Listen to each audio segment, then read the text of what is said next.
Chapter 224. While Li Chengqian and Li Tai were filled with anticipation, Li Wangyu had just brought the teacup to his mouth when he put it down again.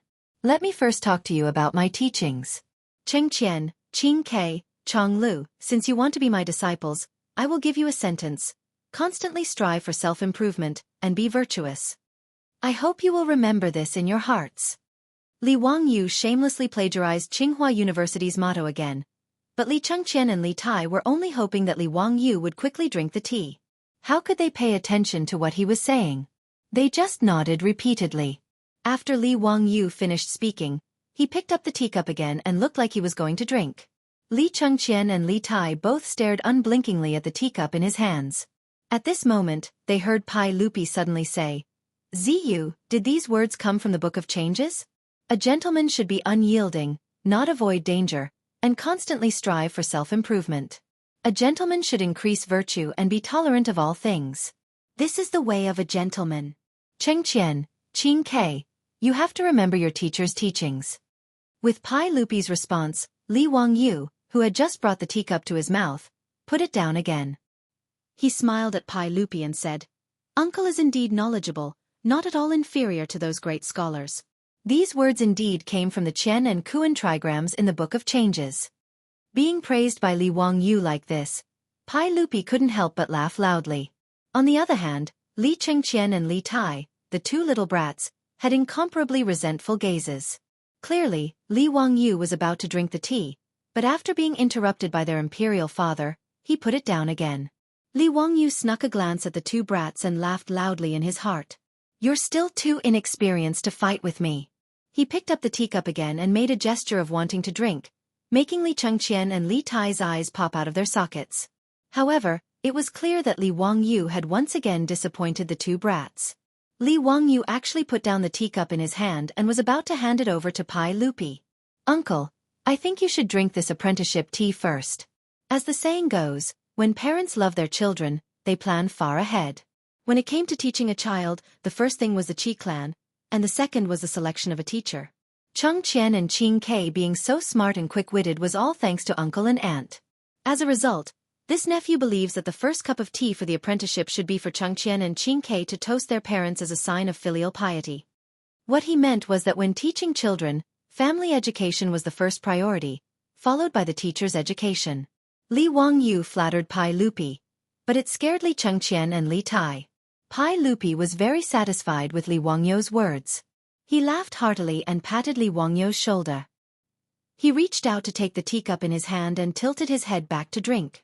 In reality, Pai Lupi, as the emperor, had special servants to test for poison in his food. However, this tea was personally made by Crown Prince Li Chengqian and King Yu Li Tai for apprenticeship. Those servants didn't think of testing for poison. Seeing that Pai Lupi was about to drink the tea, Li Chengqian and Li Tai couldn't help but cry out in surprise. "Father, please wait. Father, you can't drink it." Pai Lupi froze when he heard this and turned his head to look at his two sons. He didn't understand what they were shouting about. "What are you two shouting about? Why can't I drink it?" Li Chengqian's back was soaked in cold sweat. He glared fiercely at Li Tai beside him, meaning to say, "Look at your rotten idea." Li Tai also glared back without backing down. "You also agreed." However, as Li Wangyu expected, Li Chengqian and Li Tai had added croton and morning glory into the 2 bowls of apprenticeship tea. When these 2 herbs were taken together, they were powerful laxatives that took effect very quickly.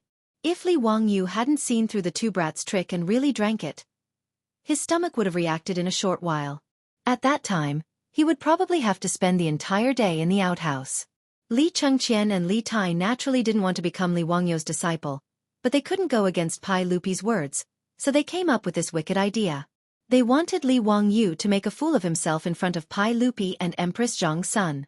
Perhaps then the apprenticeship would be ruined. However, they didn't expect that Li Wangyu would divert the trouble and put the 2 brats in a difficult situation. Li Chengqian and Li Tai didn't think that the little teacher their father found for them would be so evil. Just by looking at the uncontrollable smile on Li Wangyu's face, the 2 of them knew that their thoughts had been seen through long ago. Too evil. This little teacher Li Wangyu was really too evil. The 2 of them, who felt that they had been set up by Li Wangyu, opened their mouths for a long time, not knowing how to reply to Pai Lupi's question. The two brats didn't dare to let Pai Lupi drink this bowl of tea that had been spiked no matter what. Even if Li Changqian was the crown prince, if he really let Pai Lupi drink this tea, he would probably be beaten half to death by the furious Pai Lupi afterwards. They also didn't dare to tell Pai Lupi that the tea had been spiked with laxatives. That wouldn't be good either, and they definitely wouldn't be able to escape a beating. Just as Li Changqian and Li Tai were flabbergasted and didn't know how to reply to Pai Lupi's question, Li Wangyu couldn't help but laugh. Li Wangyu laughed and pointed at the tea bowl in Pai Lupi's hand. "Uncle, the two of them probably mean that the tea is already cold and they're afraid that your stomach won't feel well after drinking it. It's better to let the two of them go get 2 more cups." Right, that's exactly what the teacher said. How could Li Changqian and Li Tai not know that Li Wangyu was giving them a way out? The two of them hurriedly nodded their heads in agreement. Pai Lupi seemed to have seen through something, but he didn't say anything. He casually poured the tea in the bowl into the flower bushes. "That's good. You two go quickly and pour new tea for your father and your teacher." Li Changqian and Li Tai both let out a sigh of relief as if a heavy burden had been lifted from their shoulders. They hurriedly nodded in agreement and turned around to prepare new tea. Seeing them run far away, Pai Lupi looked at Li Wangyu with a seeming smile. "Zio, you really are a good teacher. Hee, Uncle praises me too much. Changqian and Qingke are just a bit mischievous. Don't take it seriously." "Haha, I'm relieved to leave Changqian, Qingke, and Changle to you," Pai Lupi then said seriously. "The 3 of them grew up in the depths of the palace. The common people have a hard time and haven't heard of them. I am very worried. I will have the eunuchs send Changqian and the others to Dingzhou village every day. Zio, you have to put in more effort and teach the 3 of them well." Li Wangyu bowed to Pai Lupi and also replied very seriously, "Don't worry, Your Majesty. I will do my best." Not long after, Li Changqian and Li Tai once again returned with 2 cups of tea. This time, it was clear that they didn't dare to play any tricks. After Pai Lupi and Li Wangyu each drank their tea, Li Changqian, Li Tai, and Princess Changle respectfully knelt before Li Wangyu and performed the ritual of taking him as their teacher. Li Wangyu extended his hand to help Pai Lupi's 3 children up, his heart filled with a myriad of emotions. He was a white-collar worker from the future, the pride of the entire village. How did he end up becoming the imperial tutor of the Tang dynasty? Chapter 225.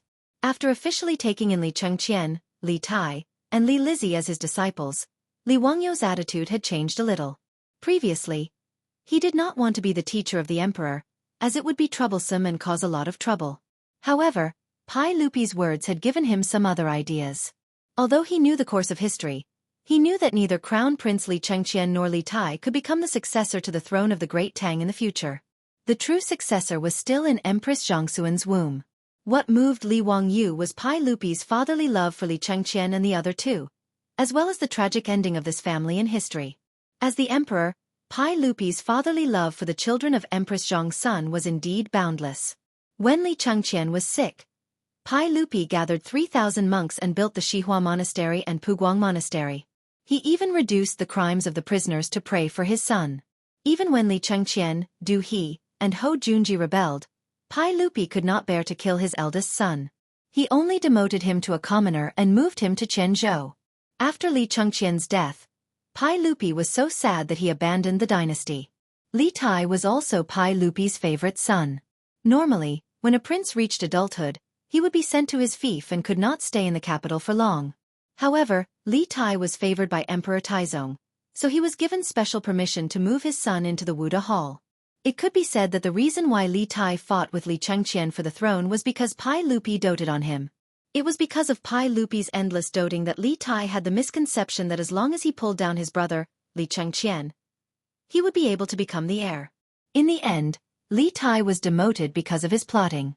Pai Lupi was heartbroken and deposed Li Tai, demoting him to the Donglai Prefecture Prince. It could be said that although Li Heir doted on his own son, his education of his children was a complete failure. He could be said to be a negative example. Pai Lupi had a total of 14 sons. Among them, the crown prince, Li Changqian, attempted to rebel and was demoted to a commoner. His third son, Li Ku, the prince of Wu, was falsely accused of treason and was killed. His fourth son, Li Tai, the prince of Wei, moved to a secluded residence and died of depression. His fifth son, Li Yu, the Prince of Qi, was sentenced to death for treason and was demoted to a commoner. His sixth son, Li Gui, the Prince of Shu, was demoted and died in exile. His seventh son, Li Yun, the Prince of Jiang, was accused of treason and committed suicide out of fear. Pai Lupi's sons could be said to have failed at educating them. Li Wangyu could only complain in his heart. Pai Lupi was such a failure as a father. Since he had inexplicably transmigrated to the Tang dynasty, although he did not expect to change history, he wanted to try changing Li Chengqian and Li Tai. Although Li Wangyu was two-faced, he was very clear about his likes and dislikes. Pai Lupi was not unkind to him. Naturally, he did not want to watch the tragedy of Pai Lupi and his son happen. If he could make Li Chengqian and Li Tai brothers live in harmony, it would be a good story. As for whether Li Chengqian could successfully become emperor in the future, if Li Wangyu could really change Li Chengqian, it would have nothing to do with Li Wangyu. Because he had thought this through, Li Wangyu did not have any resistance to accepting Li Chengqian and Li Tai as his disciples. Instead, he was eager to give it a try. After Li Chengqian and the others finished the ceremony, Pai Lupi waved his hand at the eunuch on the side. Immediately, the eunuch came forward with a golden ruler. Pai Lupi picked up the ruler and solemnly handed it to Li Wangyu. Zio, we bestow upon you this imperial ruler. In the future, if Chengqian and the others neglect their studies and do not follow the rules, you can use this ruler to punish them. We will definitely not blame you.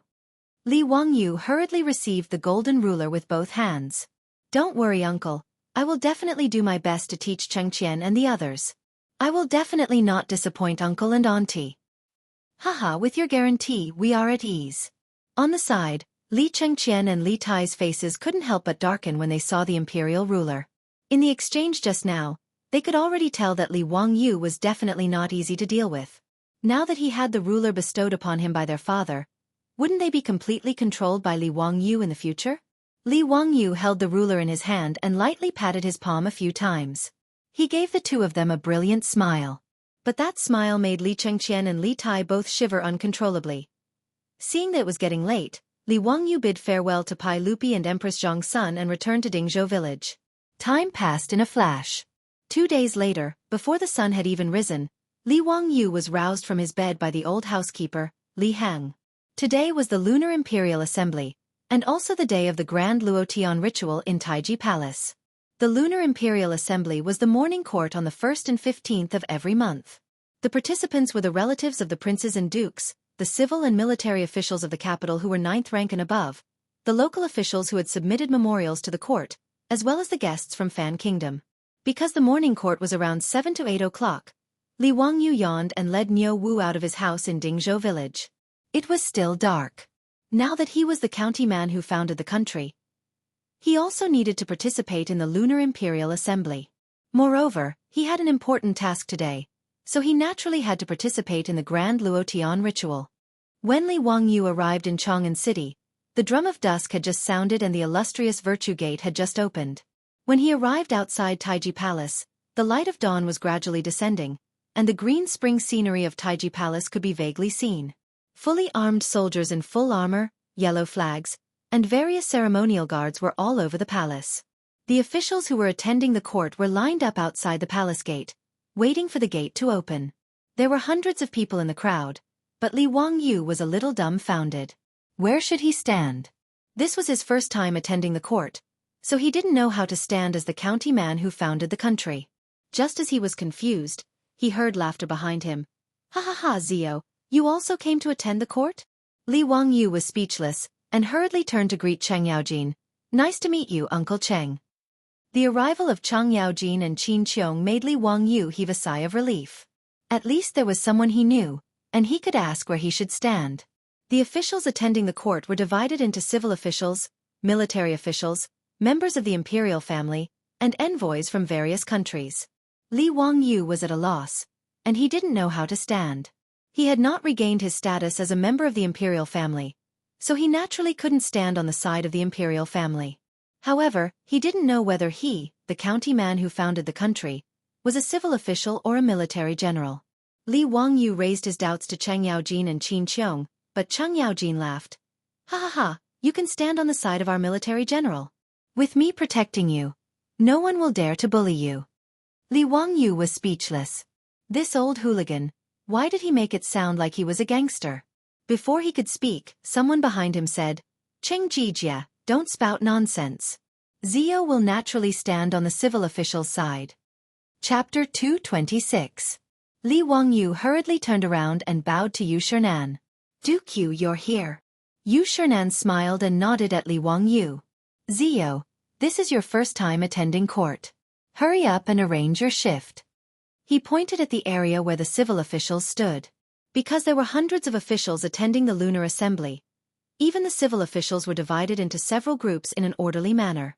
The groups of 3rd rank and above officials, 4th rank and 5th rank civil officials, 4th rank and below officials, and 6th rank and below officials were arranged in several square formations according to their official ranks. Li Wangyu had been conferred the title of founding magistrate, which was equivalent to a 5th rank official. Naturally, he would stand among the 4th rank and 5th rank civil officials. Although Yu Shernan's rank was not as high as Chang Yaojin's, Chang Yaojin did not dare to refute his words. He even smiled and bowed to Yu Shernan. No matter how much Chang Yaojin messed around, he would not dare to mess around in front of Yu Shernan. Haha, Duke Yu, I'm just teasing this kid.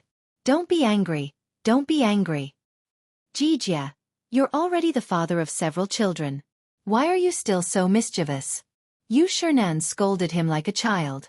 However, Chang Yaojin could only listen to him. There was nothing he could do. Who asked this old man to be so old? Chang Yaojin was almost 40 years old, but compared to Yu Shernan, who was in his 70s, he was still a child. In the Tang dynasty, people married and had children in their teens. With a 30-year difference, Chang Yaojin could be considered Yu Shernan's grandson.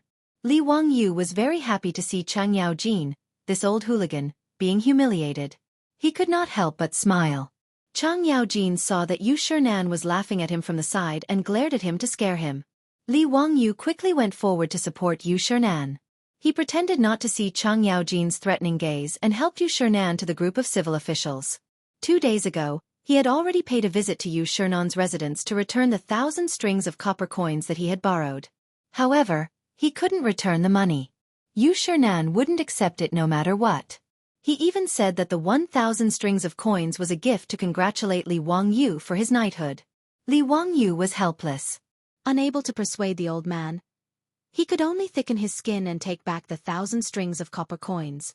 Li Wangyu then informed Yu Shernan of the fact that he had accepted Crown Prince Li Chengqian, the Prince of Yu, and Princess Changel as his disciples. He was also afraid that if this matter were to spread, he would be scolded to death by those Confucian scholars. That was why he wanted to ask Yu Shernan to help him deal with those Confucian scholars. Li Wangyu was still a little nervous, worried that Yu Shernan would also think that he was young and frivolous. Unexpectedly, Yu Shernan didn't mind at all. Li Wangyu had become the imperial preceptor at such a young age. Instead, he praised him greatly. In Yu Shernan's view, although Li Wangyu was young, with the talent that he had displayed, he was fully qualified to be the crown prince's teacher. Yu Shernan also reassured Li Wangyu, saying that regardless of whether it was Kong Ingda or Lu Quan, these old friends, they all praised him greatly. They definitely wouldn't be dissatisfied with Li Wangyu just because he was the crown prince's teacher. With Yu Shernan's assurance, Li Wangyu could finally relax. It could be said that a small worry had been lifted off his mind. Li Wangyu's respect for Yu Shernan, this old man who was both a teacher and a friend, grew even more. The morning bell tolled. Amidst the beating of the drums, the morning assembly began. Under the lead of the imperial censor, the officials lined up according to their ranks and walked towards the Taiji Palace. Dressed in court attire, the officials were respectful and solemn. As they walked up the white jade steps, the melodious sounds of swords and jade ornaments on their bodies could be heard. In the Tang dynasty, there was a poem that described the scene of a court assembly. The crowing of the rooster is purple, and the dawn of dawn is cold. Warblers are chirping in the emperor's land of spring. The golden clock opens tens of thousands of households. The jade steps command thousands of officials. The flowers welcome the swords and jade ornaments. The stars have just set. The willow flutters the banners, still wet. Unique guests at the Phoenix Pond. The song of spring is difficult. It was referring to the scene in front of Li Wangyu's eyes. The morning bell in the palace rang. The thousands of doors opened. Pai Lupi's ceremonial guards lined up on both sides of the jade steps. The hundreds of officials entered the imperial court. This was Li Wangyou's first time attending a court assembly. He followed the crowds every step. Before the officials entered the main hall, they first dissected their swords and took off their shoes. The imperial censor, the Ministry of Appointments, the Ministry of War, and the Honglu Temple all led the civil and military officials to their respective positions. Amidst the beating of the drum and bell, Pai Lupi sat in the imperial palanquin, carried by the chamberlains. He sat facing the south. A Fu Baolang placed Pai Lupi's imperial seal in front of him. One of the provincial attendants, who presided over the court assembly, walked to the front left of Pai Lupi. He took a deep breath and shouted with his dantian, "Bow!" All the officials cupped their fists and bowed to Li Ershing. Li Wangyou, who was confused, bowed along with everyone else. "Bow again." "Well, I have to do it again." Li Wangyou was speechless. He continued to bow to Pai Lupi. After bowing twice, Li Wangyou just got up. He had an expression as if he had seen a ghost. He blinked his eyes hard to make sure that he was not mistaken. He discovered that in the solemn and sacred hall, the officials had actually begun to dance like a bunch of demons. Damn, why does this scene look so familiar? It seems that Chung Chumo's group of debauches were also like this when they drank too much. This was the Lunar Palace, not a place for square dancing or disco dancing. Li Wangyou was speechless. What kind of F*king rule is this? All right, let's dance together with the gray-haired and bearded official in front of us. Stretch your arms and kick your legs. 3 circles to the left, 3 circles to the right. Twist your neck, twist your butt. Go to bed early and wake up early. Let's do some exercise. After a set of procedures, Li Wangyou felt that he was about to sweat. This court assembly was also a physical activity. He wondered how Yu Shernan's 70-year-old body could hold on. No wonder Yu Shernan wanted to resign. This was simply too difficult for an old man. Everyone took their seats. Li Wangyou also braced himself. He wanted to see how the battle between Pai Lupi and the aristocratic families would play out. As soon as the court assembly began, an envoy came out and presented a memorial to Pai Lupi. "Your Majesty, I, the envoy of Luo Province, have a memorial." When Pai Lupi heard the words of the envoy of Luo Province, his face immediately darkened. However, he still said in a deep voice, "Present the memorial." The envoy of Luo Province was also known as the examiners. They were officials sent by the various provinces of the Tang dynasty to Chong'an. Their main purpose was to represent the provinces to participate in various ceremonial activities in the court. They were also responsible for the examinations of local officials. They were also responsible for bringing local tributes to the capital to participate in the imperial examinations. They were also responsible for conveying the will of the provinces. To put it bluntly, they were the directors of the offices in the capital, of the various provinces of the Tang dynasty. The envoy of Luo Province was not qualified to attend ordinary court assemblies. However, they were allowed to participate in major court assemblies such as the New Year's Day Assembly and the New Year's Day Assembly. The envoy of Luo Province was the envoy of Luo Province. Luo Province was within the sphere of influence of the Zhang family of Xingyang. Li Wangyou was willing to bet his head that the envoy of Luo Province was here to force Pai Lupi to issue an edict in the name of the locust plague. "Your Majesty, the locust plague in Luo Province has begun to spread. The locusts falling from the sky is a divine punishment. Your Majesty, please consider the common people and issue an edict in order to save the people." The words of the envoy of Luo Province had already been expected by everyone in the hall. However, after he spoke, the originally silent hall was once again filled with a buzz of discussion. Chapter 227. Li Wangyou inwardly curled his lips. These aristocratic families were truly sparing no effort in attacking Pai Lupi. The last person the aristocratic families had tossed out as a chess piece was an upper 8th rank imperial censor. Even now, he was still locked up in the censorate's prison. Although Pai Lupi did not order this imperial censor to be beaten to death in his rage, he still ordered imperial censor Wei Zhang to investigate. Wei Zhang was a straightforward official, and he was rather disdainful of the aristocratic family's use of natural disasters to attack Pai Lupi, and used this as a pretext to gain political power. As a result, he directly threw that imperial censor into the censorate's prison to investigate whether or not this person had taken bribes and perverted the law. However, the aristocratic families clearly had enough bargaining chips. Even if they threw away a small chess piece, they still had other chess pieces to use. This Luo Province Assembly emissary who had once again brought up this matter at the Lunar Court Assembly was clearly a lackey of Xingyang's Zhang clan. He had once again used the Locust Plague as a heavenly punishment to fire cannons at Pai Lupi during the Imperial Court Assembly, causing everyone in the Imperial Court to discuss spiritedly. Pai Lupi's face was dark, and he did not say a word. He saw Chang Yaojin and Yuqi Jingda jump out at the same time and grab the Luo Province Assembly emissary's collar. Damn thief! Bullshit heavenly punishment! Yu Tian Shenu say it's heavenly punishment, so it's heavenly punishment? Scram for this elder. That's his mother.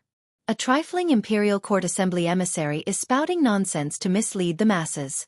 He truly deserves a beating. Chang Yaojin and Yuqi Jingda were fierce generals who had slaughtered their way out of mountains of corpses and seas of blood.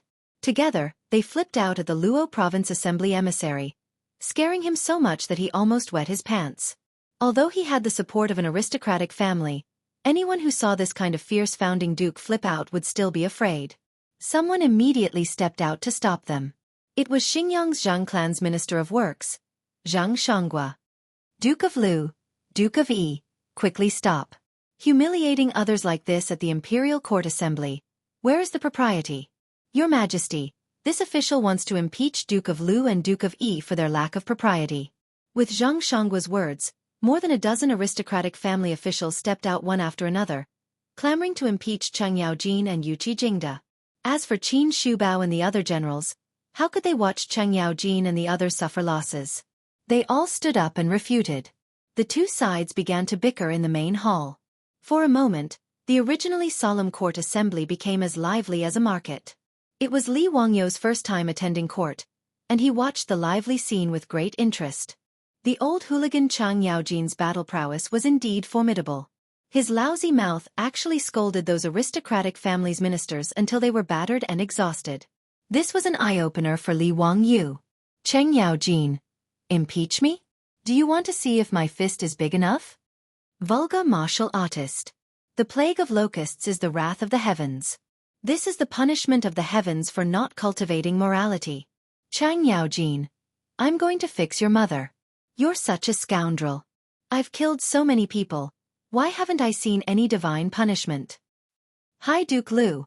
Aren't you afraid that the locust god will punish you for using such vulgar language? Chang Yaojin. The locust god is nothing. Can you beat the duck god? If you're not afraid of the duck god's wrath, why should I be afraid? Duck god? What duck god? Finally, someone was confused by Chang Yaojin's words. Where did this duck god come from? Chang Yaojin. Wahaha, you bunch of idiots. The locusts have their locust god, the ducks have their duck god. The ducks can feed on locusts, which means that the duck god is more powerful than the locust god. You farmhouse slaves must have eaten a lot of ducks every day, right? Aren't you afraid of the duck god's wrath? You. Where did this duck god come from? Who has heard of the existence of the duck god? Chang Yaojin sneered. Then why don't you go and find the locust god for me to see? There are gods 3 feet above our heads. How can there be no duck god? His words made all the ministers speechless. What kind of logic was this? Li Wangyu was also speechless. He put his hand to his forehead and felt a headache coming on. This old scoundrel, Chang Yaojin, after hearing Li Wangyu talk about how the duck god was used to fool the farmers, he actually used Li Wangyu's excuse to shut the mouths of the aristocratic families. He was shameless enough.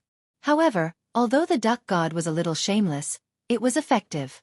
At least the ministers of the aristocratic families could not think of a way to refute the old scoundrel's words.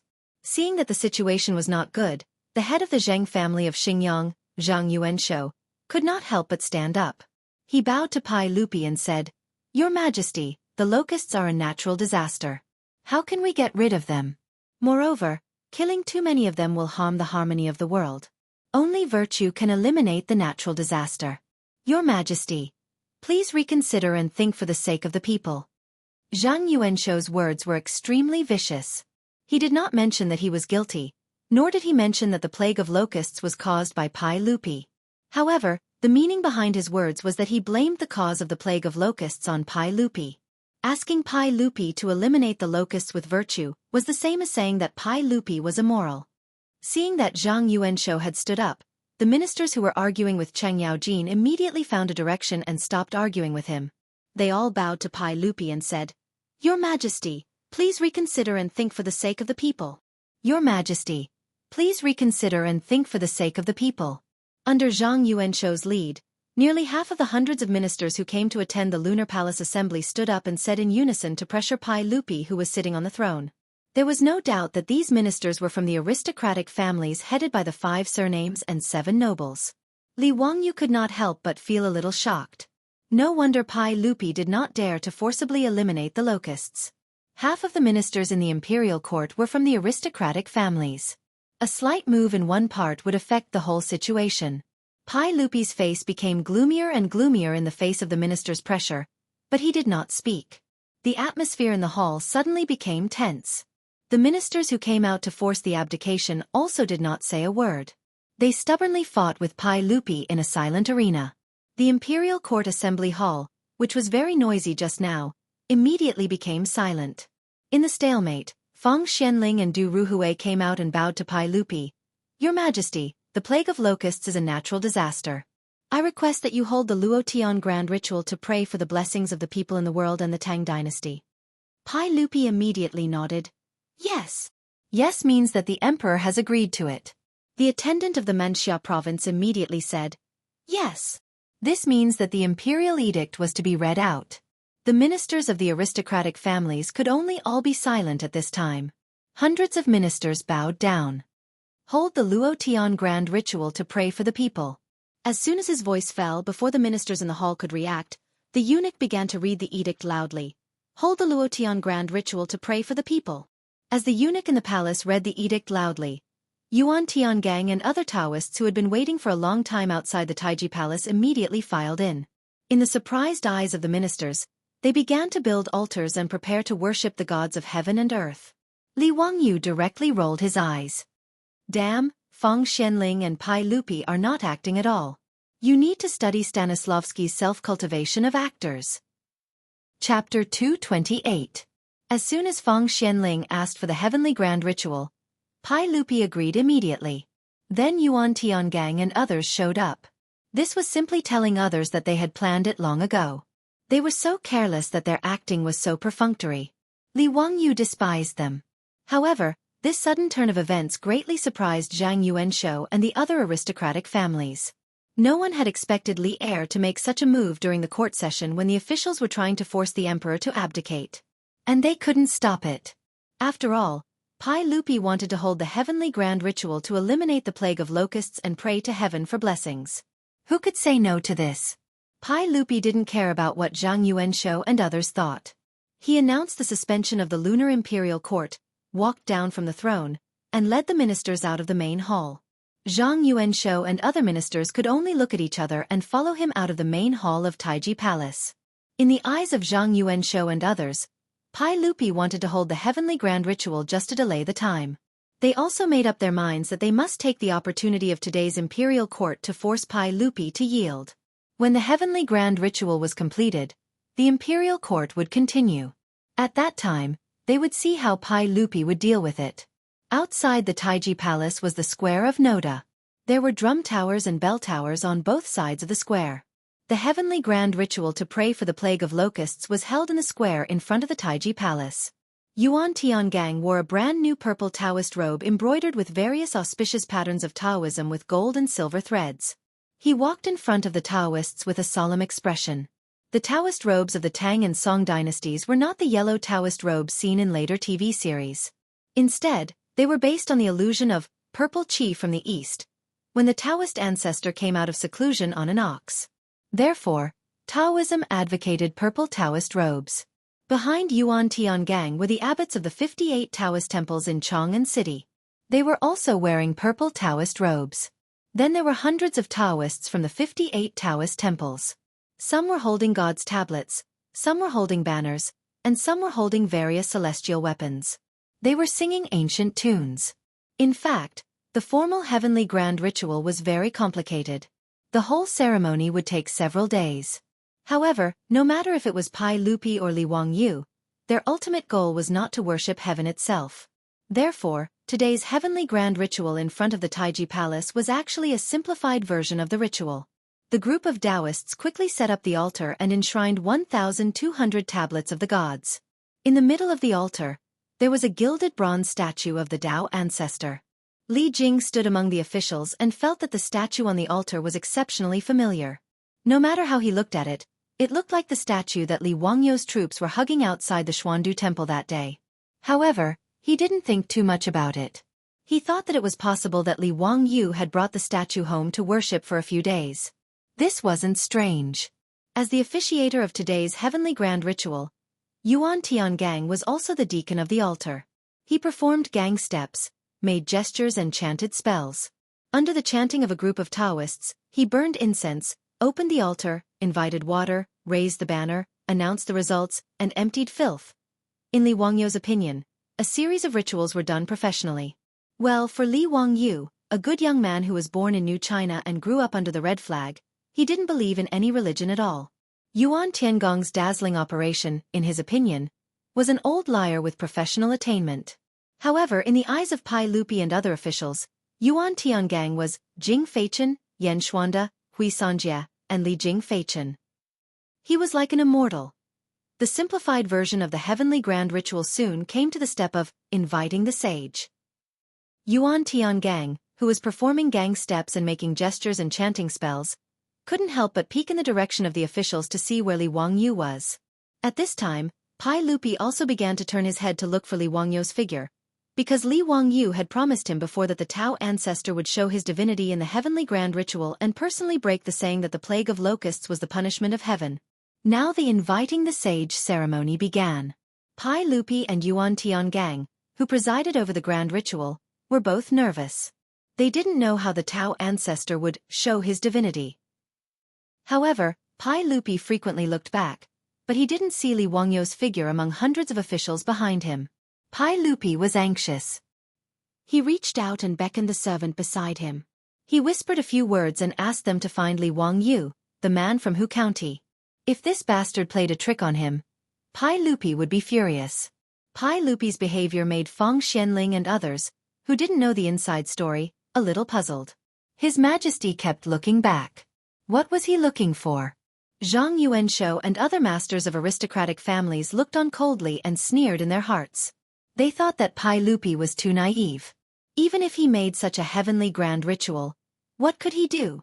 This group of old foxes more or less guessed the intention of Pai Lupi and Feng Xianling at this time. They just wanted to use the heavenly grand ritual to break the saying that the plague of locusts was the punishment of heaven. The deacon who presided over the ritual was a minister of aristocratic families. Some people recognized him as a famous Taoist priest in the land of Shu, named Yuan Tiangang. It was said that he was an unprecedented genius in divination. So what? Zhang Yuanshou and Zhang Shanghua, as well as the masters of the Fanyang Lu family, the Taiyuan Wang clan, the Qinghe Chui family, and the Bowling Chui family, looked at each other silently and coldly. Even if the heavenly grand ritual was over and the deacon, Yuan Tiangang, claimed that the plague of locusts was not the punishment of heaven, they would not take half a step back. Zhang Yuanshou and the others did not believe that Li Er would be able to turn the tables because of the heavenly grand ritual, even though there were hundreds of courtiers present. Ma Zhou, who proposed this plan, was also in the hall at this time. He had now joined the censorate as an imperial censor. Naturally, he needed to attend the lunar imperial censor today. Just now, he also saw his junior teacher, but it was not convenient for him to go forward and greet him. Ma Zhou was the one who proposed the heavenly grand ritual.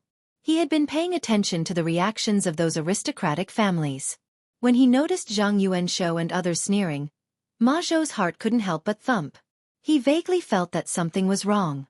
He seemed to have underestimated the determination of these aristocratic families to fight Pai Lupi to the death. Originally, he thought that with Pai Lupi's imperial prestige and the addition of the heavenly grand ritual, the famous Taoist Gao Zhan claiming that the plague of locusts was not the punishment of heaven should be enough to make these aristocratic families give in. But now it seemed that it was wishful thinking.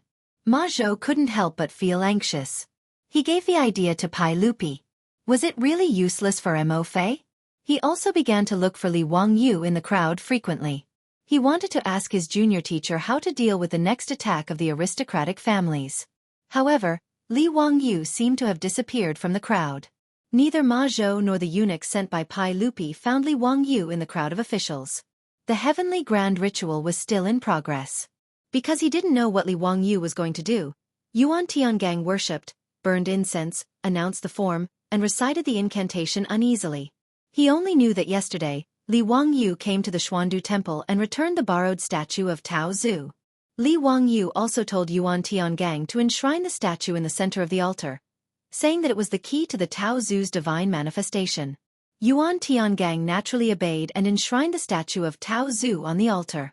Now he kept peeping at the statue, wanting to know what Li Wangyu was up to. Just as Li Er, Yuan Tiangang, Ma Zhou, and the others were feeling uneasy, and Zhang Yuanshou and the others were watching coldly from the side, an unusually clear but strange voice came from the gilded bronze statue of the Tao ancestor on the altar. Chapter 229. Beep, the Bluetooth speaker is connected. The sudden strange sound came into the ears of all the people present very clearly. What was that sound? What Bluetooth? What speaker? Who was talking? Why couldn't they understand the meaning of these words? Everyone looked at each other and began to look for where the sound came from. Yuan Tiangang looked as if he had seen a ghost, and even the chanting in his mouth stopped. He looked unbelievably at the statue of Tao Zhu in the center of the altar. He was the closest to the statue, so he was very sure that the strange sound just now came from the statue of Tao Zhu. Before he could react, everyone heard the sound again. A song that no one had ever heard before began to reverberate through the Taiji Palace. It sounded like heavenly music. The music was neither a flute nor a guqin. Even Pai Lupi, who was familiar with all kinds of instruments of the Tang dynasty, could not tell what kind of instrument it was. Everyone turned their eyes to the altar, and the sound like the fairy music came from the altar. Pai Lupi's face changed greatly, and he suddenly stepped toward the altar. A group of civil officials and generals behind him were stunned, and then they all followed him. At this time, there was no censor correcting the etiquette. All the officials were shocked by the inexplicable music. When they walked to the altar, Pai Lupi and the officials behind him were stunned, just like Yuan Tiangang. The music was clearly from the statue of Tao Zhu in the center of the 1,200 god positions on the altar. What is this sound? A minister murmured. Yuan Tiangang suddenly shouted excitedly, "Fairy music, this must be fairy music. Tao Zhu is showing his holiness. Tao Zhu is showing his holiness." His shout confused Li Er and the group of civil and military officials. Could it be that the heavenly grand ritual had really invited the Taoist ancestor? But if that wasn't the case, then why would there be such heavenly music coming out from the altar without any reason and without any cover? Pai Lupi was also beginning to be confused. Could this be the Tao ancestor's divine manifestation that Li Wangyu swore? But this was too inconceivable. Was it really the Tao ancestor showing his divinity? Or was it Li Wangyu, that little brat, who was playing tricks? If this was Li Wangyu's doing, how did he do it with such godly means? In the crowd, Zhang Yuanshou and the others also looked as if they had seen a ghost. He did not care about being disrespectful in front of the emperor, and directly pushed aside the ministers in front of him and ran up to the spiritual altar to confirm what was going on. However, after reaching the altar, Zhang Yuanshou became even more confused. On this unobstructed altar, there was indeed a sound that sounded like immortal music. Moreover, the source of the sound was the Tao ancestor statue that was enshrined in the center of the altar. Just as everyone was inexplicably surprised, the immortal music gradually disappeared. However, they heard a voice coming from the gilded copper statue of the Tao ancestor again. It was an unusually ethereal human voice, the Tao can be said, but it is not the Tao. The name can be named, but it is not the name. The ethereal human voice was reciting the Tao ancestors, Tao Te Ching. The sudden appearance of the human voice made everyone present shudder.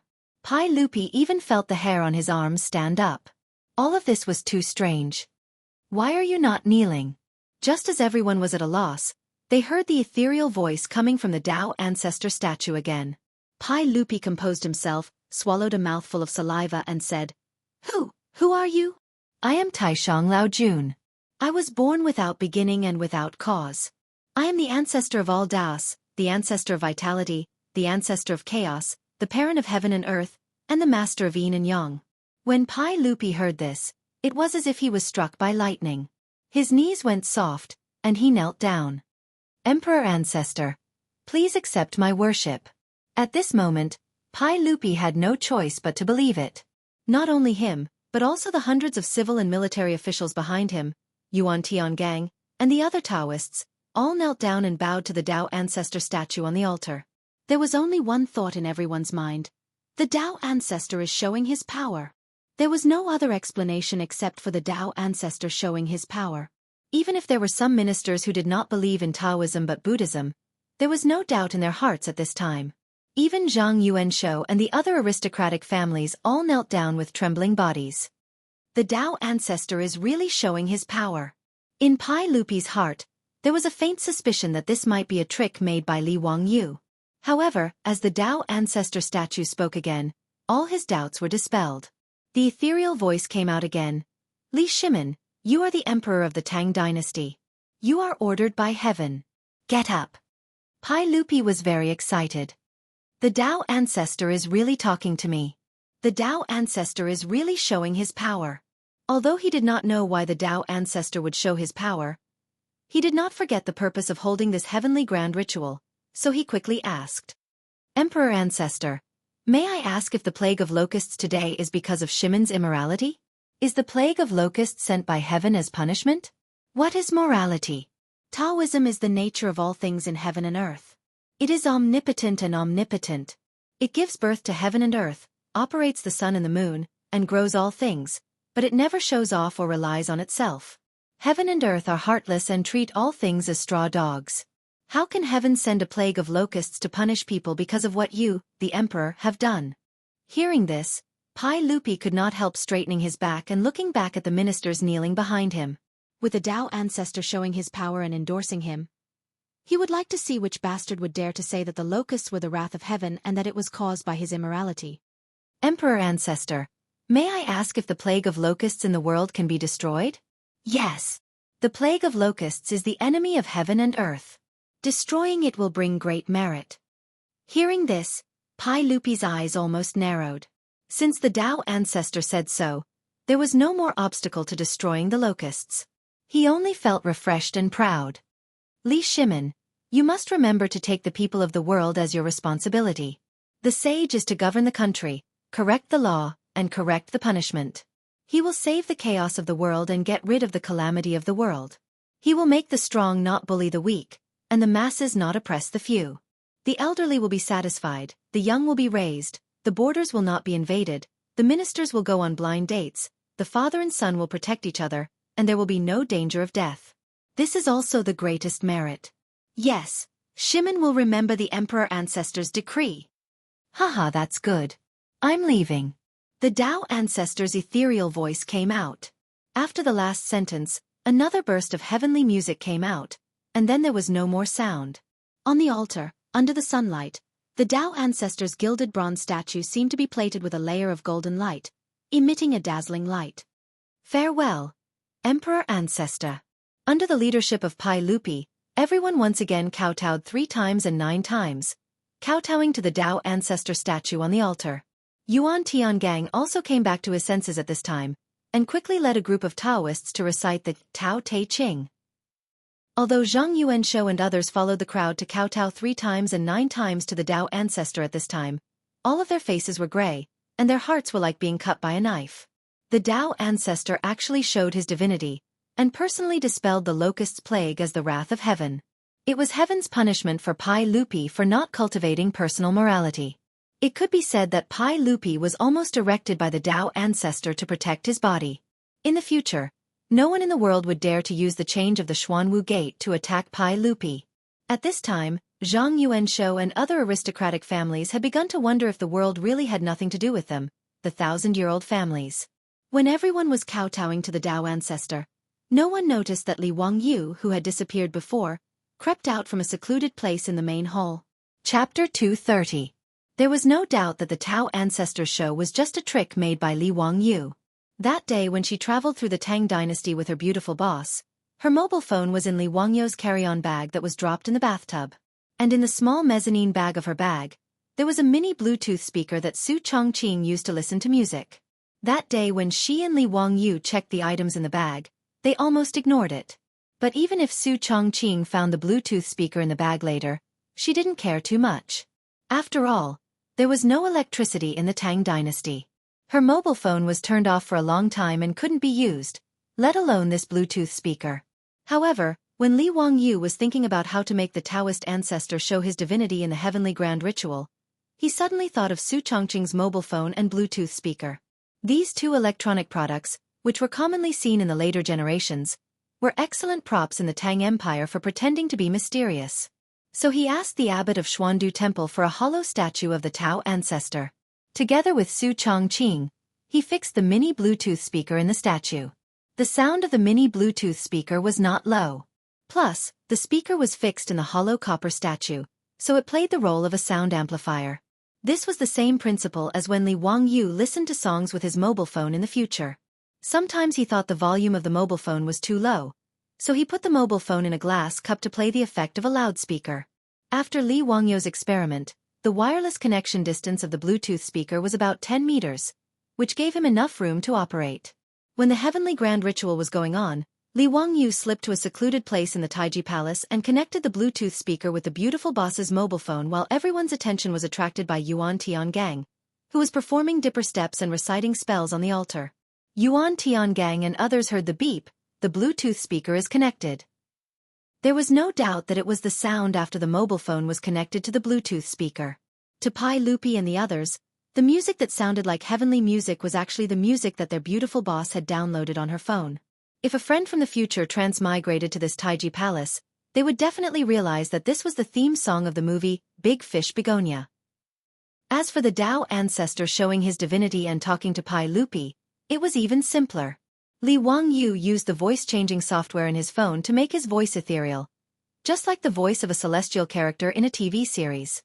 To put it bluntly, the so-called Taoist ancestor show of divinity was nothing more than Li Wangyu playing a wonderful magic show in front of the emperor and ministers of the Tang dynasty by using the high-tech electronic products of later generations. This was not worth mentioning in the future, and it could not even fool elementary school students. However, 1,300 years ago, it was a real miracle, an undeniable Tao ancestor showing his divinity. With Su Chongqing's mobile phone and mini Bluetooth speaker, Li Wangyu showed off fiercely in the Tang dynasty, and his level was quite high. He pretended to show his divinity, and even Pai Lupi, the emperor, knelt down.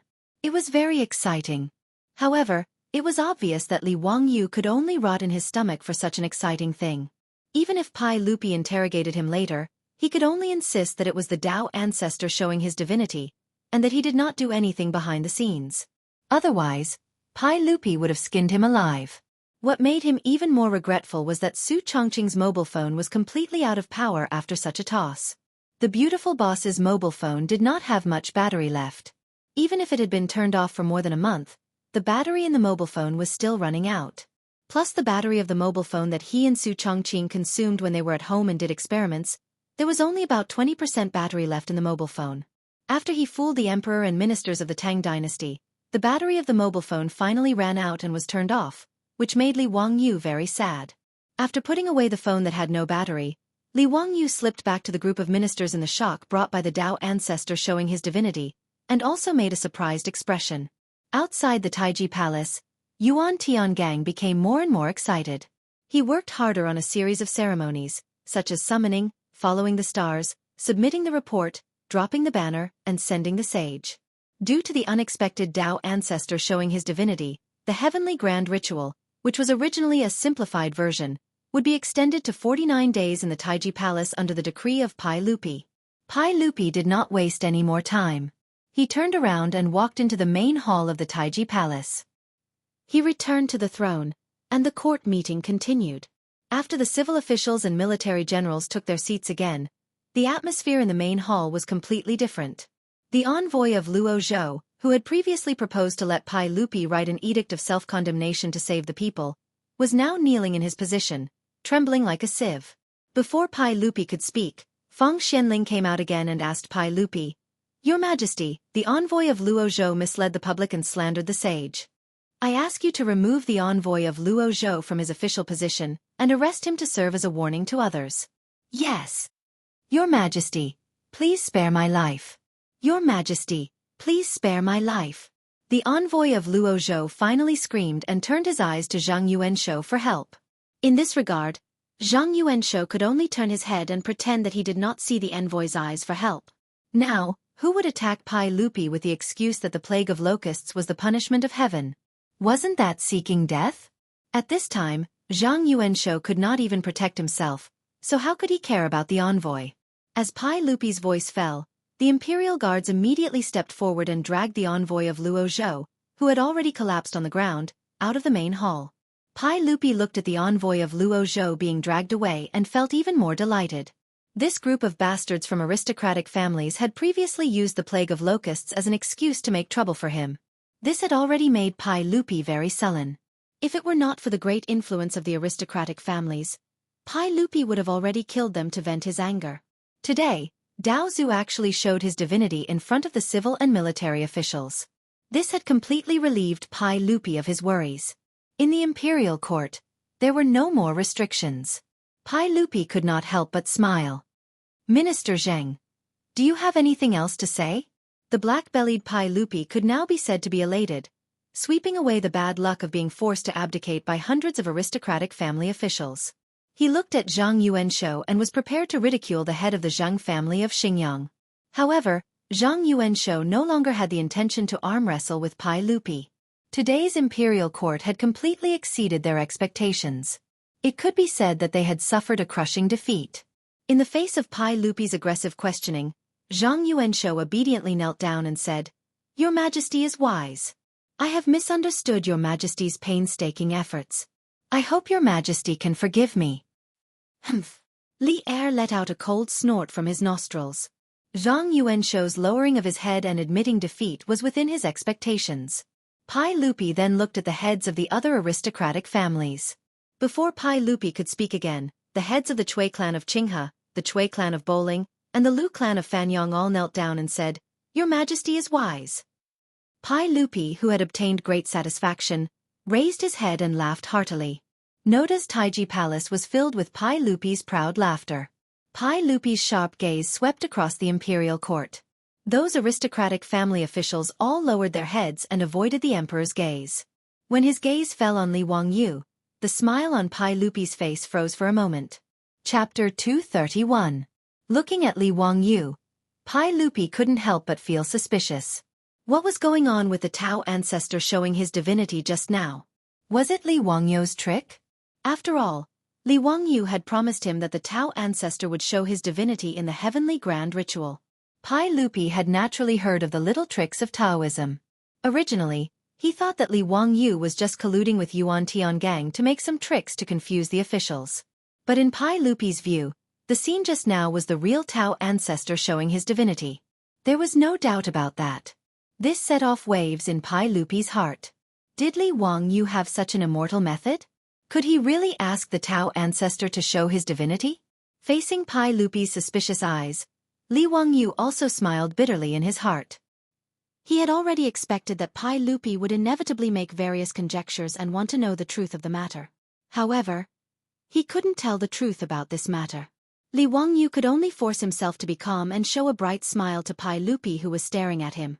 Fortunately, in the main hall, in the presence of civil and military officials, Pai Lupi couldn't catch Li Wangyu and interrogate him even if he was anxious. He could only withdraw his gaze from Li Wangyu. He coughed softly and said, "Come on, give me a banquet." Give a banquet? Pai Lupi's words made all the officials stunned. Why would the court give everyone a banquet for no reason? Was it to congratulate the Tao ancestor showing his divinity just now? The officials were confused.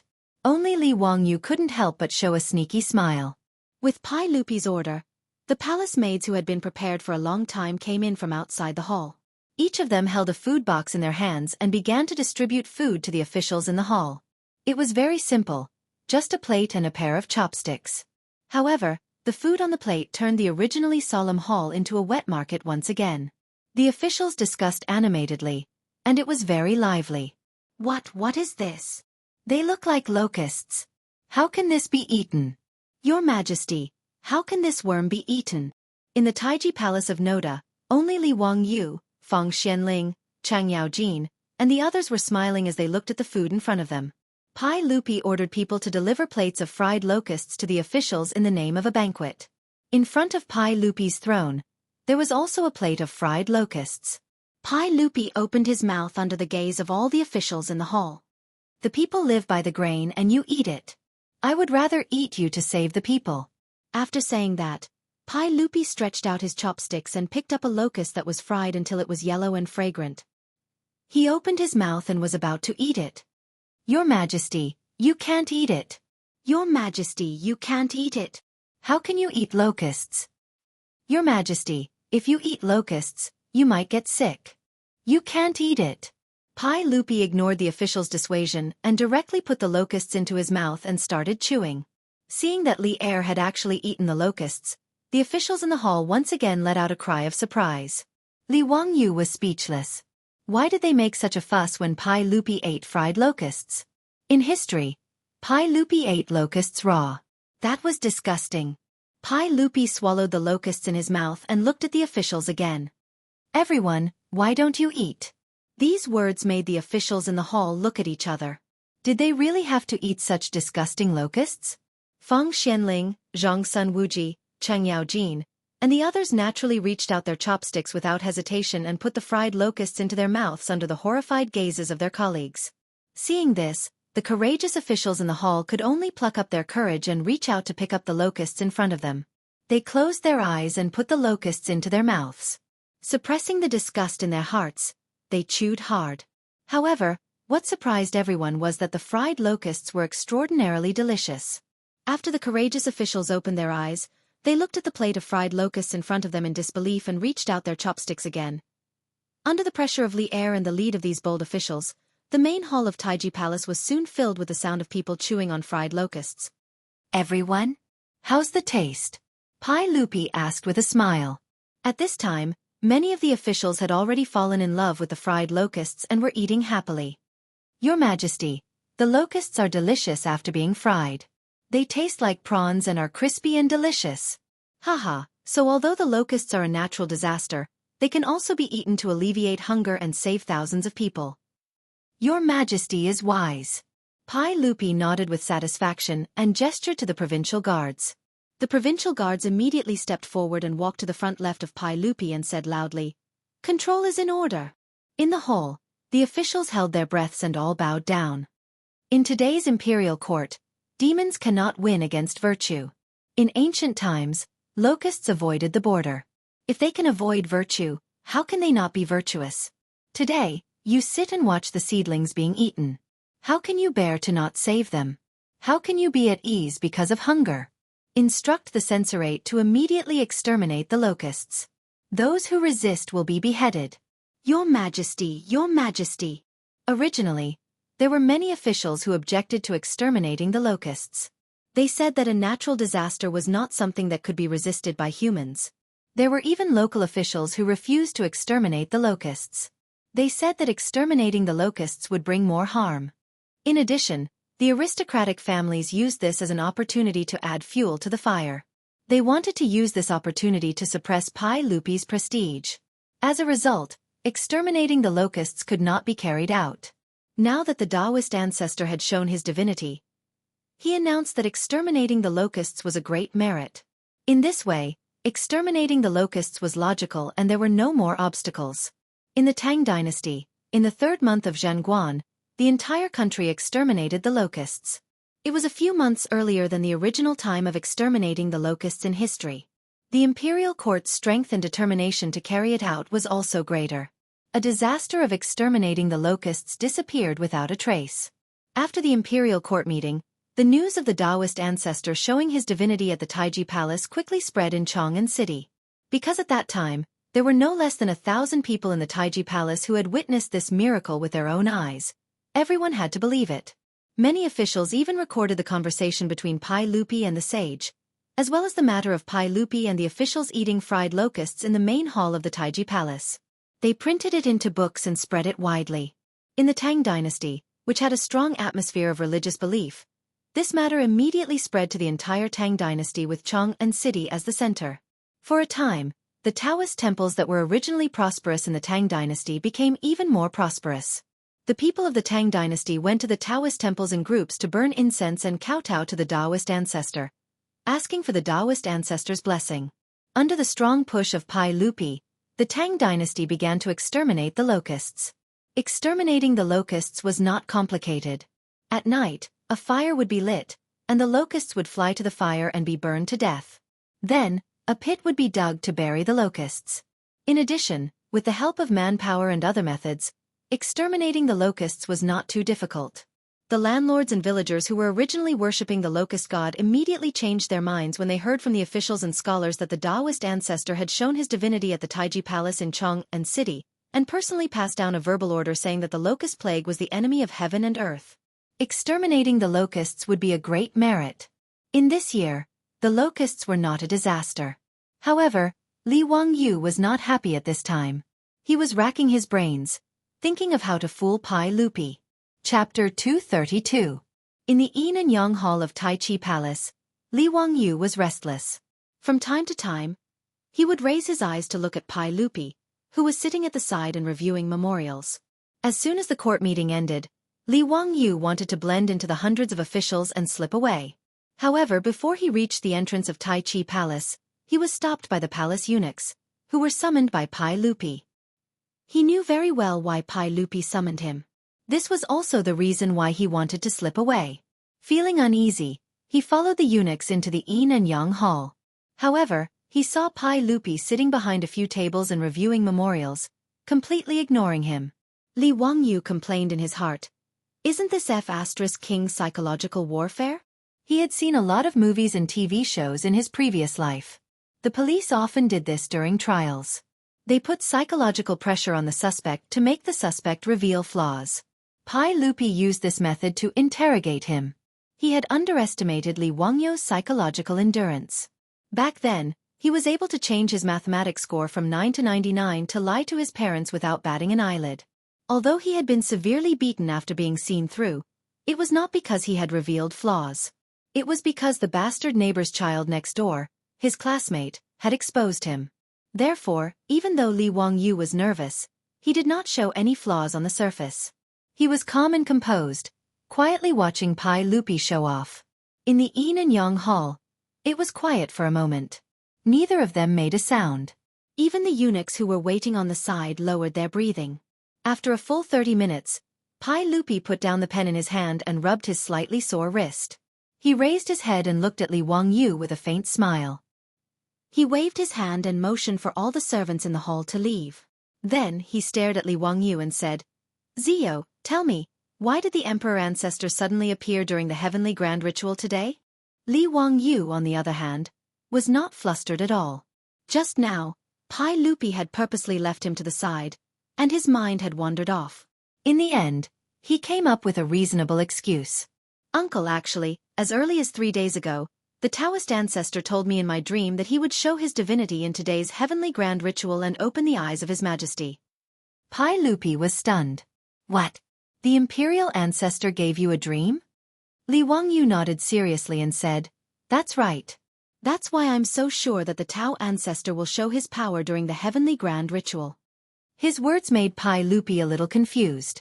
Was that really the case? Seeing that Pai Lupi didn't speak for a long time, Li Wangyu couldn't help but laugh in his heart. Although the excuse of giving him a dream was very bad, it was very effective. Even if Pai Lupi was suspicious, could he find Laozi and confront him? Who could say that Laozi didn't give him a dream? Anyway, Li Wangyu insisted that the Tao ancestor gave him a dream as an excuse.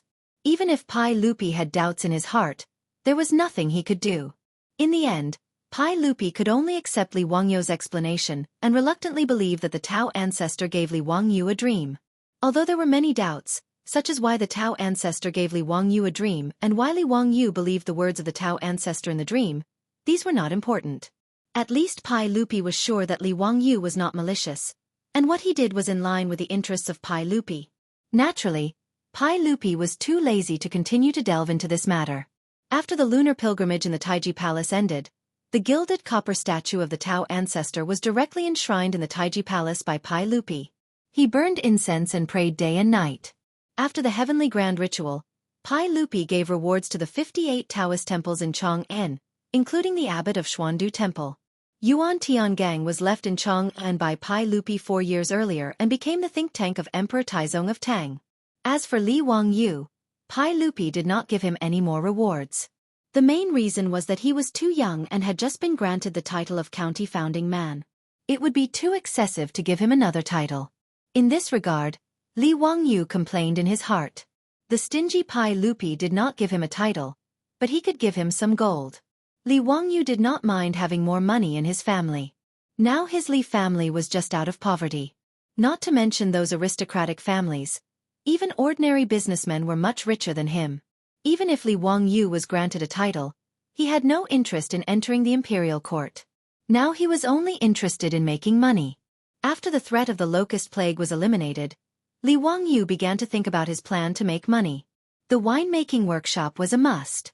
This would be an important industry for his Li family in the future. Glass was also a very profitable industry.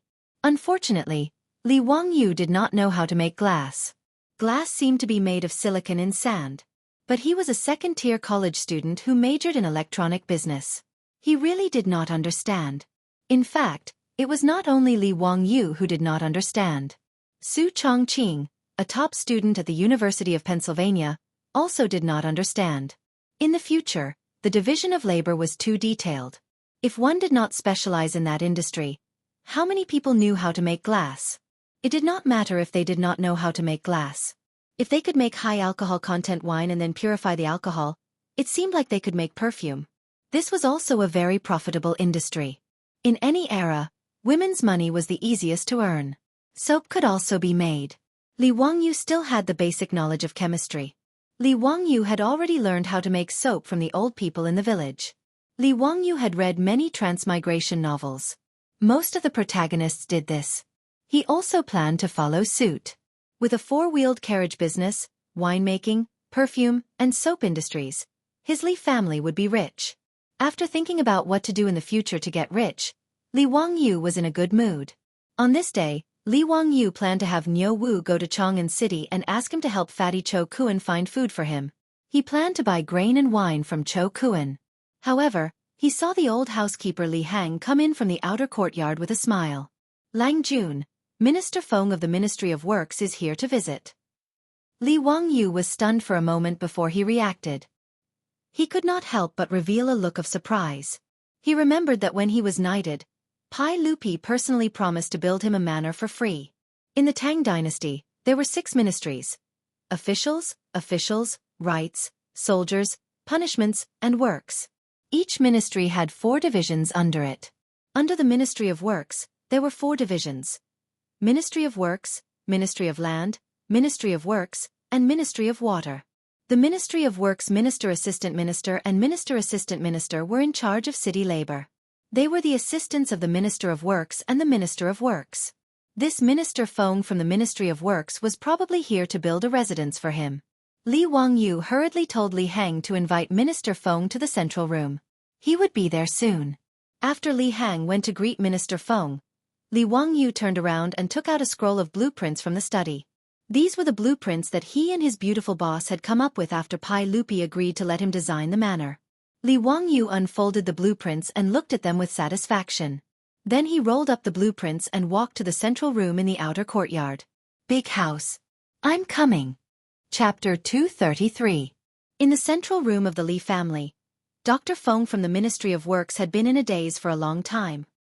His eyes were absent-minded as he stared at the blueprint on the table in front of him. Li Wangyu was only a white-collar worker in the future. He had managed to get a mortgage and buy a house with great difficulty. However, before he could hand over the house, his soul had transmigrated to the Tang dynasty. Li Wangyu was very excited to be able to own a mansion that was almost impossible to own in the future. After Li Wangyu and his beautiful superior discussed how to build their new house, he used his sketching skills and went through several drafts. Finally, he drew a sketch that satisfied both of them. However, when he took out the sketch of the county magistrate's mansion and showed it to Dr. Feng, this rank 6 official from the Ministry of Works was shocked. County magistrate, are you sure you want to build your mansion like this? Dr. Feng finally regained his senses and asked with difficulty. Li Wangyu nodded and said, Yes. Is there a problem? I don't really understand. This shouldn't be against the rules, right? Dr. Feng from the Ministry of Works was in his 50s. He had worked in the Ministry of Works for more than 10 years. He could be considered a top-notch construction engineer in the Tang dynasty. However, when he saw Li Wangyou's sketch of the building, he was also dumbfounded. This was because he didn't know whether this building was against the rules or not.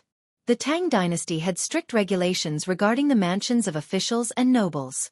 The width of the main hall of a county magistrate's mansion could not exceed 5 rooms. The depth of the main hall could not exceed 9 shelves.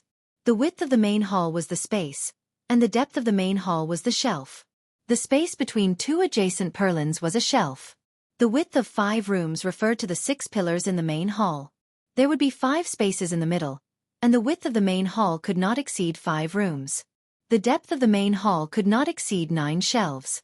However, these data and requirements were based on the traditional architectural and garden design requirements of China.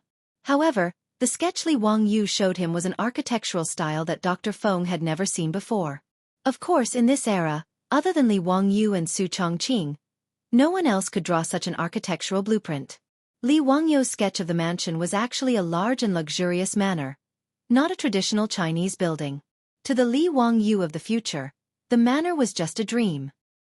He reckoned that even if he worked hard for the rest of his life, got promoted, got a raise, married a rich and beautiful woman, and reached the pinnacle of life, he might not have the chance to own a luxurious manor that could only be seen on TV. But now, his soul had transmigrated to the Tang dynasty, and he had been granted a title of nobility for no apparent reason. Pai Lupi had even generously offered to give him a county mansion, so he immediately thought of his dream of a manor. His beautiful superior naturally wouldn't reject his idea. Even if Su Chongqing's family conditions were good, owning a manor was still out of his reach. Therefore, the two of them hit it off and joined hands to design an architectural blueprint that would create a new world in the Tang dynasty. Dr. Feng had never seen an architectural blueprint like this before, so he couldn't help but lose his composure. In Li Wangyou and Su Chongqing's design, Noda's manor was based on the designs of many of the world's top manors. In this aspect, his beautiful superior, who was a sea turtle, had the right to speak. When she was studying in America, she often traveled to Europe and America during winter and summer vacations, so she had a deep impression of those top manors. For example, the garden in front of the manor's main building was a miniature version of the Palace of Versailles. All kinds of roads, trees, ponds, pavilions, and flower beds formed a symmetrical geometric pattern that was very magnificent. Li Wangyou even designed a Noda lake in the manor, which made Dr. Feng click his tongue. The manor didn't only have Western garden designs, but Li Wangyou and Su Chongqing also incorporated Eastern garden designs. Jiangnan's Yu Garden and Humble Administrator's Garden were representative garden designs, and all kinds of pavilions and waterside pavilions were also copied by Li Wangyou. The main building of Noda's manor was a small 3-story castle. In order to design the castle, Li Wangyou didn't forget to find Aphrodite and discuss it with her for a long time. Aphrodite was the most excited person in the family when Li Wangyou wanted to build a small castle. She never thought that she would see a castle in the style of her hometown in the Tang dynasty, thousands of miles away. Aphrodite looked at Li Wangyou with eyes full of love. She misunderstood that Li Wangyou had built the castle especially for her. How could a man who could build a castle for his woman not make Aphrodite's heart beat faster? If not for her beautiful superior staring at her from the side, Aphrodite would probably have jumped into Li Wangyou's arms and offered herself to him. Dr. Feng swallowed with difficulty and asked, "Hu Xiannan, how can this manor be built like this?" Why not? Li Wangyou asked in confusion. It's against the rules. Dr. Feng began to explain to Li Wangyou what the composition of feng shui was, what the front hall and back bedroom were, what the 3 entrances home were, what the hierarchy was, and what the differences between men and women were. In short, the architecture of the Tang dynasty wasn't as messy as Li Wangyou's sketches. What kind of manor would lead to Noda's garden? And the shape of the garden was so strange. As for the master and the servants living in the castle, it was even less in line with the residential culture of the Tang dynasty. Dr. Feng could only shake his head at Li Wangyou's strange idea. It was really too messy. Li Wangyou didn't care so much. No matter what Dr. Feng said, he insisted that his manor should be built like this. Hee, Dr. Feng, if this manor doesn't violate the rules, I still want to build it like this. In response, Dr. Feng could only shake his head. Forget it, this was the manor of the Huxian man. Before he came, He had already received instructions from Pai Lupi from the palace that the Huxian man's manor didn't need to be too concerned about whether it violated the rules or not. If necessary, it could be built according to the standards of a duke's manor. This could be considered the Pai Lupi's hidden compensation to Li Wangyu. In any case, Li Wangyu's manor was far away in Dingzhou village, not Chang'an city. Even if it violated the rules, it wouldn't be conspicuous. Dr. Feng was prepared to leave this hot potato to his superior to worry about. He didn't plan to express his opinion. As long as Pai Lupi and the Minister of Works agreed to build according to Li Wangyu's sketches, then everything would be fine. Dr. Feng of the Ministry of Works took Li Wangyu's sketch of the mansion and left, returning to Chang'an. Even the Minister of Works was dumbfounded when he saw the sketches for the Huxian man's manor. In the end, he simply pushed it to Pai Lupi and asked Pai Lupi to decide on his own. When Pai Lupi saw Li Wangyu's sketches for the manor, he was also thunderstruck. However, he was quite open-minded. If Li Wangyu wanted to build it this way, then so be it. 100 years later, the world-famous Li clan's manor in Huxian was ready to break ground with Pai Lupi's approval. When Li Wangyu heard that Pai Lupi had actually agreed to build a manor for himself, he was so happy that he couldn't close his mouth. However, his good mood didn't last for long. Following the arrival of the brats, Li Wangyu once again had the urge to go berserk. As expected, no matter which dynasty the brats were from, they weren't good people. Especially when one of these two brats was called Li Chengqian and the other Li Tai, it was even more so. Chapter 234. After Crown Prince Li Chengqian and Li Tai had acknowledged Li Wangyu as their master, Pai Lupi did not rush to have the eunuchs send them to Dingzhou village to study with Li Wangyu because Li Wangyu was busy preparing the heavenly grand ritual. Now that the matter had been settled, Pai Lupi finally remembered to have his 3 sons and daughters go to Dingzhou village to study with Li Wangyu and learn about the hardships of the common people. Although Li Chengqian and Li Tai had been forced to kneel and pay their respects to Li Wangyu and acknowledge him as their master, how could the two of them be willing to truly regard Li Wangyu as their master? What qualifications did an insignificant founding county official, only 16 years old, have to become the crown prince's master? They did not know what kind of bewitching potion Li Chongshou had fed their imperial father, forcing the two of them to acknowledge him as their master. Of the 3, only the youngest, Changle, did not reject this matter.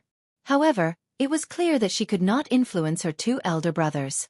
On the road from Taiji Palace to Dingzhou village, Li Chengqian and Li Tai were huddled together, discussing something in hushed tones. Princess Changle wanted to stop her 2 elder brothers, but at this moment, how could Li Chengqian and Li Tai listen to the little lowly's words? They directly cast her to the side. Li Lizzie angrily glared at Li Chengqian and Li Tai, but she was helpless. The little lowly's lips were so pouty that one could hang an oil bottle from them. When Pai Lupi escorted Li Chengqian and the others to Dingzhou village, he naturally did not bring out the full crown prince's ceremonial entourage. Only a few palace guards accompanied him, as well as a few eunuchs from the Eastern Palace. Li Wangyu had naturally received advance notice from Pai Lupi, but he did not take it too seriously. Regardless of whether it was Li Wangyu or Su Chongqing, their reverence for imperial authority was limited. There was no need to count on the 2 of them to have any reverence for 3 brats. Therefore, Li Wangyu did not instruct the old steward, Li Hang, to clean the streets and use yellow soil to pave the way. He also did not open the main door to welcome the arrival of the crown prince and the others. When Li Chengqian's car stopped in front of the Li family in Dingzhou village, not a single person from the Li family came out to greet them. Before Li Chengqian and the others could say anything, the eunuchs of the Eastern Palace flew into a rage. These eunuchs of the Eastern Palace felt that they were the people around the future emperor of the Tang dynasty, so they were very proud. Even though he knew that Li Wangyu was the crown prince and the others' teacher, he didn't take it seriously. Li Chengqian naturally had a teacher to teach him in the Eastern Palace. However, Li Chengqian's teachers were also very respectful to the crown prince due to their fear of imperial power. They didn't have the dignity of a teacher at all. This gave the eunuchs by Li Chengqian's side the misconception that the so-called emperor's teacher was nothing more than this. Now that the crown prince had condescended to visit the Li family in Dingzhou village, not a single person came out to welcome him. Therefore, without waiting for Li Chengqian's orders, they ran up to the door and smashed it down. "Open the door. Is everyone dead? Tian Shilang, you have no manners at all. Who do you think you are? Hurry up and open the door." The door of the Li family's old residence was not very sturdy to begin with, so it was almost torn down by the eunuchs. The door was on the verge of collapse. Li Hang, who had no idea what was going on, was shocked when he heard the door being smashed. He hurriedly opened the door to check. "Who are you? Why are you smashing the door? This is the residence of the county magistrate of Huxian. Don't be impudent." Li Hang was so angry that his beard was sticking up. He pointed at the plaque on the door and roared at the eunuchs who were smashing the door. The plaque on the door of the Li family had already been replaced with the words, "County Magistrate of Huxian." This was the old man's pride. How could he tolerate others looking down on him? However, Li Heng's words only caused the eunuchs to sneer. T County Magistrate of Huxian. Does a mere county magistrate who founded the country think he's something? Hurry up and tell the county magistrate of Huxian to come out. We've seen plenty of princes and dukes in Chang'an. How dare a mere county magistrate who founded the country bring it up? It really is Tian Shilang. His Highness the Crown Prince has arrived. That bastard Li Wangyu actually dares to not come out to welcome him. Is he trying to rebel? Do you believe that we'll tear down your T County Magistrate of Huxian for neglecting His Highness the Crown Prince like this? The old steward, Li Hang, was shocked when he heard their words. His Highness the Crown Prince had come to the Li family? He didn't know what was going on, so he hurriedly sent a servant girl to inform his Lang Jun. The eunuchs wanted to push Li Hang aside and rush into the residence. However, Li Hang wasn't willing to let them pass. He didn't care about his old age and reached out to stop them. "Old man, get out of my way. Be careful that we don't beat you to death, Tian Shilang." Why bother with him? Rush in and find Li Wangyu to talk to him. Li Wangyu was in the back courtyard, but he had already heard the commotion from the outer courtyard. He couldn't help but frown. He was afraid that his old steward Li Hang would be at a disadvantage, so he hurriedly rushed out of the back courtyard. "Stop!" Li Wangyu had just arrived in the front courtyard when he saw Li Chengqian's eunuchs pushing Li Hang. He couldn't help but shout angrily, "Li Chengqian, Li Tai, come out!" Li Chengqian and Li Tai, who had been hiding behind the Imperial Guard to watch the commotion, could only walk out from behind the Imperial Guard when they saw Li Wangyu come out. They casually cupped their hands towards Li Wangyu as a form of greeting. Although the eunuchs' actions weren't ordered by Li Chengqian or Li Tai, they had tacitly approved of it. They wanted to give Li Wangyu, this junior division commander, a show of strength.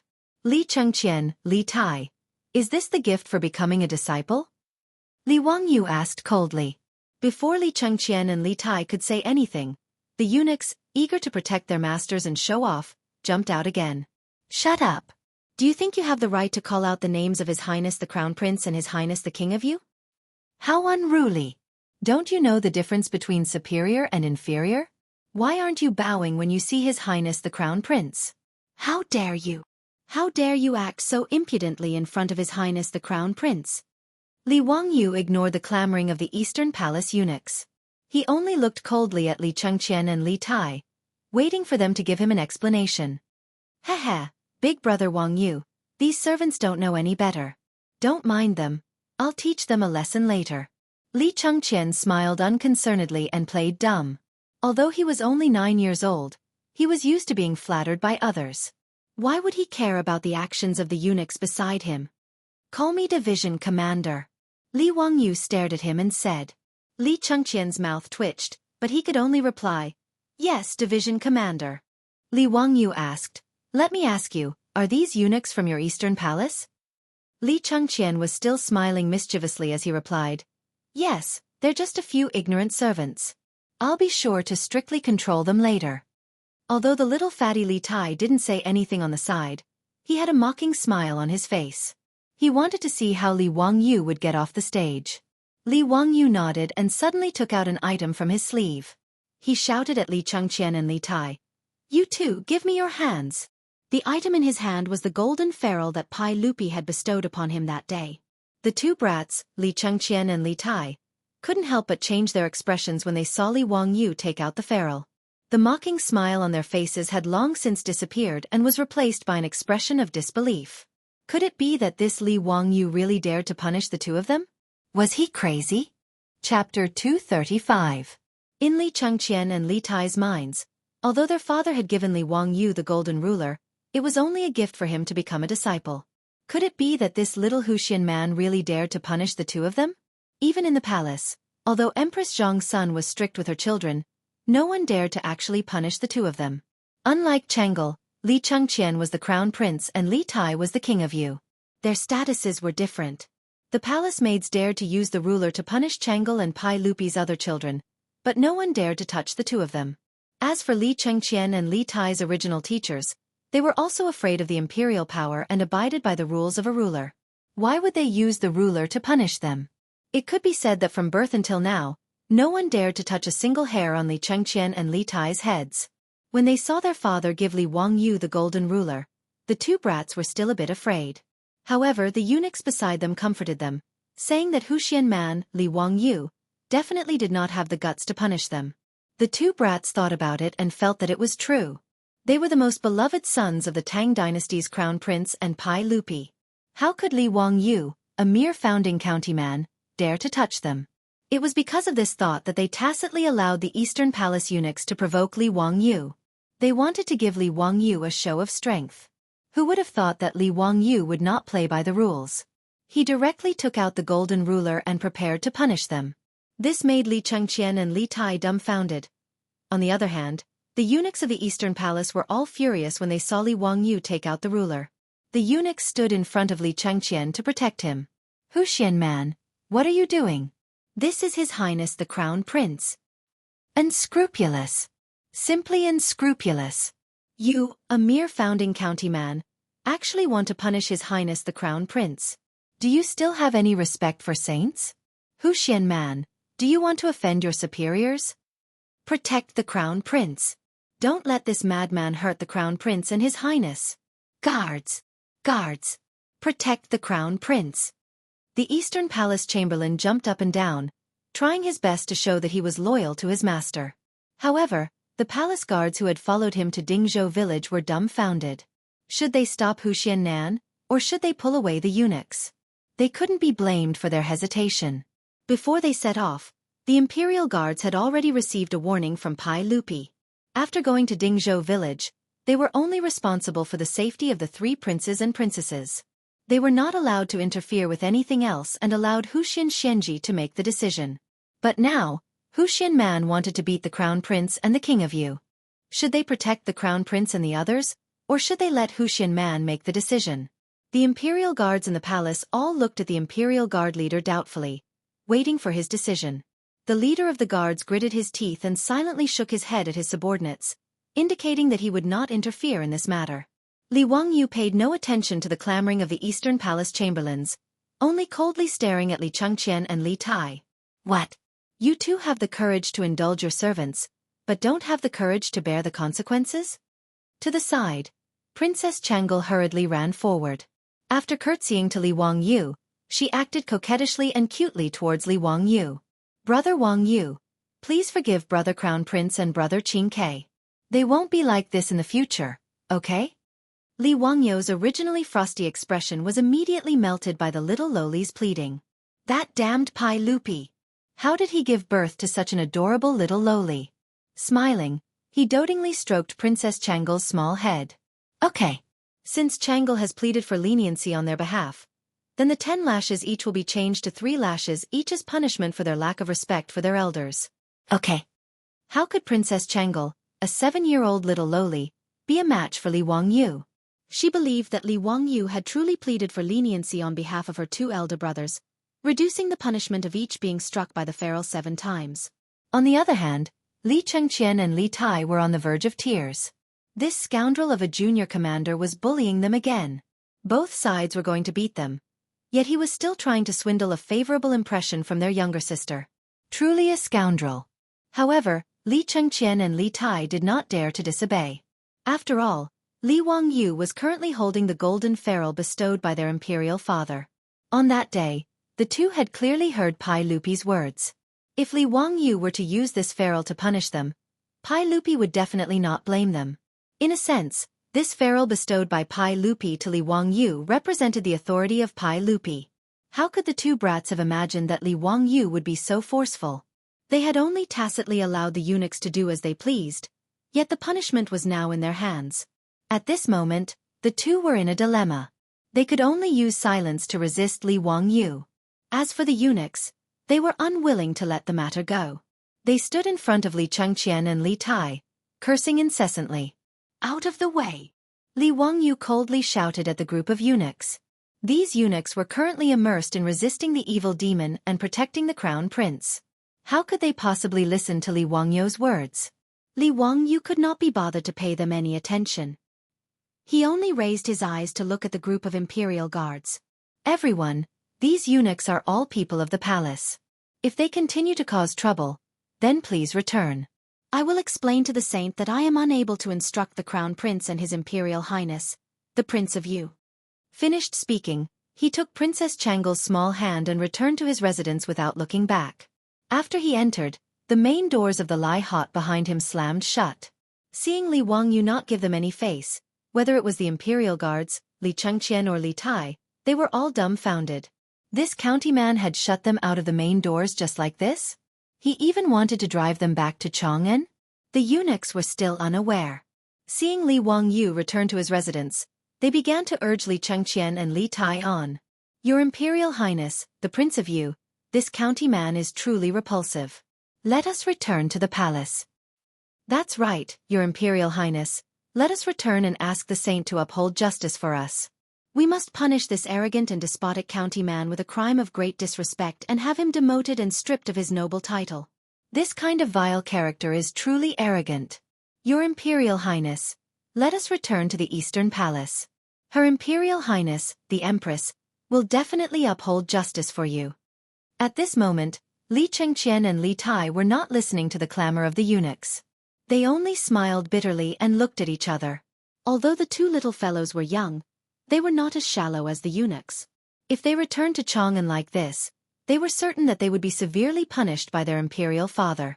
Their imperial mother would also not protect them. Pai Lupi and Empress Zhang's son valued filial piety the most. Respecting one's teachers was also a part of filial piety in China. If Li Wangyu were to complain to their imperial father, saying that the two brothers did not respect their elders, it was likely that the punishment they would receive would be even more severe. Although Li Chengqian was the crown prince, he was still very respectful towards his teacher. The two of them were just angry that Li Wangyu was so young and not much older than them, yet he wanted to be their teacher. However, even as the crown prince, Li Chengqian did not dare to return to Chang'an with his tail between his legs. With no other choice, Li Chengqian and Li Tai could only push aside the eunuchs in front of them. They stepped forward and lightly knocked on the main doors of Lai hut. Chapter 236. The old housekeeper Li Heng opened the door once more. Now that he knew that the two children in front of him were the crown prince and King Yu of the Tang dynasty, the old man was quite frightened. However, he still mustered up his courage and asked Li Chengqian and Li Tai according to his Longjuan's instructions, "Your Highness, King Yu, are you willing to accept your punishment?" Li Chengqian and Li Tai looked at each other and nodded helplessly, indicating that they would accept Li Wangyu's punishment. Seeing that the crown prince had agreed, the Eastern Palace eunuchs began to beat their chests and stomp their feet as if their parents had died. They cried bitterly and scolded Li Wangyu for offending the crown prince's actions. When Li Wangyu walked out of the door and saw this scene, he almost laughed out of anger. These eunuchs were all good actors with superb acting skills. Unfortunately, their brains weren't good, and their EQ and IQ were low. He only needed to look at the group of palace guards who did not move at all, and were only quietly watching from the side. He knew that they must have received Li Er's order in advance to act like this. Why didn't the Eastern Palace eunuchs, the crown prince's people, receive Pai Lupi's orders? Li Wangyu was willing to bet his head that these eunuchs were thrown to him by Pai Lupi to make an example out of them. Since Pai Lupi could sense that Crown Prince Li Chengqian was behaving oddly, he naturally thought that it was the Eastern Palace eunuch's fault. This was indeed the case.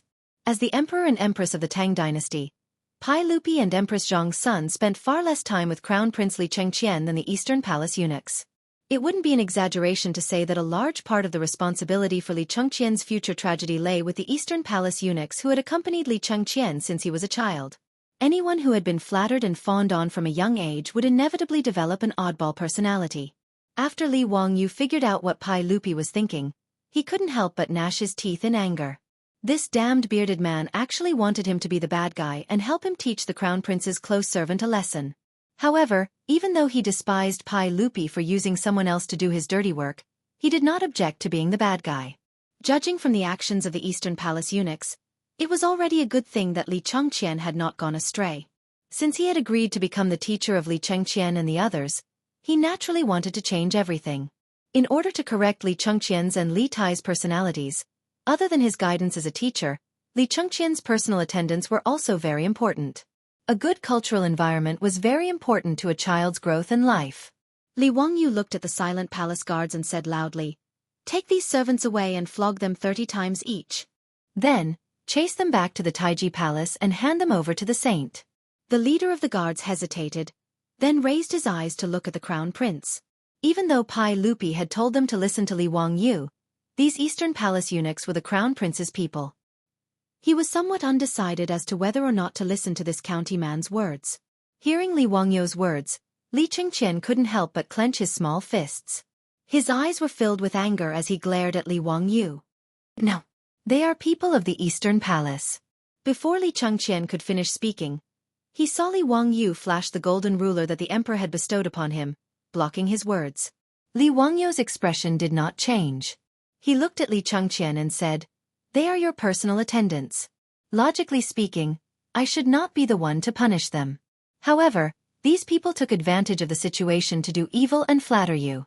As personal attendants of the crown prince, they instigated the crown prince to be disrespectful and unreasonable. As your teacher, I naturally have the duty to teach these impudent eunuchs a lesson, so that they will not tarnish the crown prince's reputation in the future. He then used his palm to lightly tap the golden ruler twice in a threatening manner. "Chengqian, do you have any objections to your teacher's words?" Even if Li Chengqian had objections, he was scared away by the ruler in his hand. He shook his head repeatedly.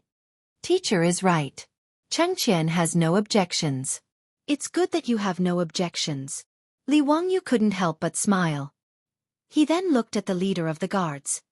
"Why aren't you moving? Do you really want me to ask for the saint's decree?" The leader of the guards saw that even the crown prince had given in. Naturally, he wouldn't oppose Li Wangyu. He immediately waved his hand at his guards, indicating for them to come forward and hold down the Eastern Palace eunuchs. When they were pressed to the ground by the ferocious guards, the Eastern Palace eunuchs finally dared to feel fear. "Your Highness the Crown Prince, please save me. How can I let Tian Shilang humiliate you so wantonly?" "County man, I know I was wrong. Please spare me. Crown Prince, save me." Hearing these eunuchs, who were usually obedient to him, cry and beg for mercy, Li Chengqian's eyes couldn't help but redden. Although he was the Crown Prince, he was only 9 years old. In the future, he would only be a little brat in the 3rd grade. Many of these Eastern Palace eunuchs were his playmates. After interacting with them day and night, Li Chengqian also had feelings for them. He was like a little brat whose beloved toy had been broken. He looked at Li Wangyu with anger in his eyes. Li Wangyu ignored Li Chengqian's anger. He just stared at the palace guards as they pressed the Eastern Palace eunuchs to the ground and began to beat them with planks.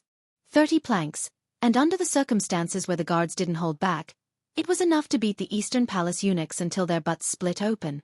The Eastern Palace eunuchs, who had been incomparably arrogant earlier, now realized that they had kicked an iron plate.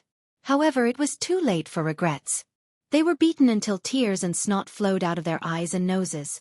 Some of the weaker ones directly fainted. Not long after, the 30 planks were finished.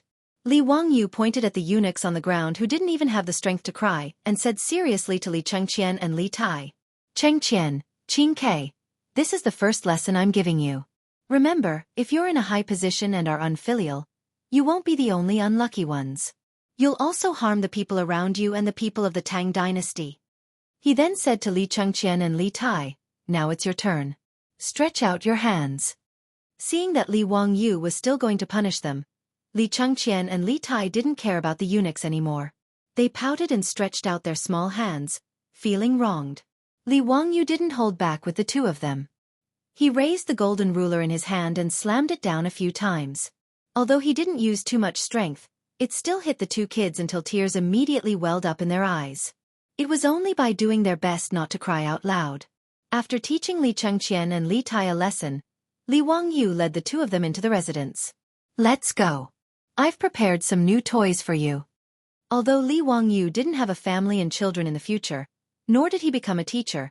Even if he hadn't eaten pork, he would have seen pigs run.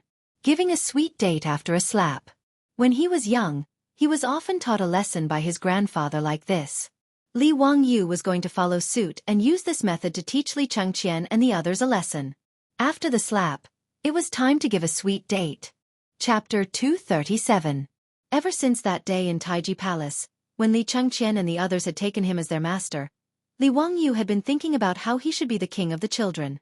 For this reason, he had discussed many methods with his beautiful superior. As for how to educate the naughty children, the two had a common understanding. First, they would use play to attract Li Chengqian and Li Tai, and then slowly teach them. As for Princess Changle, there was no need to worry. The adorable little princess was not only clever, but also sensible. Li Wangyu planned to have his beautiful superior and Aphrodite accompany Changle to play, while he would concentrate on teaching Li Chengqian and Li Tai. As for how to attract Li Chengqian and Li Tai's interest, Li Wangyu was not worried at all. When it came to playing, Li Wangyu could boldly say that there was not a single person in the Tang dynasty who could fight. Although Li Wangyu was unable to create the mobile phones and computer games that the naughty children of the future loved to play, when he was young, where would he have had these to play with? Li Wangyu's childhood was abnormally lacking in material things, but his mental life was extremely happy. His memories were still fresh in his mind. Eagle-catching chicks, hopscotch, ice skating, cross-legged cockfighting, goat jumping, and even mud. These were all things that his group of little friends could play for an entire day. Rolling iron rings, spinning tops, and other toys were their favorite. Li Wangyu planned to bring all of these to the Tang dynasty. First, he would attract the interest of the two most noble naughty children of the Tang dynasty. From Li Wangyu's point of view, Li Chengqian and Li Tai, as well as Pai Lupi's other sons, had been locked up in the palace for too long and lacked contact with their peers. Spending every day with those feminine attendants, it would be strange if they did not feel awkward. He planned to first attract the interest of Li Chengqian and Aphrodite, and then slowly have these two naughty children play with the naughty and mischievous children of Dingzhou village. This would allow them to understand the hardships of the common people, and also allow these two spoiled brats in the palace to reawaken their childlike nature. For this reason, Li Wangyu took great pains to find Carpenter Lu and his family from the village. They busied themselves for 2 to 3 days and made many new things in the open space of the outer courtyard.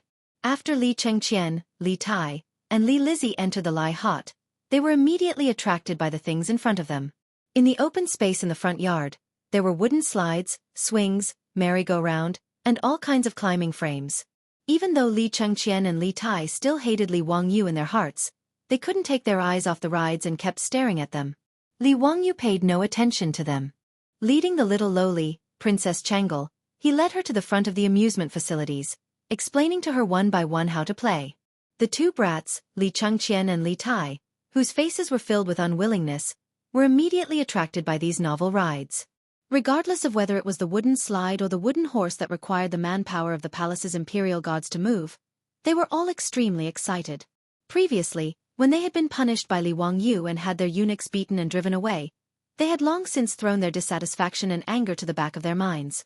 To the side, Li Wangyu smiled as he looked at the three little fellows, cheering and jumping up and down. At this moment, the imperial guards were so busy that their foreheads were covered in sweat, frantically protecting the extremely excited crown prince, His Imperial Highness the Prince of Yu, and the eldest princess. With a snap of his fingers, it was settled. Dealing with these brats was too simple. All he needed to do was find something that they were interested in and guide them. Although Li Chengqian and Li Tai had previously appeared unwilling, Li Wangyu dared to bet that even if he drove them away, it would be useless. When the three little fellows were covered in sweat from playing, their beautiful superior led the servant girls out, delivering iced drinks to each of the little fellows. Of course, this was made by using saltpeter to make ice. Originally, Li Wangyu had thought about whether he should go to Chang'an City to open a cold drink shop. He believed that the business would definitely be very good. In just over a month, he had changed from a second generation of the rich to the founding father of the Tang dynasty. His family also had a four-wheeled carriage business, which was a profitable business. Naturally, he would not open a small cold drink shop in Chang'an City. However, the iced drinks made Li Chengqian and Li Tai cry out in joy. Even their attitude towards their beautiful superior was excessive. They even called her master's wife. Li Wangyu was speechless. However, the beautiful superior rolled her beautiful eyes at Li Wangyu and actually acquiesced to this address. Su Chongqing liked the little lowly Changle even more. After delivering the iced drinks to the three little fellows, he took the cute little lowly to the backyard to play. For the entire morning, Li Wangyu played with Li Chengqian and Li Tai, making the two little brats extremely excited. How could they have imagined that someone would have so many fun things to play with? Compared to those palace eunuchs, this was much more interesting.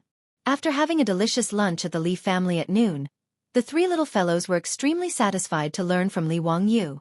This was not because the imperial cuisine in the palace tasted bad, but because Li Wangyu was too shameless. He actually used unhealthy fried food to attract Li Chengqian and Li Chengqian. Even in the future, the brats who were used to eating all kinds of delicacies had no resistance to KFC and McDonald's, not to mention the three little brats from 1300 years ago. Fried chicken steaks, fried chicken burgers, and iced drinks. That's right, burgers. In order to please Afro, Li Wangyu had already figured out how to make bread. Speaking of which, making bread was not complicated and Afro knew a little about it. Su Chongqing was also a baking enthusiast in the future. The only thing lacking in the Tang dynasty was an electric oven, but this was not important. They could just find the masons in the village to build an oven. After a few experiments, the bread was successfully baked. When Afro took the first bite of the steaming bread, tears flowed uncontrollably down her cheeks, making her beautiful superior feel sorry for her. But when Afro took the initiative to give Li Wangyu a kiss, her beautiful superior was so angry that she wanted to draw her knife and chase after this adulterous couple. Li Wangyu only felt that it was a pity that potatoes and tomatoes had not yet been spread to the Tang dynasty. Otherwise, they could be used to make French fries and ketchup. Even so, the eyes of Li Chengqian, Li Tai, and Li Lizzie lit up when they ate a delicious meal that they had never eaten before. In particular, the little fatty Li Tai actually finished off 3 burgers in one go, which almost scared Li Wangyu out of his wits. He was afraid that this fellow would choke to death, and he would not be able to explain it to Pai Lupi. Relying on fun and good food, Li Wangyu finally made Li Chengqian and Li Tai not reject him anymore. After lunch, Li Wangyu coaxed the 3 energetic children, who still wanted to play on the rides, to take an afternoon nap. They were still primary school students. They could only study properly if they played well, ate well, and rested well. After the 3 children got up energetically, Li Wangyu led them to his study, which he had already converted into a small classroom. Since Pai Lupi had taught his own children to him, Li Wangyu could not just bring them along to play. Li Wangyu planned to teach Li Chengqian and the others some different knowledge. Chapter 238.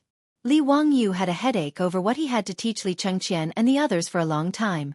Thinking back to the primary school of the modern era, it seemed that they learned Chinese, mathematics, English, art, music, and physical education. There was no need to consider Chinese. If Li Wangyu didn't plagiarize the works of the great masters of the modern era, his actual level might not even be as good as these 3. Although Li Chengqian and Li Tai were 8 and 9 years old respectively, in terms of essays, poems, policy, laws, decrees, scriptures and moi, they were far superior to Li Wangyu as they had been taught by famous teachers since childhood. There was also no need to consider English. It was useless to learn it. He seemed to be able to teach the 3 little ones how to sketch, but this was only a minor skill. It seemed that he could only teach them mathematics, plus some simple physics and chemistry knowledge. Thinking of this, Li Wangyu felt very tired. However, what he taught Li Chengqian and the others was not important. Li Wangyu felt that the most important thing was to establish a correct outlook on life for the 3 little ones. They had to learn the 8 honors and 8 disgraces. They had to study every day and strive to be a useful person to society. Li Wangyu stroked his chin, wondering if he should write down the code of daily conduct for primary school students for the 3 little ones to recite. He was extremely familiar with this code of daily conduct for primary school students.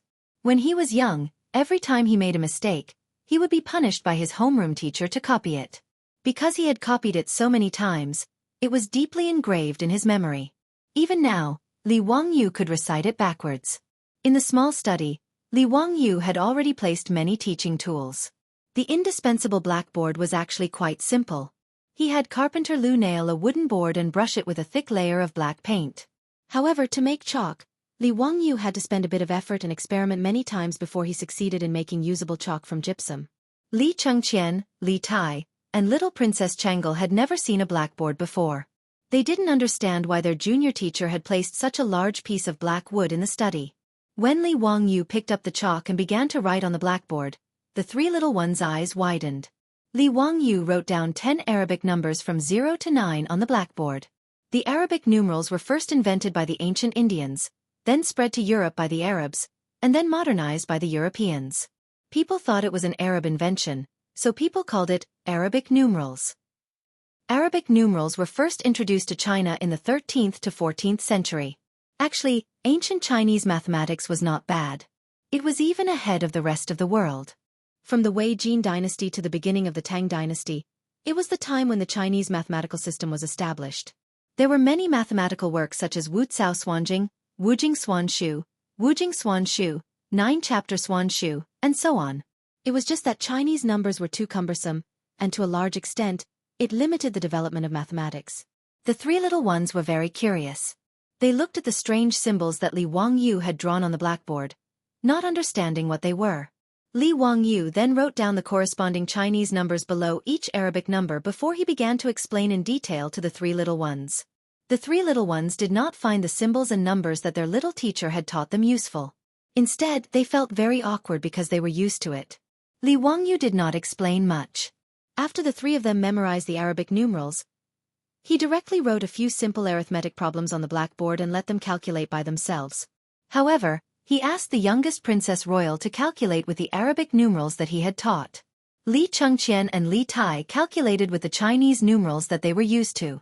Okay, Chengqian, Qingke, you two won't lose to your sister, right? That would be too embarrassing. If you win the competition, your teacher will reward you with a bowl of ice cream. It's delicious. Although they did not know what ice cream Li Wangyu was talking about, Li Chengqian and Li Tai were angry at Li Wangyu's underestimation. Arithmetic was something that they had to learn since they were young, especially Qingke, who was good at it. How could she lose to a little girl like Changle? The two snorted. Humph, how could we lose to Changle? Hee hee, that's good. If you lose, you two can only watch Changle eat ice cream. Okay, let's begin, Li Wangyu said with a sneaky smile. What a joke.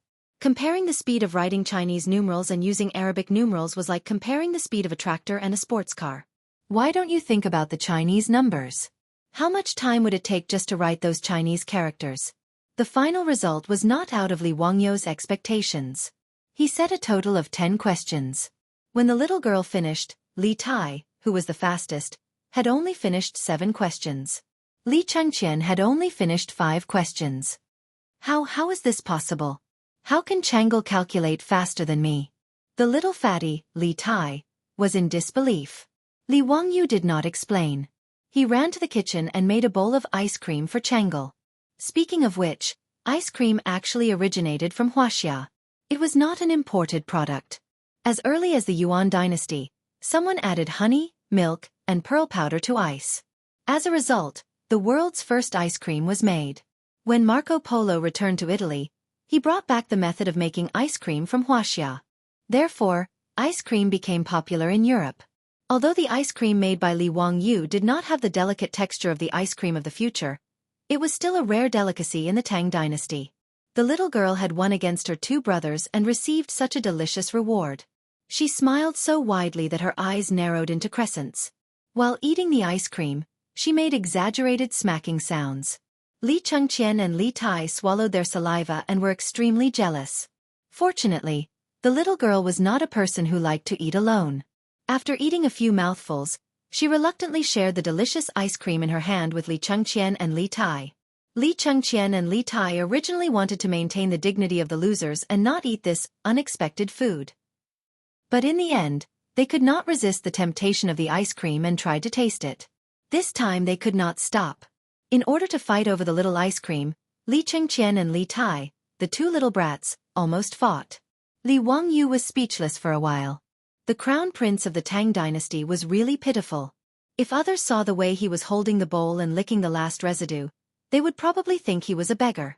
There was fun and there was delicious food. In just a day's time at Dingzhou village, Li Chengqian and Li Tai had completely forgotten how they had looked down on Li Wangyu. It was not until evening that the 3 children reluctantly returned to Chang'an City after the imperial guards urged them several times. Because Li Wangyu was not interested in being the king of the children every day, he had agreed with Pai Lupi to send Li Chengqian and the others to Dingzhou village twice every 10 days. That was to say, once every 5 days.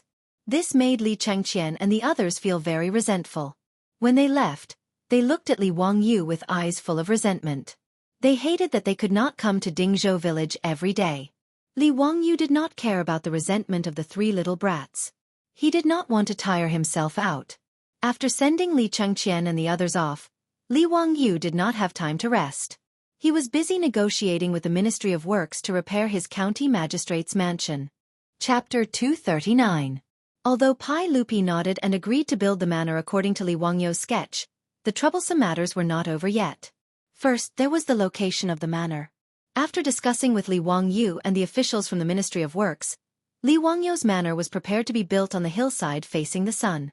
Previously, in order to compete with the Li clan of Hu County, the hillside facing the sun was about 1,000 mu in size.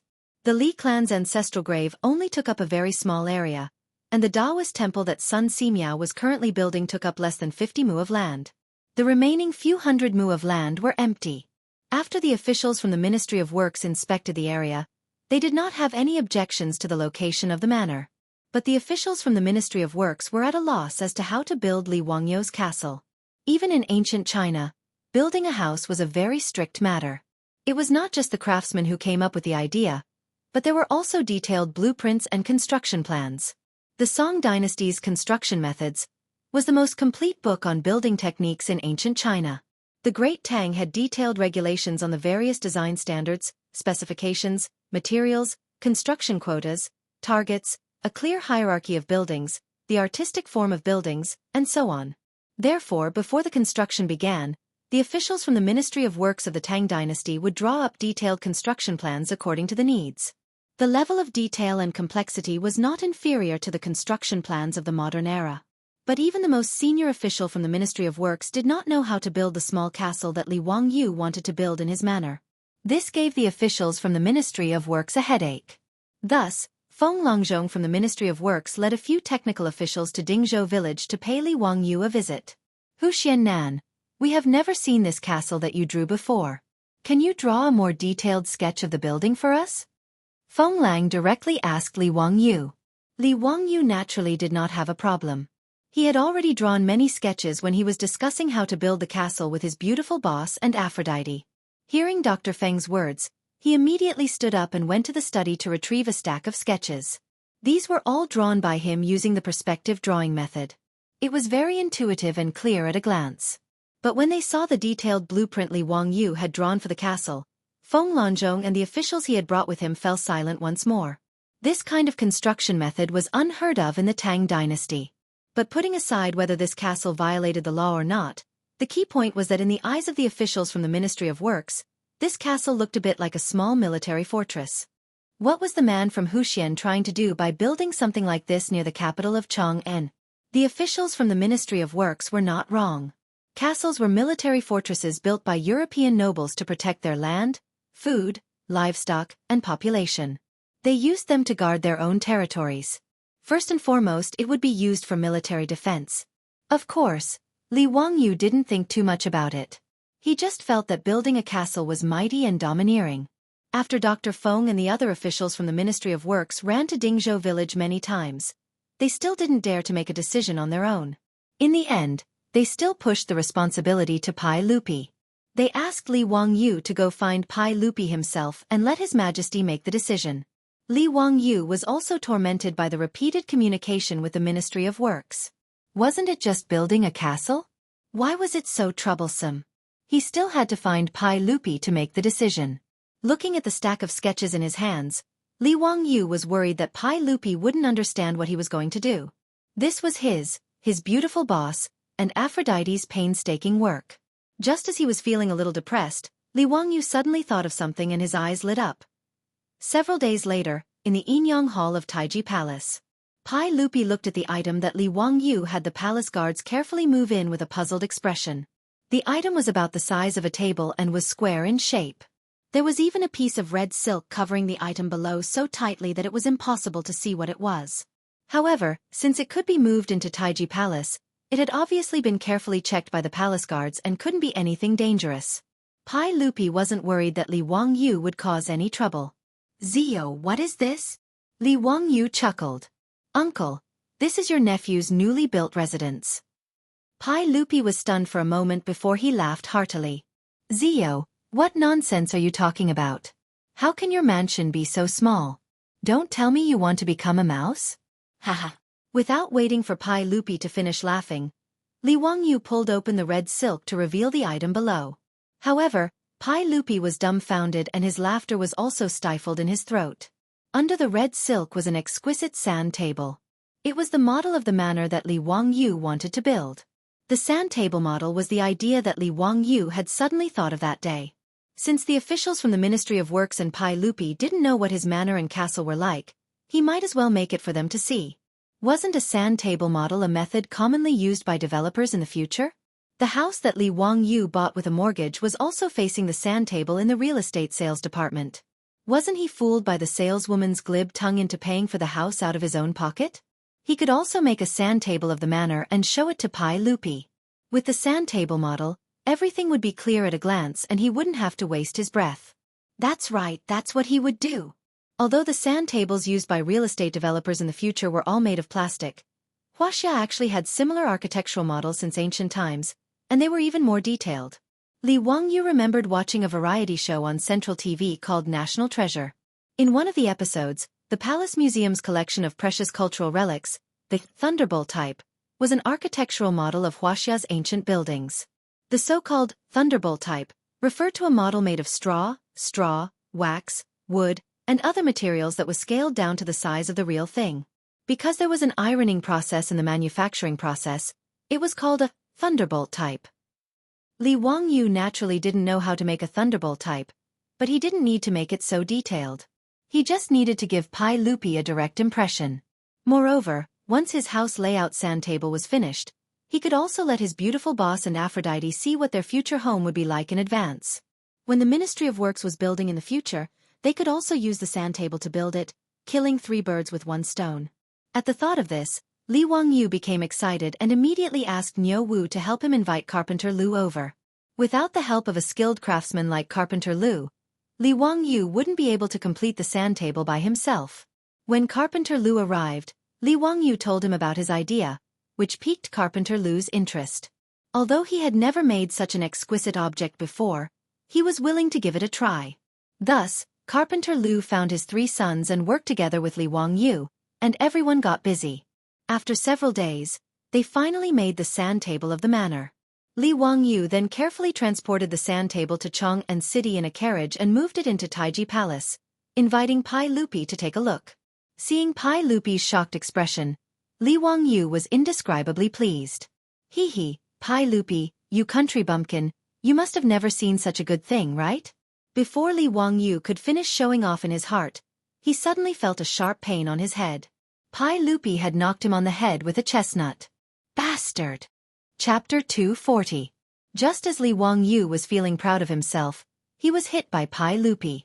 Pai Lupi was still cursing and scolding him, leaving him dumbfounded. What was going on? He was just showing Pai Lupi the sand table of the manor. Why did he hit him? Was Pai Lupi jealous?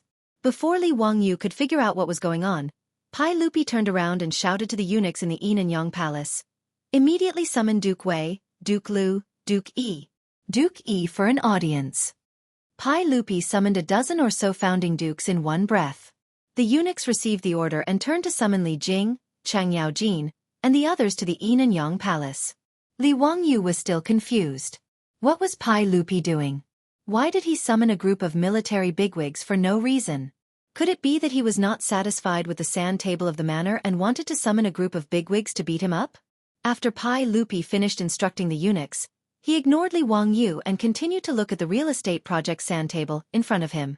This made Li Wangyu very embarrassed. Li Wangyu coughed softly. "Uncle, is there a problem with the sand table I made?" "Humph, what a waste. You scoundrel, why didn't you offer up such a good thing earlier? You deserve a beating." Pai Lupi glared at Li Wangyu angrily. Good thing? What did he mean? Li Wangyu was still very confused. Did Pai Lupi take a fancy to his manor and want to build one? But what did he mean by calling a group of military bigwigs? Seeing Li Wangyou's bewildered expression, Pai Lupi did not want to pay attention to him. He looked at the sand table in front of him and kept gesturing with his hands as he muttered something. The mansions of the Grand Dukes were not far from the Taiji Palace. It did not take long for them to gather in the Yin and Yang Palace after being informed by the palace servants. Your Majesty, why did you call us here? But who is so blind as to provoke the Tang dynasty? Wahahaha, my spear has been thirsty for a long time. Cheng Yaojin roared.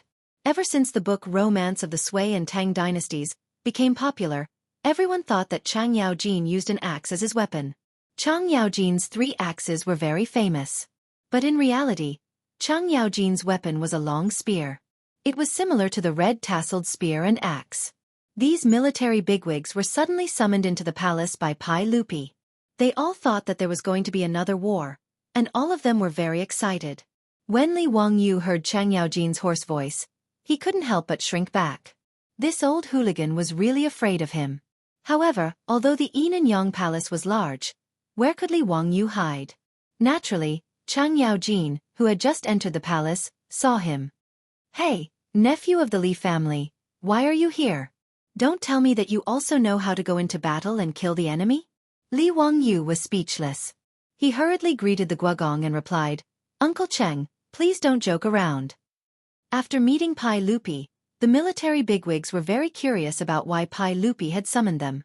Pai Lupi pointed at the sand table that Li Wangyou had brought. Everyone, look at what this guy made. Well, this guy calls it a sand table. It was the sand table of the manor in Hu County. Country bumpkin. Li Wangyou silently complained in his heart. Li Jing and the others' gazes followed Pai Lupi's finger and fell on the sand table. Li Wangyou and Carpenter Lu had made the sand table for this construction project. In order to be more intuitive, he and Carpenter Lu had not only made a model of the castle, but they had also made a terrain model based on the topography of the hillside facing the sun. Li Wangyou had used yellow mud to build the undulating hillside. In order to make it more realistic, he had even covered it with green peacock stone powder. It looked lush and verdant, just like a hillside full of trees. When Li Wangyou's manor was chosen, he had only used part of the hillside facing the sun to build the castle. The European-style garden and pond were built on the flat ground at the bottom of the hillside. When making the sand table model, Li Wangyou and Carpenter Lu had used gelatin and blue dye to create the shape of the lake. In addition to Carpenter Lu's exquisite skills, he had made the castle model out of wood. The entire sand table looked very realistic at a glance. It had completely displayed Li Wangyou's imagination of the manor and the surrounding terrain. Such a realistic sand table had never appeared in the Tang dynasty since the creation of the world. When the group of military leaders looked at it, their eyes immediately lit up. Your Majesty, this thing called a sand table was made by Li Zio? Good stuff, good stuff.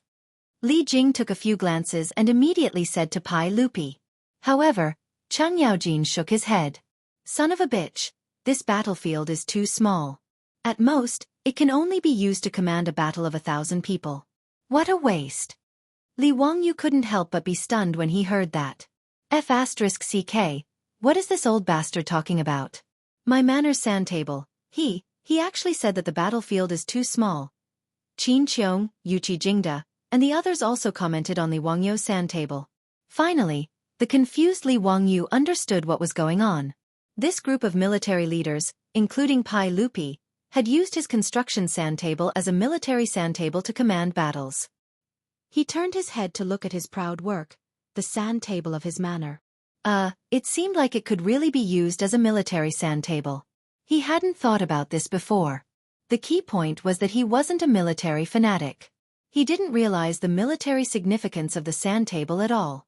In fact, sand tables had a wide range of military uses. They could vividly show the terrain of the battle area, the composition of the enemy's position, the deployment of troops, the configuration of weapons, and so on. Later generations of the army often used sand tables to study the terrain, the enemy situation, battle plans, organize coordinated actions, carry out tactical drills, study battle examples, and summarize battle experience. In the Tang dynasty 1,300 years ago, even the maps used for battle command were quite rough and simple. Most of these maps were of a schematic nature and were far from accurate. This was actually quite disadvantageous for battle command, but the level of technological development at that time was like this. It was too difficult to draw an accurate map. At this time, the sand table presented in front of Pai Lupi and the military leaders seemed to have opened up a new world for everyone. For a horse emperor like Pai Lupi, he saw the military use of the sand table at first glance, so he immediately asked the chamberlain to inform Li Jing and the others. The appearance of the sand table piqued the interest of the military leaders. Everyone, including Pai Lupi, surrounded the sand table and looked at it with interest. On a whim, the Minister of War, Li Jing, and the other founding dukes actually planned to make a military chess deduction on the sand table. Seeing Pai Lupi and the group of military leaders rubbing their hands together, Li Wangyu felt very stifled. He wanted to cry but had no tears. My manor. Not for you to play like this. Chapter 241. I'll use a brigade of Mo blade soldiers to block the manor's gate, and 2 brigades of armored soldiers to harass you with arrows. I don't believe you can break in. Bah, old man. Why do I have to go through the gate? Which part of the manor's wall can't be broken through? Any cavalry can break into the manor with a single charge. You can only retreat to defend the castle. Even if I retreat to defend the castle, I can defend it for 10 days to half a month. So what if you have several times more troops than me? Don't forget, you are all cavalry. How can you attack the castle? In the Yin and Yang Hall of Taiji Palace, there was an uproar. Those founding dukes were divided into 2 factions. They were playing chess on the sand table of Li Wangyu's manor. Pai Lupi was the judge. The history of military chess in Huaxia could be traced back to 4,500 years ago. The Xia dynasty had begun to use stones and wooden sticks to demonstrate formations and research war on the ground. The most indispensable thing for the valiant generals in China's history was the deduction ability before and after the battle. The most famous chess deduction in history was during the Spring and Autumn Warring States period. Mozi wanted to stop Chu from attacking Song. Gong Shuban made cloud ladders for Chu, wanting to use them to attack Song. Mozi and Gong Shuban in front of King Chu used their pockets as the city walls and the wooden pieces as the city defense weapons, and began to deduce the strategy of the game of chess. Gong Shuban used many ingenious siege tactics, but they were all resolved by Mozi. Until Gong Shuban used up all his siege methods, Mozi's defensive equipment was more than enough. King Chu finally gave up attacking Song because of this deduction. In the Tang dynasty, the rules of chess deduction in the military were more complete. There were detailed rules and deduction methods. These military big shots could only do chess deduction based on a map that was not very detailed, which made them very unhappy. But today, seeing Li Wangyu's sand table, this kind of chess deduction method that seemed to have a god's view, made these big shots exclaim. The military big shots who were having fun even called the servants to bring wine, drinking while continuing the battle. Even Pai Lupi was the same. He kept drinking the wine in his cup and laughed heartily. Li Wangyu was completely speechless. If it weren't for the fact that he really couldn't beat these bastards, he would have fought it out with these old fogies who destroyed the sandbox of his manor's buildings. This was too much. This was not King military sandbox. A bunch of old men. Old killers. Each and every one of them was trying their best to figure out how to destroy the small castle that he hadn't started building yet. This feeling was really too strange. However, he was just a small county official. In front of Pai Lupi and this group of old ruffians who were all dukes, he really had no right to speak. He could only grit his teeth and endure. It was not easy to endure until the group of military bigwigs had their fill. They even drank several jars of wine before the deduction of the military flag was finally over. Satisfied, Chang Yaojin used his palm leaf fan-sized palm and began to ravage Li Wangyu's small shoulders. Nephew, not bad. This sand table is a good thing. You little bastard. You finally came up with something interesting. It's simply a waste of time to make water wheels and carriages.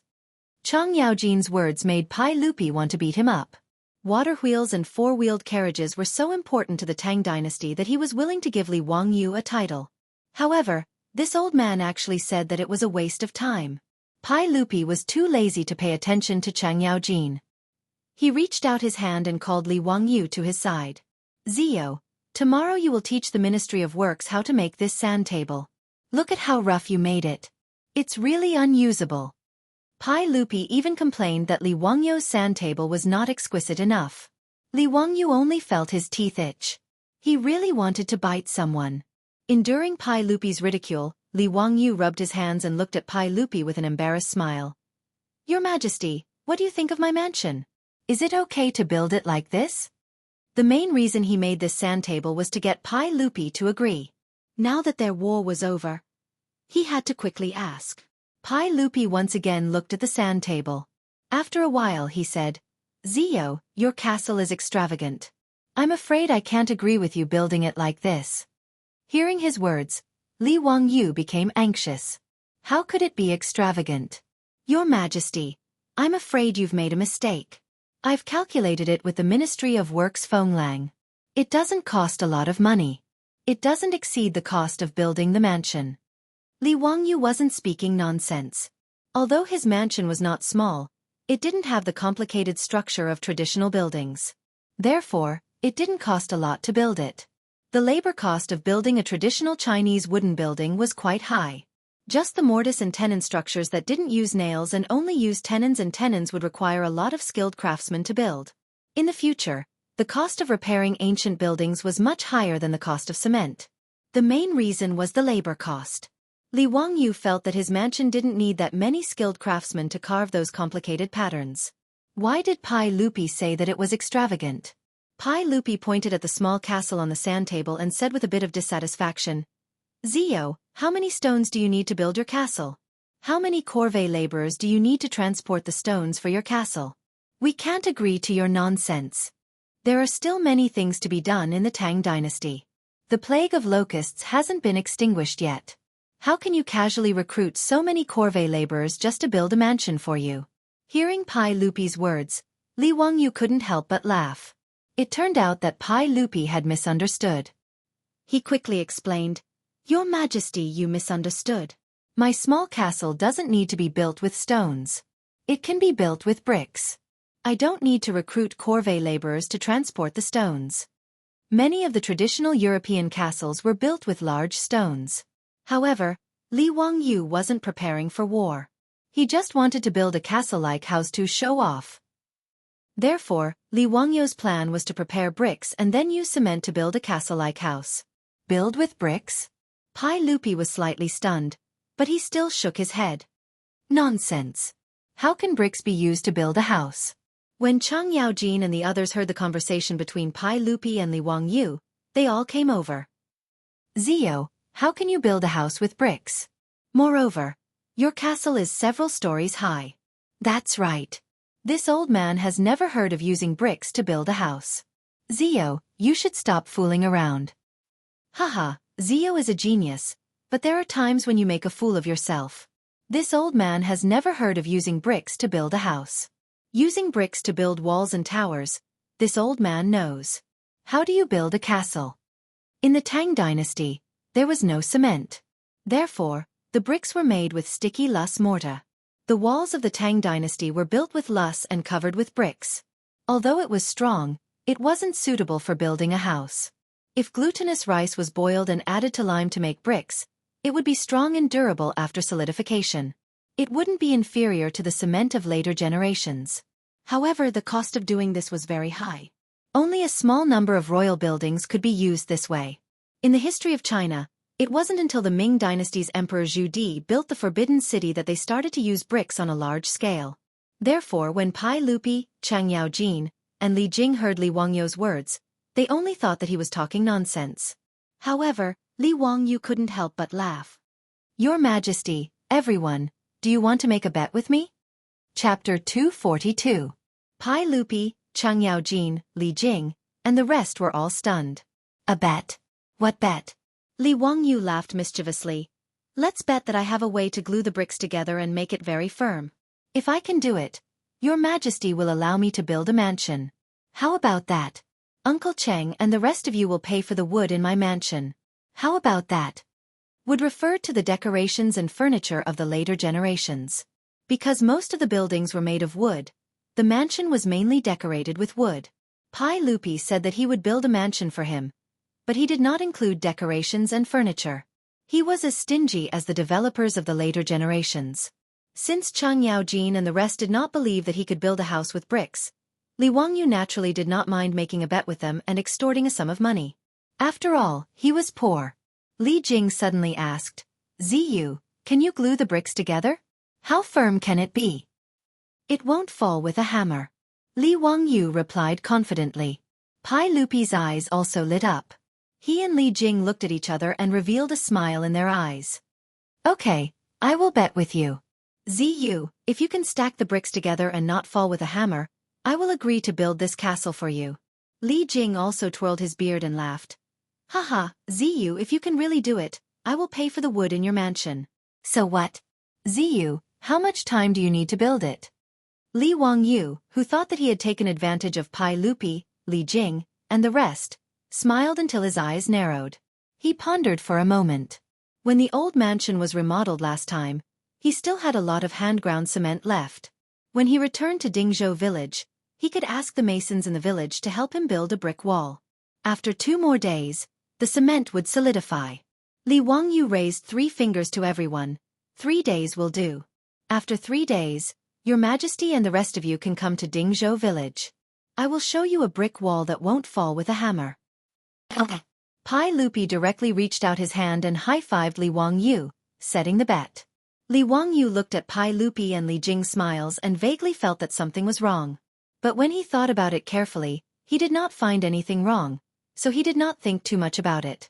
After saying his goodbyes and leaving the palace, Li Wangyu hurried back to Dingzhou village to find a mason to build the wall. 3 days later, at Dingzhou village in Hu County, several dozen riders entered the village. Pai Lupi led a group of dukes to the old residence of the Li family. Speaking of which, ever since Li Wangyu moved from the county seat of Hu County to Dingzhou village, this secluded village at the foot of Qinling Mountain became more and more lively. The farmers in the village were already used to seeing all kinds of nobles that they normally wouldn't see, so they all went to the Li family's old residence. Originally, there were some farmers who were watching from afar and talking to each other. But now, other than the little kids in the village, no one was interested in the Li family's guests. After Li Wangyu was conferred the title of nobility, the Li family's old residence had a plaque with the words, Hu County Male Residence, hanging on the door. This really scared the farmers, including the village head. Li Jia Shaolang was conferred the title of nobility. Even if it was the lowest rank of county baron, in the eyes of the villagers of Dingzhou village, he was still an extraordinary noble and was respectfully addressed as Lord Ju. In the eyes of the farmers, Yang Mingfu of the Hu County Yamen was already a righteous official. Not to mention the founding county baron, who was a noble of the Tang dynasty. Currently, the 127 families in Dingzhou village were all sealed off by the Li family. From now on, the rent of their houses would be transferred to Lord Li. For a time, no one dared to pass by the road in front of the Li family's old residence. They would rather take a long detour than disturb the county baron. The naughty children in the village were pulled by the ears and scolded for a long time by the adults at home. They were told that they didn't dare to be mischievous. If they offended the county baron, they would lose their heads. Previously, when Li Wangyu's ducks ate locusts, the farmers who blocked the Li family's front door were in fear and trepidation. They were afraid that Li Wangyu would hold a grudge against them because of this. However, the commotion caused by Li Wangyu's conferment of nobility dissipated not long after. This was because the farmers all discovered that Li Jia Shaolang seemed to be the same as before after he was conferred the title of nobility. Which family's Lord Ju would squat on the ground and chat with others every day without a care for his image? Which family's Lord Ju would act like the farmers and curse people with vulgar words when provoked? Even after Li Wangyu was conferred the title of nobility, in the eyes of the farmers of Dingzhou village, he was still the same old Li Jia Shaolang. In addition, the business of the four-wheeled carriage business was getting better and better, and the farmers had more and more copper coins in their pockets. They felt that the Li family was still the same old Li family and was still so pure and kind. Gradually, the farmers' fear of Li Wangyu's conferment of nobility dissipated. Their attitude towards the Li family returned to normal, but there was more respect. In addition, the way they addressed him had changed. The old villager originally called him Li Jia Shaolang, but now he called him Lord Ju. That was all. Pai Lupi led a group of dukes and bigwigs to Dingzhou village. The farmers passing by only glanced at this group of people and didn't have any strange expressions. They continued with what they were doing. The Li family's old residence, on the other hand, was wide open. Li Wangyu led his beautiful superior, Aphrodite, and the others to respectfully welcome Pai Lupi. Pai Lupi jumped off his horse and tossed the horsewhip in his hand to the Imperial Guard as he impatiently asked, "Zio, have you finished building the brick wall you mentioned?" Li Wangyu hurriedly bowed to Pai Lupi and the bigwigs before replying, "It has already been built. Your Majesty, please inspect it." Pai Lupi nodded in satisfaction and took the lead to lead the group of bigwigs into the Li family. In the front courtyard of Lai Hot, a brick wall had appeared out of nowhere. This was the wall that Li Wangyu had the village masons build for him. In order to make it sturdy, Li Wangyu even had people dig a foundation for this brick wall. Pai Lupi walked forward and patted the wall with his palm. He found that it was abnormally sturdy. "Zio, is this really a brick wall that you had people build? You didn't get someone to transport a stone slab to deceive us, right?" Pai Lupi asked in astonishment. In order to make this brick wall sturdy, Li Wangyu had even had people smear cement on it. Now that the cement had dried and solidified, it indeed looked like a stone slab. Cheng Yaojin also used his fist to pound the brick wall twice and smiled at Li Wangyu. "Nephew, you're cheating. How is this a brick wall? It's clearly a stone slab." Li Wangyu chuckled and pointed to the hammer that he had already prepared. "Uncle Cheng, you'll know once you hit it. Could it really be a brick wall?" Li Wangyu's attitude made Pai Lupi and the bigwigs somewhat suspicious. Cheng Yaojin didn't hesitate. He picked up the hammer and smashed it at the brick wall. With a clang, there was only a white mark left on the brick wall after being knocked. "Son of a bitch, Li Wangyu, are you sure you're not messing with me? This is clearly a stone slab." Cheng Yaojin swung his hand that had been shaken by the hammer and cursed at Li Wangyu. Li Wangyu chuckled. "Uncle Cheng, how about we make another bet?" Chapter 243. Another bet? Cheng Yaojin was amused by Li Wangyu's words. Was this bastard addicted to gambling? "Nephew, what kind of bet do you want to make?" Cheng Yaojin asked angrily. Li Wangyu smirked. "Let's bet that this wall is made of bricks. If it's really made of bricks, Uncle Cheng, you'll lose 50 troops to me. How about that? If it's made of stone, I'll give you 50 jars of the best wine." He had his eyes on Cheng Yaojin and wanted to get some elite troops from the old hooligan. Originally, the Li family's mansion was not big, and he didn't need any troops. Even the Niu brothers were killed by Niu Yong first and then asked for permission. Thus, he had no choice but to accept them. But now, he was conferred the title of county man, and Pai Lupi was going to build him a county man's mansion. Thus, he was short of manpower. The new county man's mansion, according to his and the Ministry of Works plans, occupied a few hundred mu of land. When the manor was built, it would be impossible to have no one at home.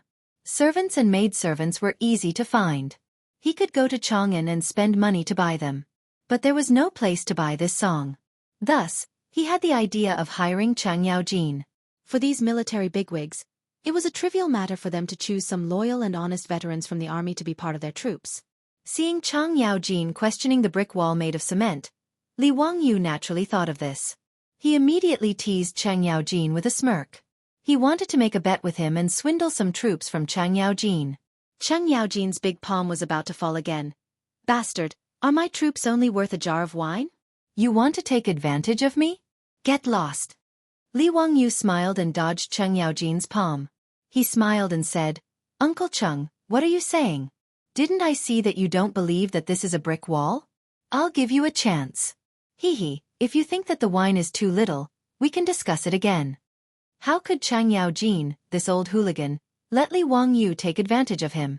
Looking at his confident appearance, Cheng Yaojin knew that the stone slab wall in front of him must have been built with bricks. He glared with his bell-sized eyes.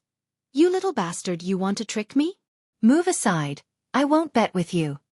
After saying that, he raised the hammer in his hand and smashed it at the wall again. The strength of the artificial volcanic ash cement created by Li Wangyu was naturally not comparable to the high-strength cement of the later generations. After being smashed by Cheng Yaojin with all his strength, the cement on the surface of the wall cracked and fell off, exposing the bricks inside. Cheng Yaojin put down the hammer and couldn't help but exclaim in surprise, "Hey, this place is actually made of bricks. Nephew, what method did you use to make these bricks so sturdy?"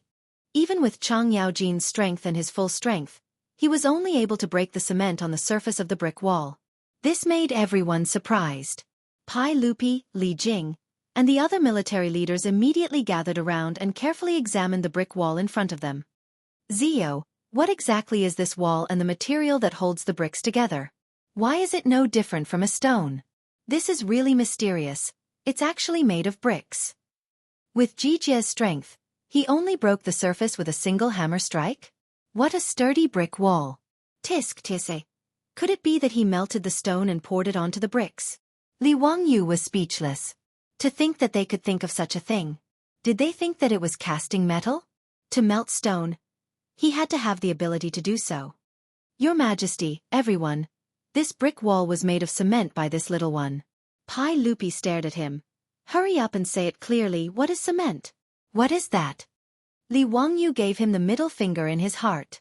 Was the emperor so amazing? Was this the attitude of someone who was asking for advice? Why were you so fierce? Fine, the emperor was amazing. Li Wangyu admitted defeat. He lowered his head and obediently replied, Your Majesty, the cement is a type of adhesive that I created. After mixing it with water, it can firmly glue the sand and bricks together. After it solidifies, it hardens into this state. Zio, how much did this cement of yours cost? Li Jing asked. Li Wangyu scratched his head. Cost? It didn't seem like it cost anything. The cement he was using now was made by grinding broken pottery pieces, so there was almost no cost. If he wanted to make it on a large scale, it would be simple. He just needed to put lime and clay in a kiln. The process of making this kind of cement was very simple. The calcining temperature was low, and the requirements were not high. Of course, compared to the Portland cement of the future, it was far inferior in terms of strength and hardness.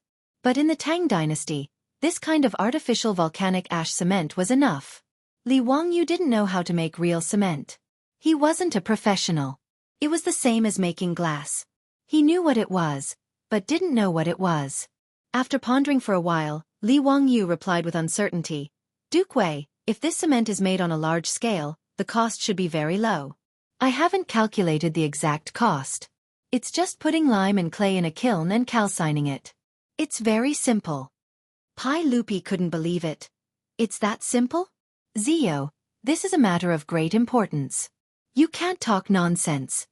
Li Wangyu said with a wronged face. It's really that simple, Your Majesty. I'm not talking nonsense.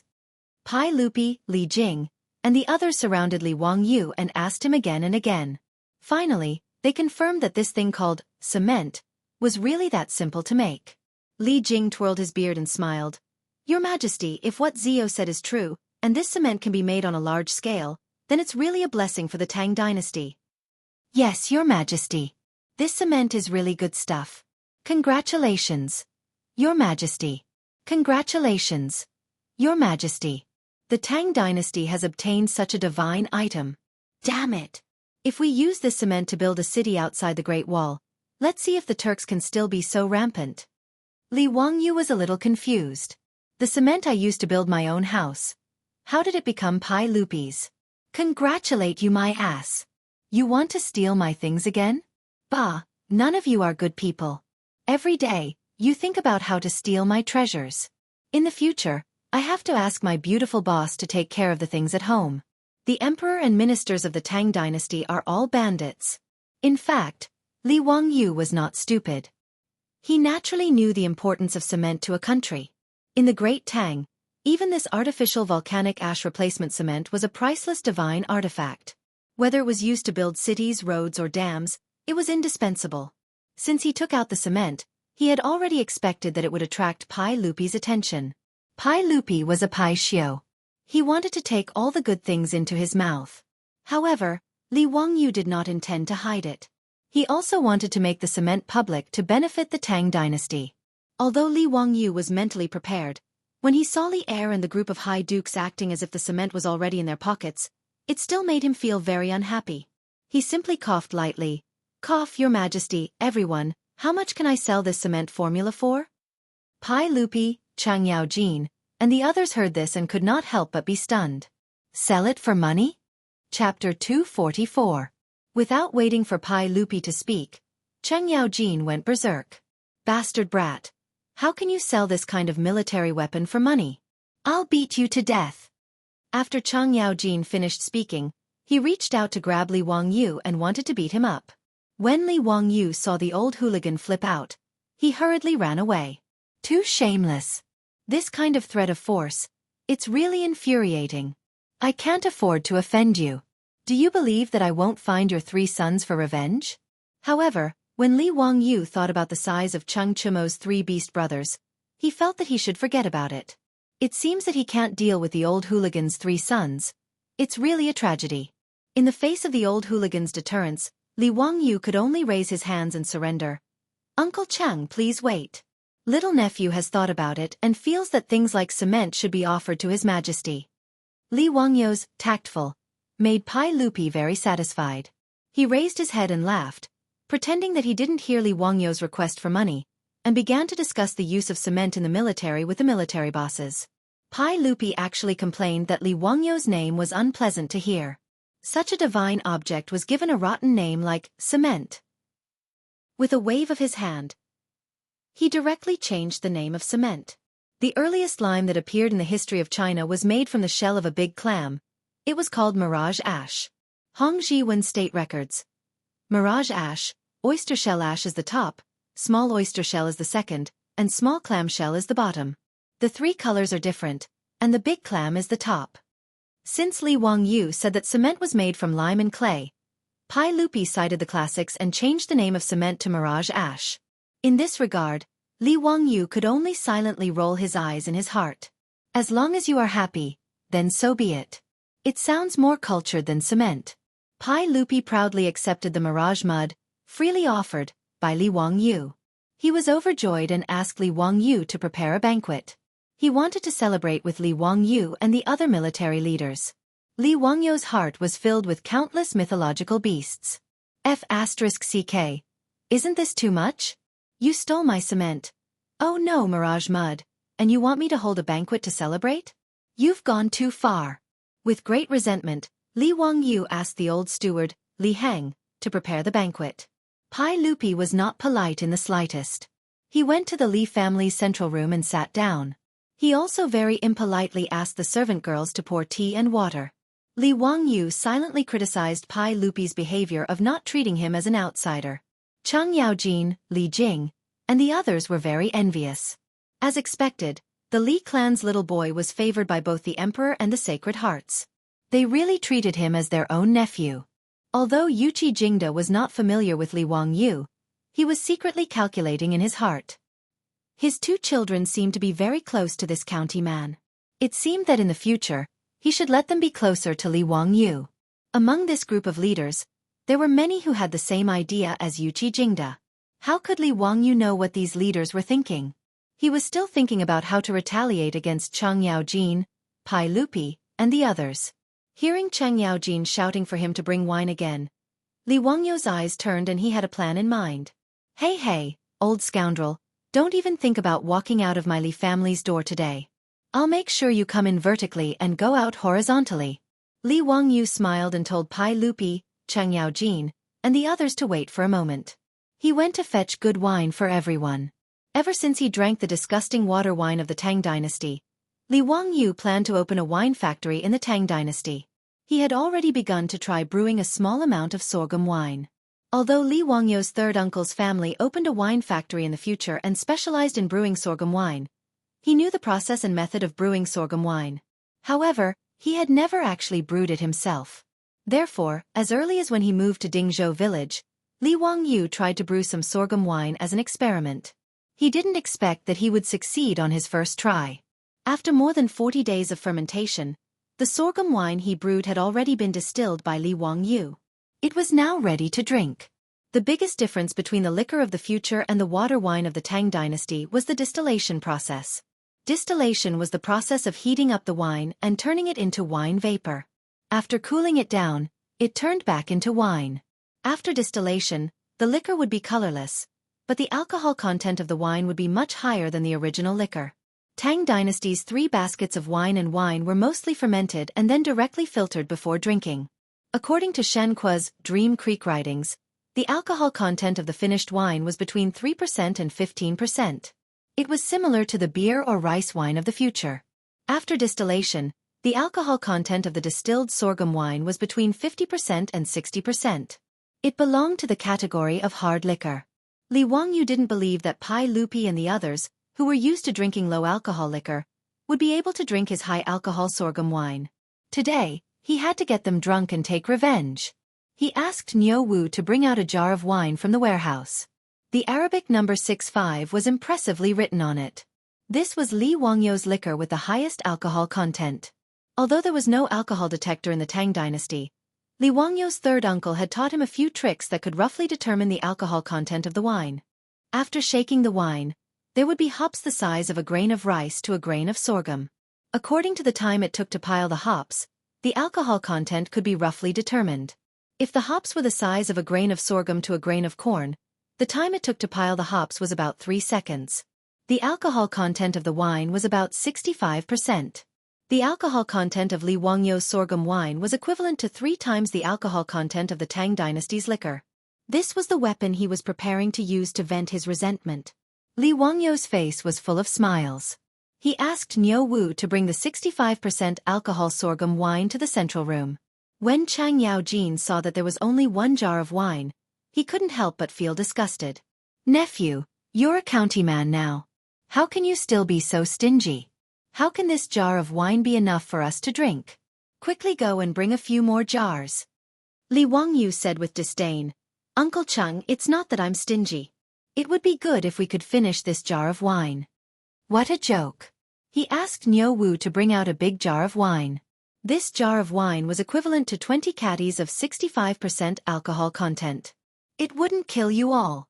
When Chang Yaojin heard Li Wangyu's words, he immediately jumped up and said, "Brat, don't talk nonsense. I can drink a bucket of wine by myself. Your jar of wine isn't even enough for me to rinse my mouth." Not only was Chang Yaojin jumping up and down, even Pai Lupi, Li Jing, Yuqi Jingda, and the others were dissatisfied. They felt that Li Wangyu was looking down on them. To these founding dukes who were addicted to wine, saying that they couldn't drink wine was like pointing at their noses and saying that men couldn't do it. This was a great humiliation. Pai Lupi also glared at him and said, "Zio, what nonsense are you talking about? Quickly go and bring the wine over. Don't mess around." Li Wangyu laughed mischievously and said, "Hee, your majesty, everyone, do you want to make another bet?" What do you want to do now? What do you want to bet on?" "Let's bet on whether you can finish this jar of wine." Li Wangyu pointed at the jar of wine and smiled proudly. It was as if a fox's tail was wagging behind him. Chapter 245. When Li Wangyu proposed another bet, Pai Lupi almost laughed out of anger. This little rascal was going crazy today. Chang Yaojin opened his mouth and wanted to agree, but he swallowed the words back down. He suddenly realized that for such a shrewd person like Li Wangyu to propose a bet, there must be something fishy going on. Today, he almost fell for Li Wangyu's trick. Now that this little rascal proposed another bet, he might be up to no good. Chang Yaojin's tone changed. "What bet? Go play on the side. Hurry up and pour the wine. If you make any more noise, I'll deal with you." Li Wangyu wanted to trick Chang Yaojin with a belly full of evil tricks, but who would have thought that the old scoundrel would learn to be smart? It was a pity. He was still thinking about how to trick Chang Yaojin into giving him troops. The servant girls in the central room who were serving everyone quickly came forward to open the seal on the wine jar. As soon as the wine jar was opened, a strong fragrance overflowed. The fragrance of the wine filled the entire central room. This strong fragrance that had never been seen before immediately attracted everyone's attention. Pai Lupi's eyes lit up. "Ziyu, what kind of wine is this? Why is it so fragrant and alluring?" Chang Yaojin, Li Jing, Yuqi Jingda, and the other big shots were so stimulated by the wine that they almost drooled. They didn't even blink as they stared at the jar of wine. Li Wangyu chuckled. "I've let your majesty see a joke. This is the wine that this subject brewed. I ask your majesty and the other officials to taste it." "Little rascal, don't say so much. Hurry up and pour the wine," Chang Yaojin impatiently shouted. When the servant girls brought in cups of clear and transparent wine that looked like clear water, everyone, including Pai Lupi, was dumbfounded. If it wasn't for the alluring wine fragrance that kept going into their nostrils, everyone would have thought that Li Wangyu had brought a jar of clear water to trick them. How could the people who were used to drinking turbid wine believe that wine could become as transparent as water? For a moment, they all held the wine cups and carefully sized it up. They leaned closer and greedily sniffed the wine fragrance. Only Cheng Yaojin couldn't care less. He directly raised his head and poured a glass of white wine into his mouth. In the Tang dynasty, the alcohol content of the wine was not high, so the wine cups were quite bold and unrestrained. The size of the wine cups was also very large. Li Wangyu was also deliberately mischievous. The wine cups that he poured wine for everyone were extremely large. Each cup could hold at least 3 liters of white wine. Cheng Yaojin drank the 65% liquor in one gulp out of habit. His eyes bulged and his face turned red. He shut his mouth tightly, afraid that he would spit out the liquor. After swallowing the wine, he felt a burning sensation in his throat, as if it was on fire. Following that, a scorching heat rose from his chest and abdomen. That comfortable feeling made Cheng Yaojin unable to help but spit out a mouthful of alcohol. Damn it, what a good wine! What a strong wine! I thought my throat was burning. Kid, what kind of wine is this? Why is it so strong? Li Wangyu thought to himself. How could the sorghum wine he brewed have a name? But if he were to directly call it sorghum wine, it would be too low class. He rolled his eyes and replied, Uncle Cheng, this is your nephew's Shadozi wine. Shadozi wine was actually a high alcohol content wine from the northeast. It was named because of its high alcohol content and strong taste. Li Wangyu thought that the name of the wine was quite good. Moreover, it should be liked by this group of old men. So, he directly plagiarized it. Shadozi? Good name. Drinking this wine is really like a knife scraping the stomach. Haha, it's addictive. It's even more addictive. Come, fill it up for me. Cheng Yaojin didn't even take a bite of the food. He directly drank more than 3 liters of liquor. Even though he was addicted to alcohol, at this time, he also felt the alcohol rush to his head. This old hooligan couldn't help but shake his body. Seeing Cheng Yaojin's exaggerated performance, Pai Lupi and the others also picked up their cups. Some took small sips to taste the wine, while others drank it in one gulp like Cheng Yaojin. After the wine entered their stomachs, everyone exhaled a long breath of burning alcohol. Some people, because it was their first time drinking such a high alcohol content wine, their throats were stimulated by the alcohol. They couldn't stop coughing, causing the people around them to laugh. Good.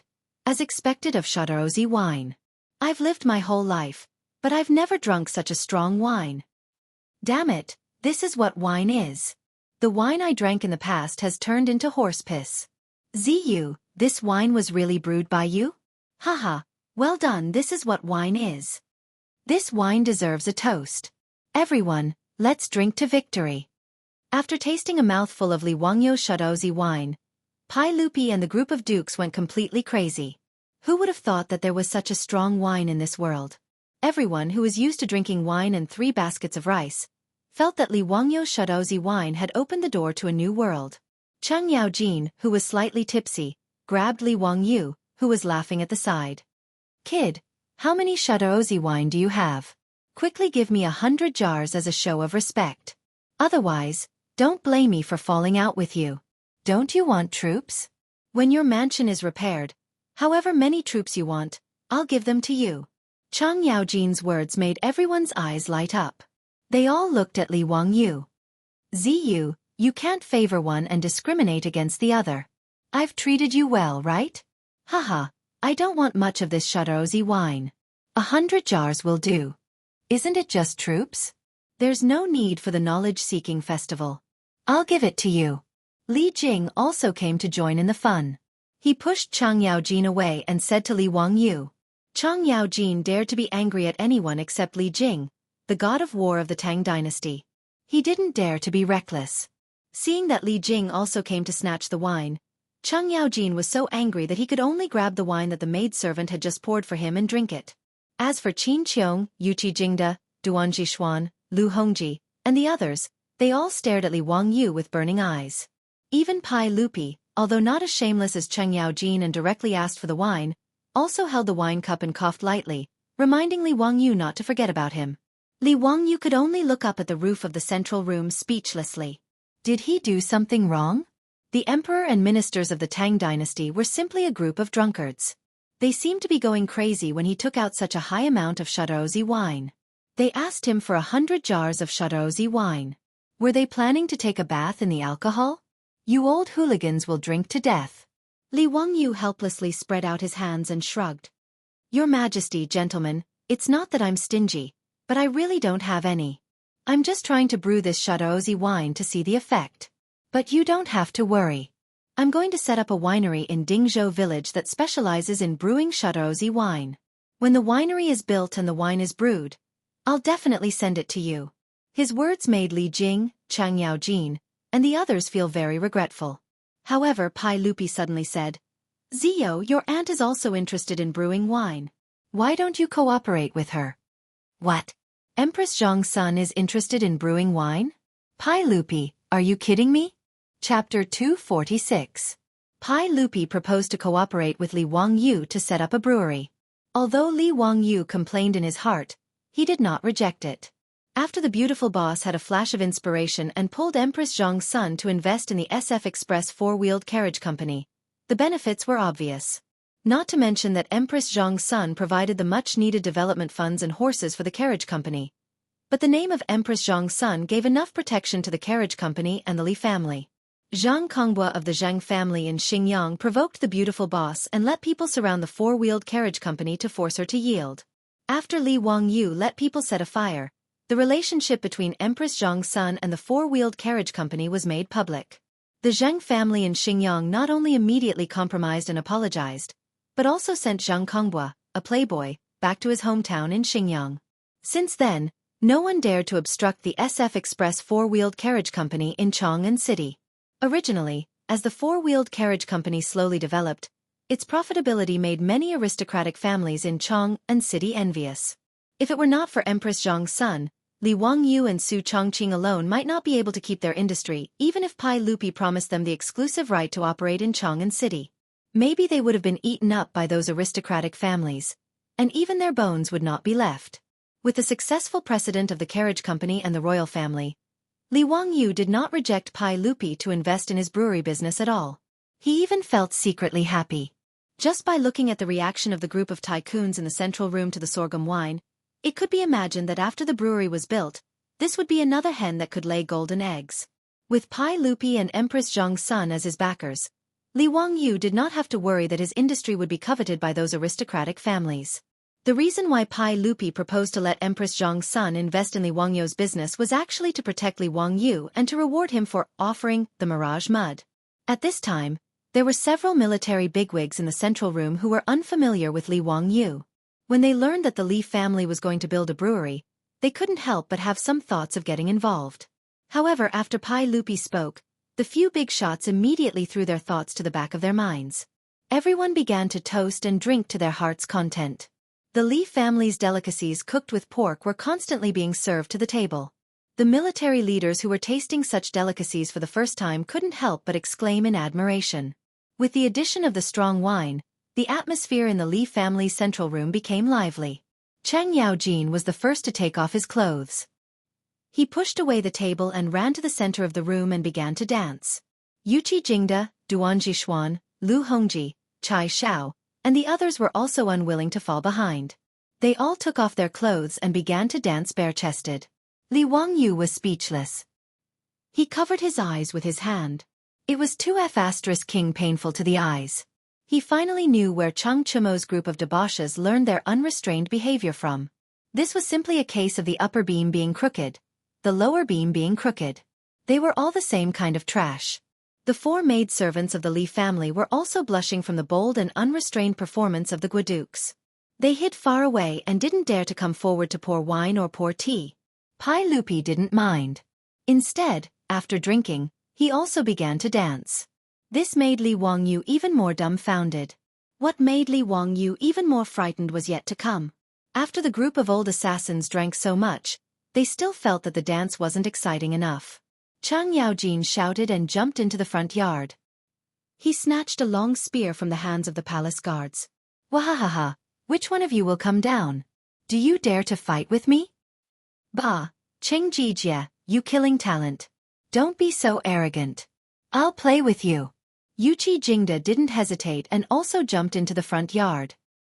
He snatched a weapon from the hands of the palace guards and charged straight at Cheng Yaojin. Come eat my spear.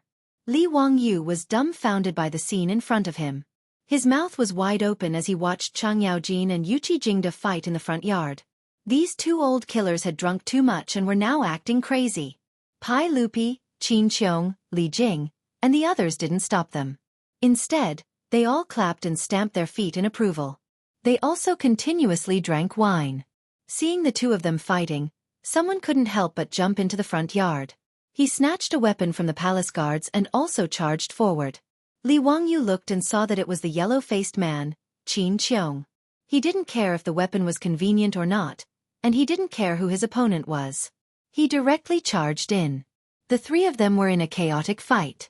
One moment, Cheng Yaojin and Yuqi Jingda besieged Qin Qiong. The next moment, Qin Qiong and Cheng Yaojin beat up Yuqi Jingda. Seeing them gnashing their teeth and not holding back their spears, Li Wangyu wondered if the three of them were mortal enemies. Li Wangyu already didn't know how to ridicule this group of founding dukes. They were all a group of bastards. He lowered his head and pondered. Was it wrong for him to push the high-content sorghum wine to the Tang dynasty? This group of people who went crazy after drinking too much really had poor alcohol tolerance.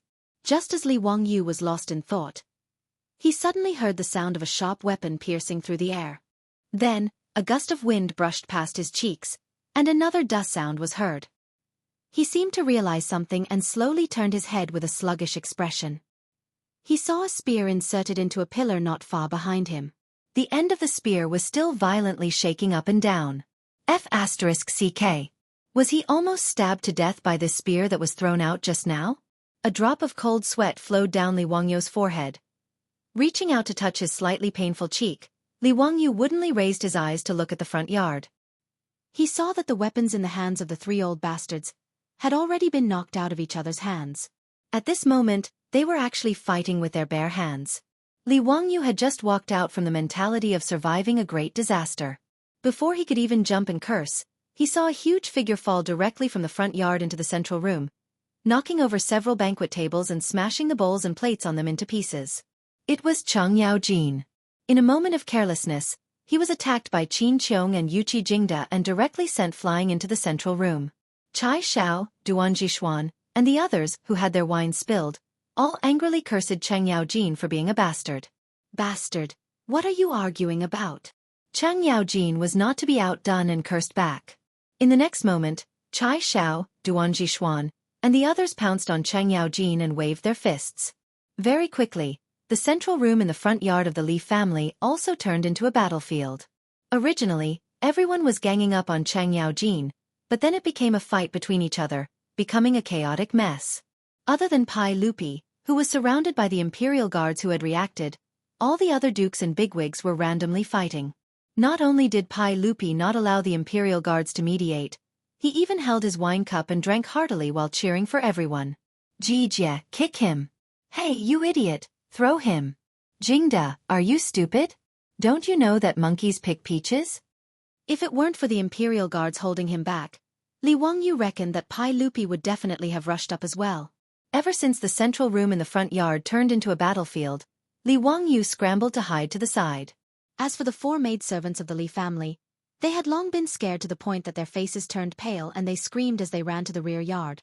The old housekeeper, Li Hang, was hiding behind the Niu brothers, but he still had a smile on his face. Lang Jun, it seems that the saints and guests are all very happy. Li Wangyu's tears fell.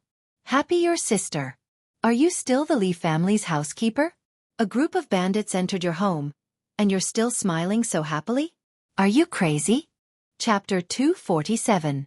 Pai Lupi and the others were not out of Li Wangyu's expectations. When the 10 caddies of 65 proof sorghum wine was finished, everyone, including Pai Lupi, was drunk. Cheng Yaojin and this group of founding dukes could be considered to be exceptionally talented.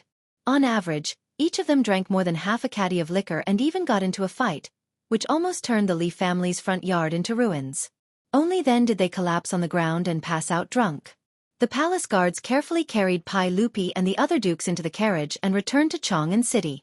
Li Wangyu, on the other hand, was about to cry when he saw the mess in the front yard. This group of old hooligans and murderous people. Even if they beat him to death, he He would never entertain these bastards again. Their alcohol tolerance was so poor that it was despicable. After the group of generals got into the fight, even the entertainment facilities that Li Wangyu had carpenter Lu build for Li Chengqian and the others in the front yard were smashed into pieces. As for the central room, the wreckage of several tables and broken bowls and plates were all over the floor, as well as the remains of dishes that had been overturned. Even the air was filled with the stench of alcohol. Not long after the old hooligans left, before Li Wangyu could have someone clean up the mess, his beautiful boss, Aphrodite, and Perrin took a carriage back home from Chang'an City. Now, his beautiful boss still went to Chang'an City every day, and the SF Express Carriage Company was becoming more and more popular under her management. However, he did not know whether it was because her relationship with Aphrodite was getting better and better, or because she was worried that Li Wangyu would cheat on her at home, but now she would bring Aphrodite with her whenever she went to Chang'an City. In this regard, Li Wangyu could only secretly gnash his teeth in hatred. How could he say no? When the three girls returned home, they were shocked to see the situation in the front yard. What was going on? Was there a war at home? When Su Chongqing found out that it was Li Er and a bunch of dukes who were drunk and causing trouble in his house, causing his house to look like it had been hit by a war, he glared at Li Wangyu. She was sure that Li Wangyu must have taken out the highly concentrated liquor he brewed to show off, resulting in such a result. "Clean it up yourself," the beautiful boss said coldly before pulling Avro and Perrin back to the backyard. The teenage version of Angelina Jolie and Perrin both made faces at Li Wangyu and stuck out their tongues, indicating that Li Wangyu deserved it. Then, they left with Su Chongqing. Looking at the backs of Su Chongqing, Avro and Perrin, Li Wangyu opened his mouth, but he didn't know how to explain. His current mood was like a F***king dog. Why did he feel like he had shot himself in the foot? If it weren't for the fact that he was afraid of pain, he really wanted to give himself 2 slaps. Why did he have to bring out the liquor for no reason? However, Li Wangyu also felt that he had been wronged. He only wanted to get Chang Yaojin and the others drunk to vent his anger. Who would have thought that these bastards would have such poor alcohol tolerance? They actually drank too much and resorted to martial arts. How immoral! Li Wangyu was furious. He turned around and raised his middle fingers in the direction of Chang'an City to show his disdain. After venting his grievances, Li Wangyu shook his head helplessly and began to call the old butler, Li Hang, and the maidservants to clean up the mess in the front yard. After cleaning up the front yard, Li Wangyu smiled apologetically and talked to Su Chongqing for a long time before the expression on her beautiful boss's face changed. However, what made Li Wangyu even more depressed was that the next morning, someone knocked on the door of his residence again. The fops were all shocked when they saw their father drunk like a pile of mud and sent back to the residence by the palace guards. It was the first time that Cheng Chumo and the others had seen their father so drunk. After questioning the palace guards, they learned that their father had gotten drunk at the house of Huxian Man, Li Wangyu. According to the guards, Huxian Man had brewed a kind of liquor called burning knife. It was as clear as water, but as sweet as fire. The saints and dukes had all gotten drunk because they had drunk too much. How could the fops hold themselves back after hearing the words of the guards? If it weren't for the fact that it was late and the evening drum of Chang'an City had already sounded, they would have rushed to Dingzhou village overnight to taste the burning knife wine. Early this morning, when the gates of Chang'an City had just opened, the fops couldn't wait to ride their horses to Dingzhou village. When Li Wangyu heard the report from the old housekeeper, Li Hang, his head was about to explode. He didn't need to think to know why these fops were here. Was everyone in the Tang dynasty a drunkard? Helpless, Li Wangyu changed his clothes and came out to meet the guests. He bowed to the fops and said, "Brothers, what brings you to my residence so early in the morning?" "Zio, tell me honestly, how do we treat you?" Cheng Chumo asked in a low, muffled voice. Li Wangyu said, "Of course they treat me very well." "That's good. If that's the case, why do you treat us like this? Since you've brewed the burning knife wine, why don't you share it with us?" Li Wangyu rolled his eyes. He knew that these bastards were here for the same reason. Faced with the aggressive gazes of the group of profligate sons, Li Wangyu could only explain, "Brothers, you've wronged me. This burning knife has just been brewed. Yesterday, the saint and Uncle Chang happened to meet. I was just about to send an invitation to my brothers to invite you to my residence in 3 days to taste this wine." Cheng Chumo waved his hand and said, "It's better to hit the nail on the head. Today is fine. Zio, quickly take out the burning knife wine." Fang Yai, Chai Lingwu and the others also urged, Yes, quickly take out the burning knife wine. Li Wangyu was speechless. He looked up at the sky. Damn, what kind of wine are they drinking so early in the morning? The fops had left the city as soon as the city gates opened.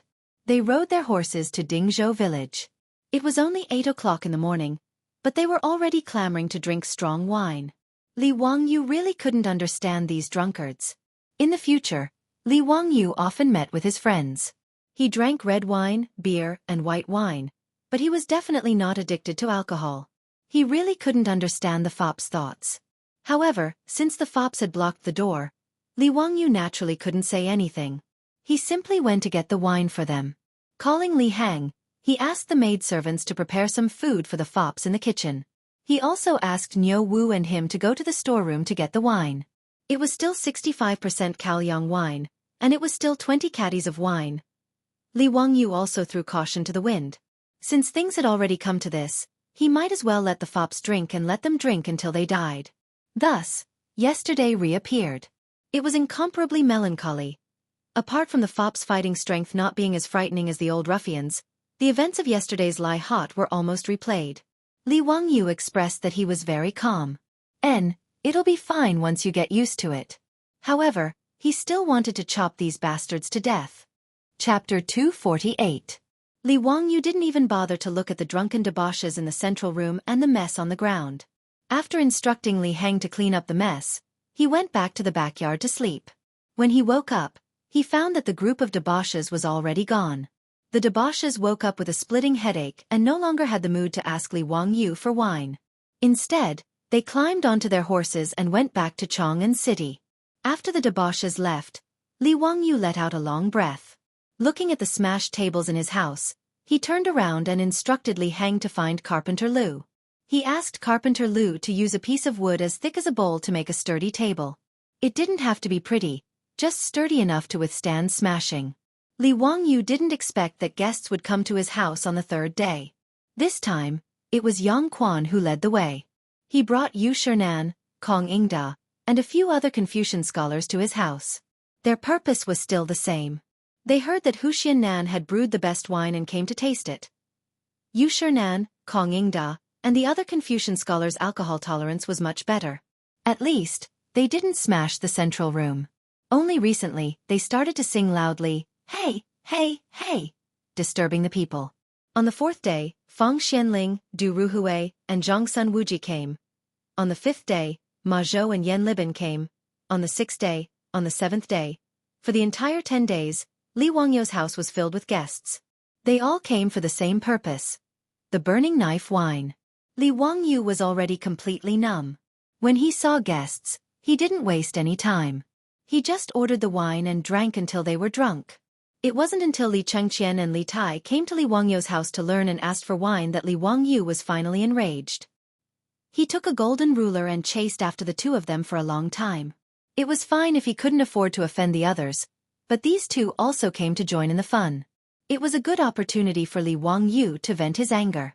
Two little brats also wanted to drink. This was simply going against the heavens. After the county magistrate's mansion was bustling with noise and excitement, Li Wangyu's sorghum wine was completely consumed. Only then did the guests finally stop in their tracks. It was beyond Li Wangyu's expectation that liquor was so popular among the nobles of the Tang dynasty.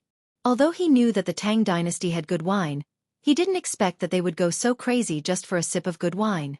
After discussing with his beautiful boss, they decided that they had to speed up the progress of the brewery. Otherwise, Pai Lupi, Cheng Yaojin, and the others would have too much resentment for not being able to drink good wine. Pai Lupi was just short of sending the imperial army to snatch the wine. How terrifying! After drinking a high concentration of white wine, it was really terrible to let them drink that turbid and sour wine again. The beautiful superior went to the Taiji Palace and requested an audience with Empress Zhang Sun. The two women quickly discussed the opening of the winery. Empress Zhang Sun invested 5,000 strings of copper and took 40% of the winery, while the county magistrate took 60%.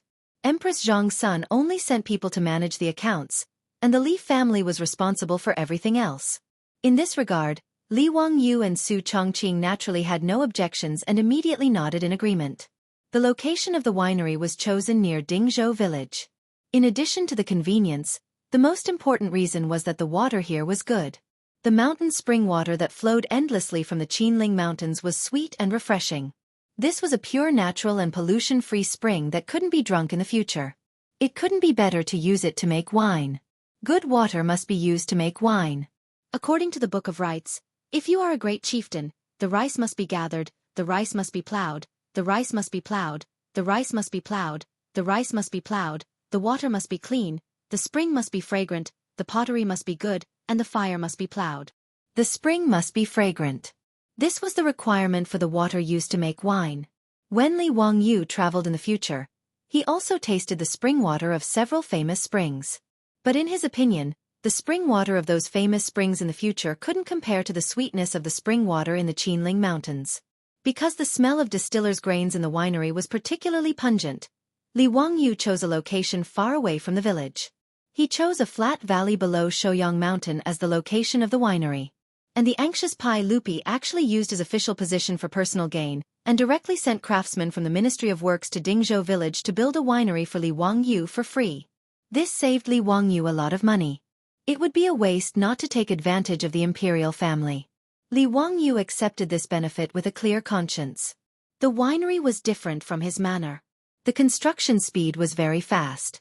Brewing, fermentation, distillation, blending, canning, storage. Li Wangyu directly enlarged the winery of his third uncle's family. He drew out the blueprints and had the craftsmen from the Ministry of Works build according to the blueprints. After a month, the Burning Knife Winery was built with the efforts of the craftsmen from the Ministry of Works. After Li Wangyu bought a large amount of sorghum and other grains from his enemies, he officially started to brew wine. In order to keep it a secret, the craftsmen in the winery were all slaves that Li Wangyu bought from the west city of Chang'an.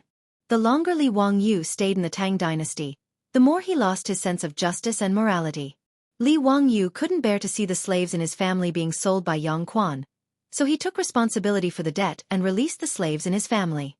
But now, in order to keep the winery a secret, he actually spent money to buy slaves. For this reason, his beautiful boss laughed at him, but also acquiesced to his practice. In the Tang dynasty, where there was no intellectual property protection, this was the only way to keep the winery a secret. When the first batch of Burning Knife wine was brewed and shipped to Chang'an for sale, it immediately attracted the attention of all the influential people in Chang'an. For a time, the wine in Chang'an was expensive.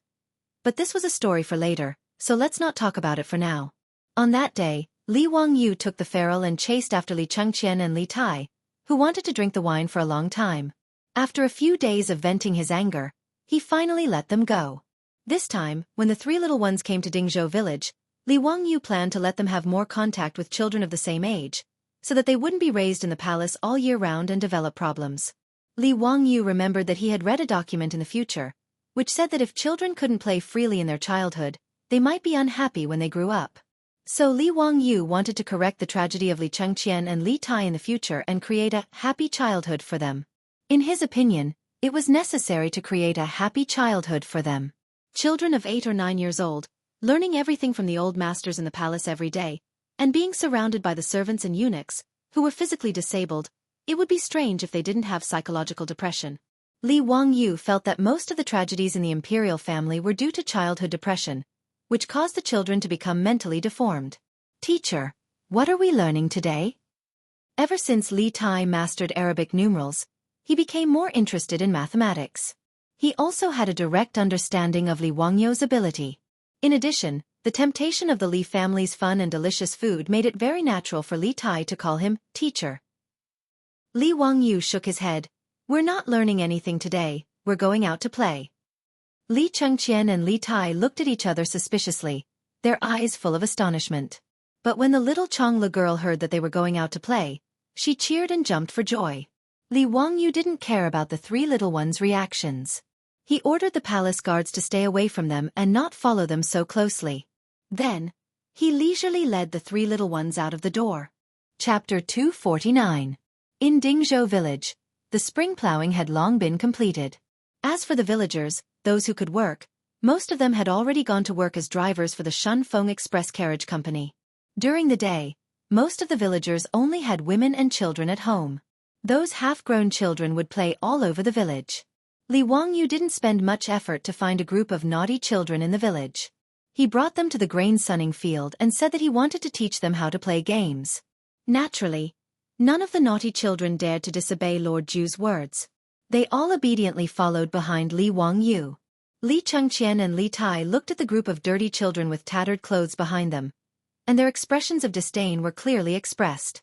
Actually, the families in Dingzhou village didn't lack copper coins to buy clothes made from a few feet of coarse cloth. However, the naughty children in the village jumped up and down every day, rolling all over the ground. If they weren't climbing trees, they were fishing in the river. No matter how good their clothes were, they were no different from beggars at the end of the day. Therefore, the villagers couldn't be bothered to make new clothes for the naughty children and let them do as they pleased. Li Wangyu glanced indifferently at the two little ones whose faces were filled with disdain, but didn't say anything. He gathered the naughty children in the village together and began to explain the rules of the new game to them.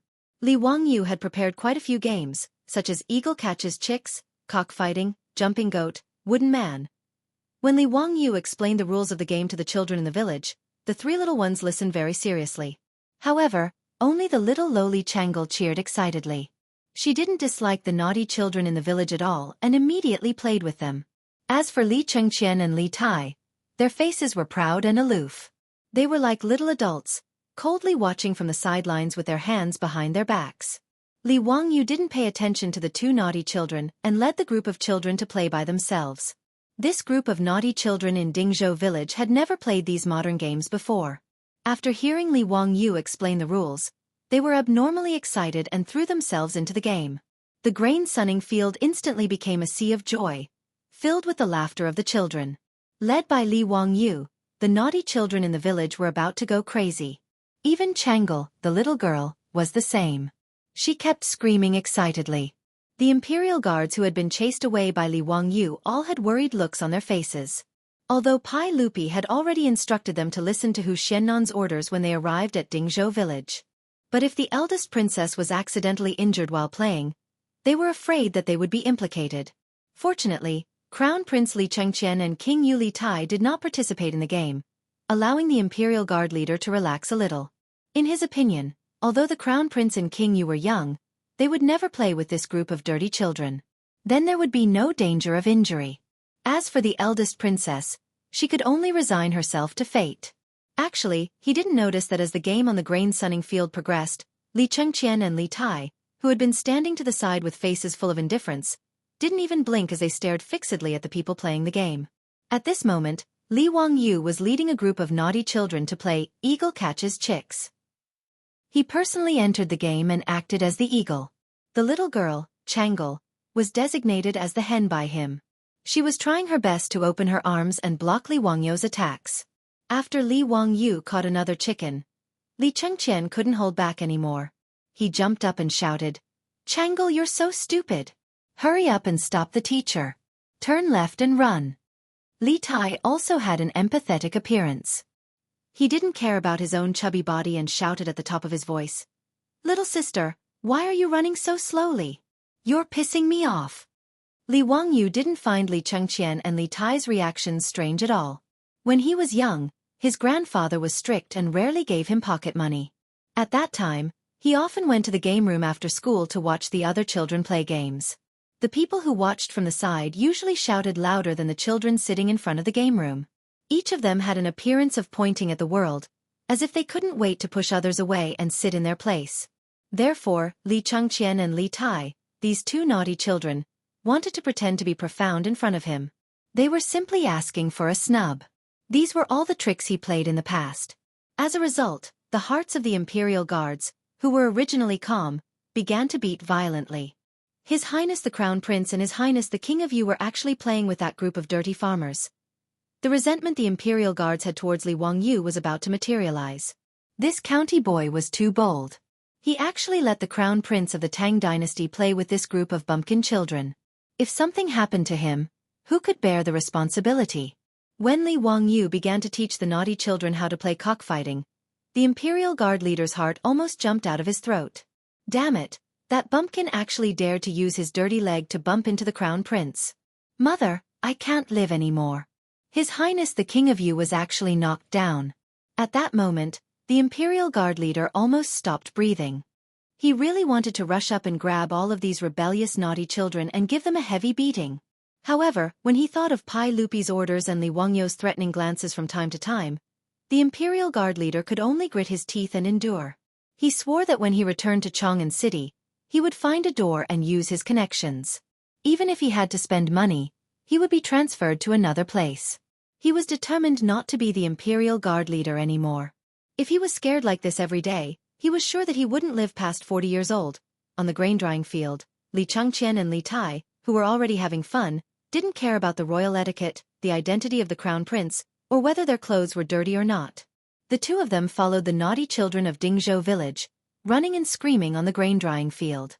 The gloomy expression on Li Changqian and Li Tai's faces had long since disappeared. It was replaced by the bright smiles that children should have. Li Wangyu played with the naughty children for a while and was also covered in sweat. He walked to the side to rest. At the same time, he waved at the Imperial Guard who had been nervously watching from afar. The Imperial Guard leader immediately rushed over. "Hu Xiannan, what orders do you have? Are you going to stop the Crown Prince and His Highness the King of you?" Li Wangyu looked at him strangely and shook his head. "Send someone back to my residence and send some cold drinks and food. Remember to send more, all of the children must have some."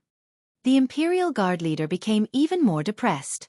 Not only did he not stop the Crown Prince from playing such a dangerous game, but he also made him run errands and send food and drinks to the naughty children of the field. Uncle can endure, but Aunt can't.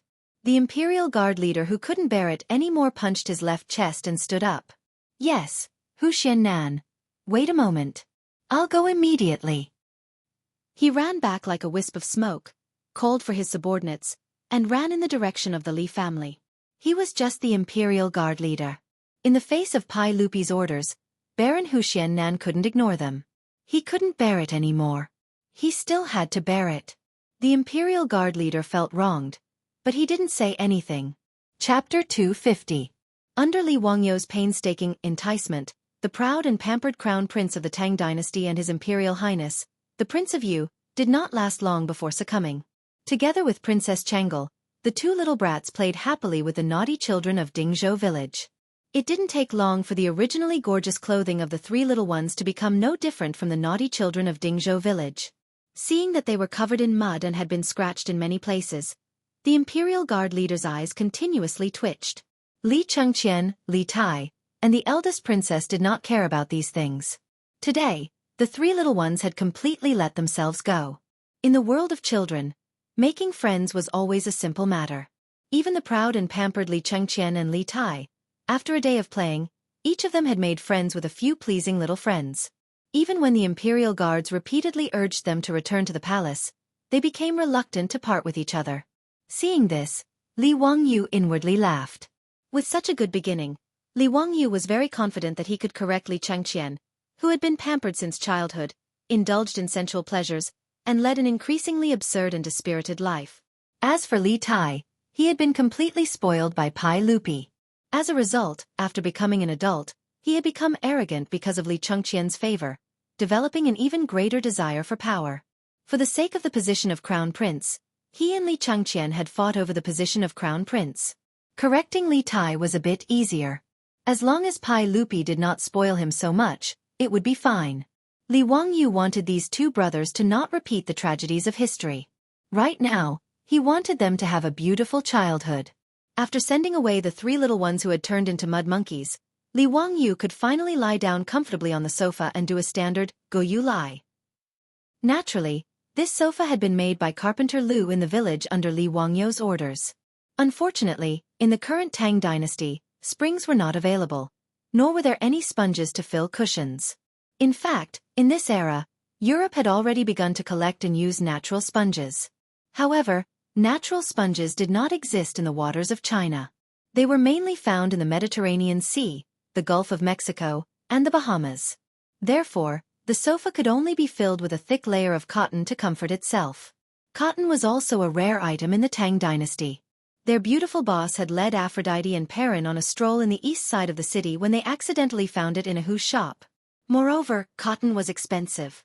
Just the cotton used to make the sofa cost 20 strings of copper coins. That was enough to buy an ox. Li Wangyu's heart ached at the thought of it. However, it was worth it to have such a comfortable sofa to enjoy in the Tang dynasty. Li Wangyu felt drained after playing with a group of naughty kids for a whole day. Slumping on the sofa, he wondered if he had done something wrong in his previous life that caused his soul to be tortured by Pai Lupi and his family after transmigrating to the Tang dynasty. Not only did he have to help Pai Lupi scare the rich and powerful families, but he also had to help him discipline two troublesome brats. It was really enough. However, when he thought about his manor that had already started construction and was expected to be completed in half a year, Li Wangyu felt that it made sense. Pai Lupi, this big boss, had given him a sufficient salary. As a wage earner, Li Wangyu's mentality was still very good.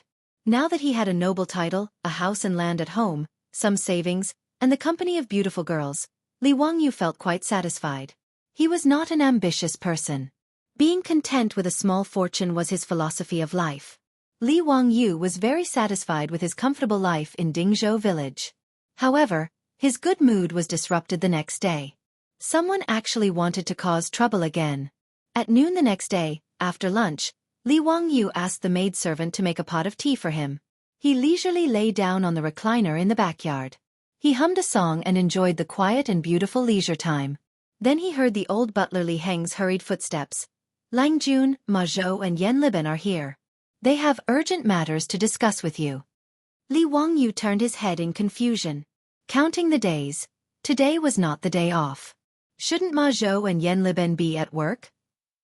Why did they come to Dingzhou village? Invite them in. Anyway, they were not outsiders and his beautiful superiors were not here. Li Wangyu was too lazy to be polite and did not want to get up from the recliner. He simply asked Li Heng to invite Ma Zhou and Yan Liben to the backyard. Ma Zhou and Yan Liben followed Li Heng to the backyard. Their faces were full of indignation, which made Li Wangyu feel strange. What was going on? Teacher, you still have the mood to drink tea leisurely. Do you know that the city of Chang'an is full of rumors about you? Seeing Li Wangyu's tired look, Ma Zhou shouted first. Li Wangyu was stunned. Why would there be rumors about him in Chang'an city all of a sudden? He had not been to Chang'an for a long time since he was appointed to the imperial court. Who had he offended while staying in Dingzhou village? However, Li Wangyu did not take it seriously. It was just rumors. It was not a big deal. He asked his two disciples to sit down and poured tea for them. Then he asked, King Bin, tell me slowly. What rumors about me are there in Chang'an? Ma Zhou picked up the teacup and drank a mouthful of tea. He said angrily, Now in Chang'an, there are rumors in the big and small markets that you are a sycophant and lucky minister. You are just relying on the sage's favor to do whatever you want. You have no virtue, no ability, and no talent. It is ridiculous for you to be the crown prince's teacher when you are not even 20 years old. Li Wangyu heard this and was slightly stunned. He was not willing to agree to Pai Lupi's request because he was worried about being scolded. Didn't Yu Shernan say that the great scholars in the imperial court liked him? They did not object to him being the crown prince's teacher. A few days ago, Yu Shernan, Kong Yingda, and the other great scholars came to the mansion to taste the fine wine. He did not hear them mention that the scholars were dissatisfied with him. What kind of trouble was this? Yan Liben said, if it was just rumors in the marketplace, it would be fine. But today, the scholars in the Imperial College of the Imperial College also made a scene. Many of them even ran to the Taiji Palace, saying that they wanted to complain about you. Li Wangyu was speechless. How hateful was he? What do they want to complain about? Those disgraceful students, I don't know who bewitched them. They said that you have no talent, no virtue, and are not fit to be the crown prince's teacher. They also said that you flattered the saint, which was why you were conferred the title of Baron of Hu County, and that you are a sycophantic official. They even said that you are a lucky official, Yixing, who sits in the northeast of the imperial capital and attends to the crown prince. Ma Zhou angrily agreed. In the end, it was Chancellor Kong of the Imperial College who came out and reprimanded these scholars and chased them away. This can be considered as temporarily restraining them. Teacher, you have to think of a way. You can't let these people harm you. Nanny? The students of the Imperial College wanted to make a scene just to target him? Even if Li Wangyu was an idiot in politics, he could smell the thick scent of a conspiracy from this matter. It would be strange if there was no one behind this instigation. However, he was also puzzled. Who would spend so much effort to target him, a small county official who founded the country. What good would it do? Damn it, this was really a case of a person sitting at home, but trouble came from the sky. Chapter 251. Li Wangyu did not know that he was actually taking the blame for Pai Lupi again. He helped Pai Lupi to organize the heavenly grand ritual, the Saint's Divine Manifestation, at the Shuawang Imperial Consultation, which made a series of arrangements of the aristocratic families useless. Not only did the aristocratic families fail to use the plague of locusts to attack Pai Lupi's reputation and gain more power, but because of the Tao Zu's divine manifestation, Pai Lupi showed more of his imperial power. Now in the imperial court, even if the aristocratic families still accounted for half of the officials and had great power in local areas, but they were suppressed by Pai Lupi everywhere and were in a difficult situation. There was no such thing as an impenetrable wall in the world. The Taiji Palace seemed to be strictly guarded, but in fact, there was no secret to the aristocratic families. Without much effort, they found out from the palace that it was Li Wangyu, the little county man who founded the country, who gave advice to Pai Lupi and made their painstaking plan useless. Although they also believed that it was the Tao Zu who showed his divine power, they were more jealous of Li Wangyu, who came up with the bad idea of organizing the heavenly grand ritual. In fact, this matter was originally proposed by Ma Zhou, and Li Wangyu took the blame for his disciple. He took the blame for Ma Zhou and Pai Lupi. Li Wangyu was simply the scapegoat hero. Therefore, the aristocratic families such as the Zheng family of Xingyang and the Wang clan of Taiyuan regarded Li Wangyu as a thorn in their side. However, Li Wangyu was only appointed as the county man who founded the country. He did not enter the imperial court to hold an official position, so there was no evidence for them to use against him. However, this 16-year-old county man who founded the country was actually invited by Pai Lupi to be the crown prince and the king of Yu's army. This was beyond the aristocratic family's expectations, but it also gave them an excuse to attack Li Wangyu. The aristocratic family's usual tactic was to use their pen as a knife and use their influence in the scholarly circles to discredit others. Words hurt people more than swords and sabers. Even Pai Lupi, the emperor of the Tang dynasty, was put in a difficult position by the aristocratic families using such means. If it weren't for Li Wangyu's shenanigans, Pai Lupi probably wouldn't have had an easy time either. Originally, the Wang clan of Taiyuan was dissatisfied with Li Wangyu because of the annulment of the engagement. The Zhang clan of Xingyang was even more disgraced because of Zhang Kongbua. As for the Zhang clansman, Zhang Shangyi was demoted to the Yeting Palace, which made the Zhang clan of Xingyang hate Li Wangyu even more. Even if he couldn't touch Pai Lupi, he could still deal with a little boy from Huxian. Thus, under the manipulation of the aristocratic families, they used their usual methods to attack Li Wangyu. They asked people to spread rumors in the marketplace and then asked people to encourage students and scholars to make trouble in the Imperial College. These were all manipulated by the aristocratic families behind the scenes. Their purpose was to make Li Wangyu's reputation so bad that everyone wanted to beat him up. This move could not be said to be not vicious. If Li Wangyu's reputation was really bad, no matter how much Pai Lupi liked him and thought highly of him, he couldn't compete with the boiling public opinion. Public opinion could distort gold, and accumulation could destroy bones. Rumors were terrible. They could reverse right and wrong and put people to death. This was also the reason why Ma Zhou and Yan Liben hurried to Dingzhou village after the Imperial College students made trouble today. Li Wangyu was also stunned by the scene in Chang'an. This was the method of using public accounts and Weibo influencers to discredit their opponents in the entertainment circle of the future. He was originally quite calm, but because he was being smeared for no reason, he was also angered. Li Wangyu pretended to be calm and comforted his two students. He told them not to worry and that he had a plan. Ma Zhou and Yan Liben were worried that their little teacher would be at a disadvantage and wanted to say something, but they were stopped by Li Wangyu. After sending away Ma Zhou and Yan Liben, who came to report, Li Wangyu immediately jumped up from the recliner. Counterattack. This kind of thing must be counterattacked.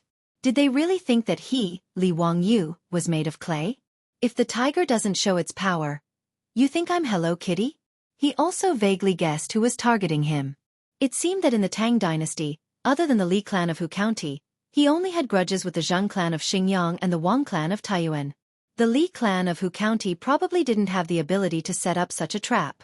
Other than the 5 clans and 7 nobles, there was no one else who could incite the students of the Imperial College to make trouble. Thinking of this, Li Wangyu became more and more angry.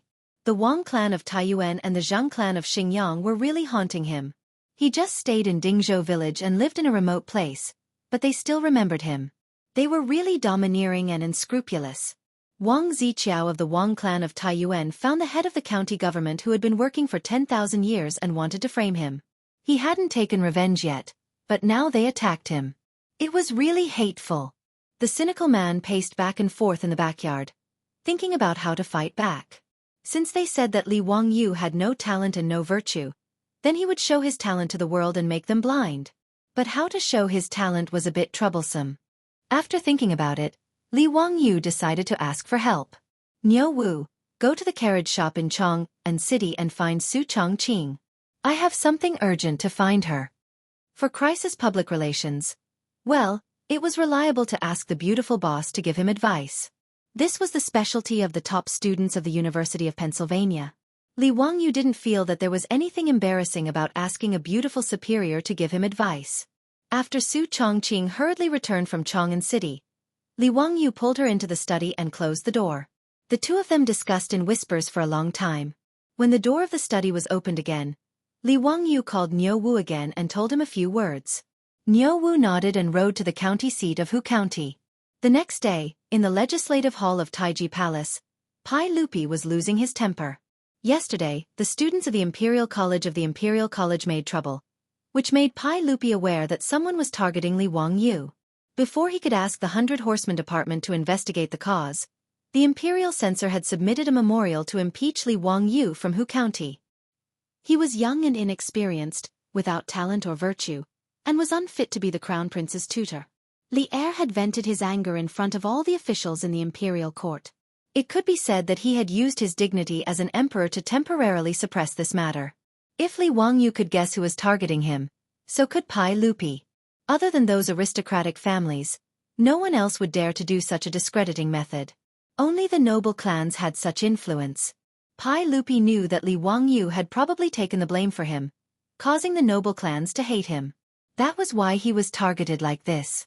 It was precisely because of this that Pai Lupi was so furious. His own nephew had taken the blame for him. How could Pai Lupi not be angry? What made Pai Lupi even angrier was that he still didn't know how to clear Li Wangyu's name. If he issued an edict to refute it, he was afraid that it would add fuel to the fire and confirm that Li Wangyu was a lucky subject. This feeling of having power but not being able to use it made Pai Lupi feel suffocated. Just as Pai Lupi was sulking, he saw the eunuch from the 100 Horsemen Department, who was responsible for passing messages in the palace, enter the hall with a piece of paper. "What's the matter?" Pai Lupi asked in an unfriendly tone. The eunuch's expression was strange. He respectfully presented the piece of paper with both hands. "Your Majesty, you will know once you see it." Pai Lupi reached out his hand to take it and carefully looked it over. A moment later, the sound of Pai Lupi's loud laughter could be heard from the legislative hall. Chapter 252. The schools of the Tang dynasty were known as the 6 schools and 2 halls. The 2 halls referred to the Hongwen Hall and the Chongwen Hall. They were located in the East Palace and recruited the children of the royal family. They were the top-notch schools and had the fewest students. The 6 schools referred to the Imperial College, the 4 schools, law, calligraphy, and mathematics, all under the Imperial College. Although the Imperial College, and the 4 schools all studied the Confucian classics, they recruited students based on the grades of officials. The Imperial College recruited the children of officials of grade 3 and above and had 300 students. The Imperial College recruited the children of officials of grade 5 and above and had 500 students. The 4 schools recruited the children of officials of grade 7 and above and had the most students. They were mainly selected from the counties and provinces and were mostly outstanding children of officials. There were a total of 1,300 students. The law, calligraphy, and mathematics were for children of grade 8 and below and commoners. Those who studied law, those who studied calligraphy, and those who studied mathematics added up to less than 100 people. It was a pitiful sight. The Imperial College of the Tang dynasty was located in the Zhongwu workshop of Chong'an City.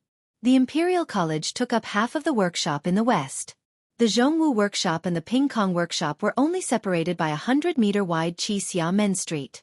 It was really convenient for these students to search for artistic inspiration. The students who caused trouble were mainly from the Imperial College. The main reason was that close to half of the students in the Imperial College were born in aristocratic families. Yesterday, these students were scolded by the Imperial College's Chancellor Kong Ingda and were forced to disperse. However, they were not going to let the matter rest.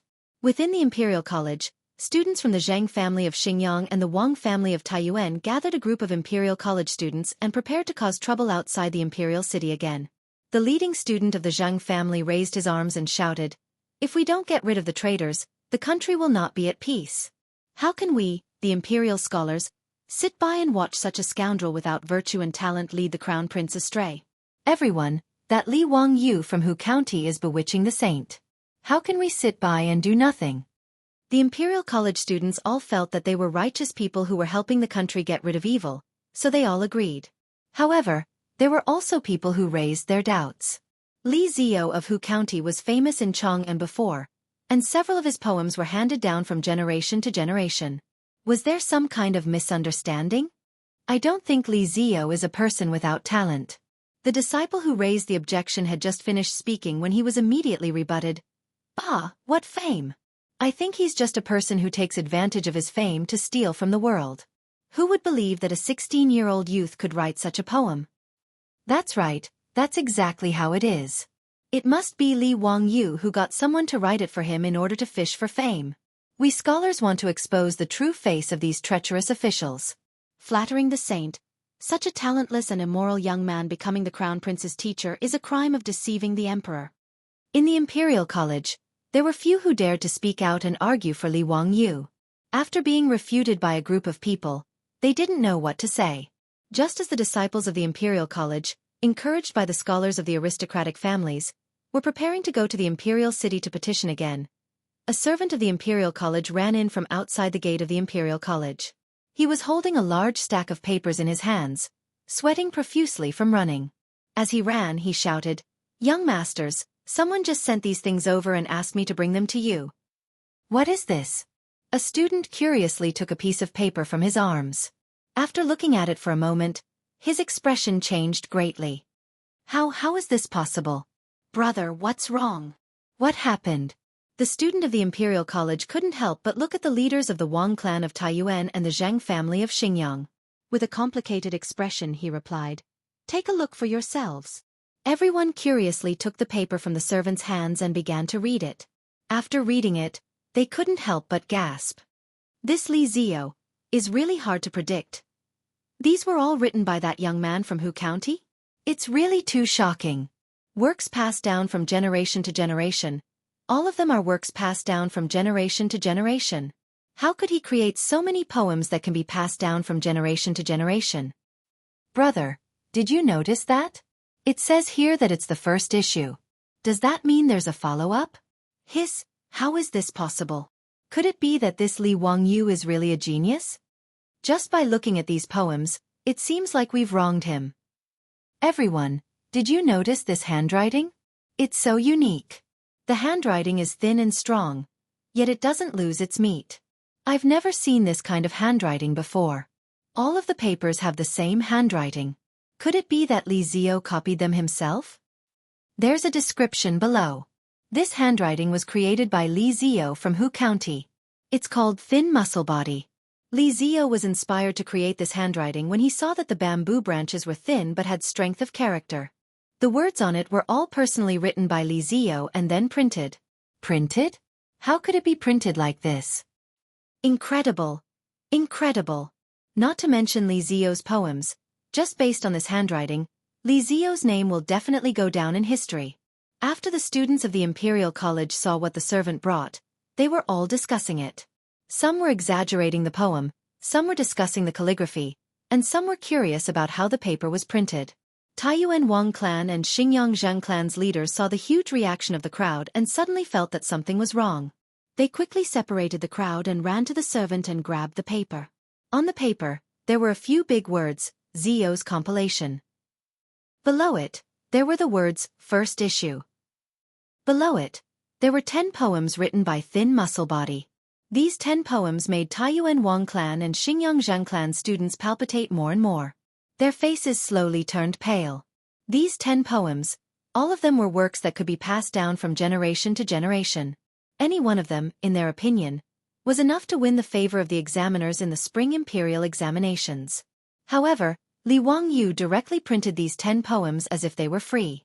He even asked someone to send them to the Imperial College to distribute.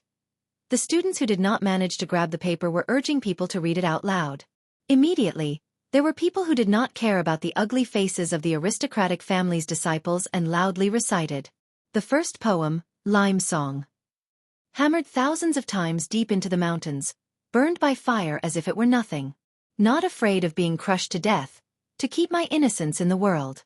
The meaning of this poem was that I was brave enough to sacrifice myself to maintain my loyalty and innocence.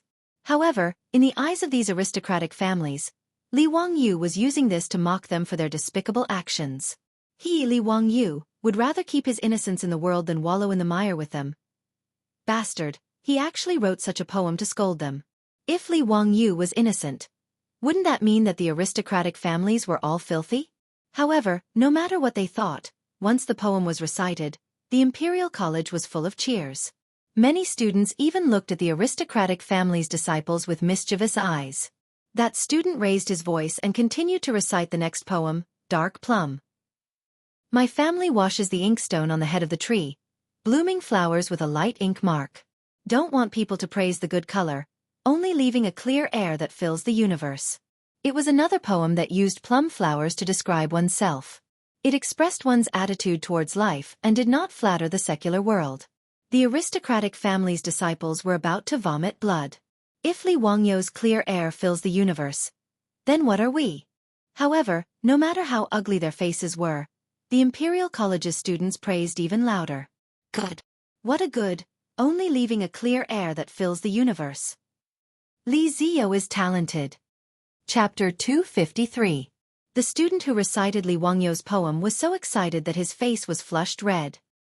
He was full of pride, as if he was the one who wrote the poem. Ignoring the murderous gazes of the aristocratic students, he continued to recite. Bamboo and stone. Clinging to the green hills and not relaxing, rooted in the broken rocks. Even after thousands of blows, still strong, no matter where the wind blows. The 5 surnames, 7 gazes, and the other students who had taken the lead to cause trouble all felt a burning pain on their faces. This was Li Wangyu, who said that he had to be like bamboo, tenacious and persistent. Only after listening to 3 poems, the students of the Wang family of Taiyuan and the Zheng family of Xingyang had cold sweat on their foreheads. Is this who County Li Wangyu so terrifying? The students of the Imperial College had already started to applaud and cheer. Good, clinging to the green hills and not relaxing, truly a masterpiece. Continuing to listen, the next poem was Crab Song. Yut Songhai is well known. Bones grow from flesh. Don't fear thunder and lightning. The Sea Dragon King also runs amok. It was another poem that used other objects to express one's emotions. Although it was talking about crabs, it was actually talking about one's unyielding bones, fearless heart, and daring to offend one's superiors. Continuing to recite, it was The Road is Difficult. Li Wangyu plagiarized another poem from Li Bai. The great Tao is like the blue sky. I alone cannot find it. Shamefully exiled from the Chang'an society, red chicken and white pheasants gamble on pear chestnuts. The road is difficult, but returning is easy. This was Li Bai saying that he was unwilling to follow those aristocratic students in Chang'an and fight like a dog. Bowing to the aristocratic families was not what Li Bai wanted. The road is difficult, I can only return. However, the students of the Imperial College thought that Li Wangyu was talking about his own experiences. Everyone seemed to see a young man who was unwilling to follow the aristocratic families. They could not help but feel that he was wronged. When they thought about how they almost helped the tyrant and beat this young man into a traitor, they felt ashamed. How could a young man who could write such a poem be a treacherous traitor? How could he be without talent and virtue? Originally, they thought that Li Wangyu was only 16 years old, but he was invited by the sage to be the crown prince's teacher because Li Wangyu flattered the sage. Now, it seemed that they had wronged him. With Li Wangyu's talent, not to mention being the crown prince's teacher, even coming to the Imperial College to teach the Imperial College's students was more than enough. What was even more embarrassing were the disciples of the aristocratic families. Previously, they had been saying that Li Wangyu had no talent and no virtue, that his previous poems were plagiarized, and that he was fishing for fame. In the end, Li Wangyu threw out 10 masterpieces without a word. This made the words and actions of these aristocratic descendants to encourage the crowd just now become as laughable as clowns in a comedy show. "Everyone, are we still going to the Vermilion Bird sect?" a student suddenly asked, causing everyone to look at him as if he was an idiot.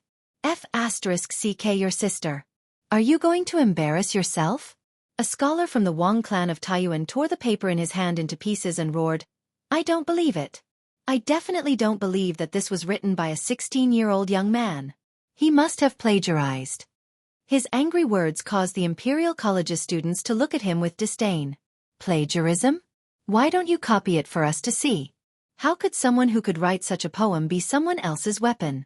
Actually, he didn't believe these words himself. After roaring, the Wang clan's student angrily separated the crowd in front of him and ran out of the Imperial College. Many students from aristocratic families followed closely behind. They all needed to rush back to their families to ask how to deal with this matter.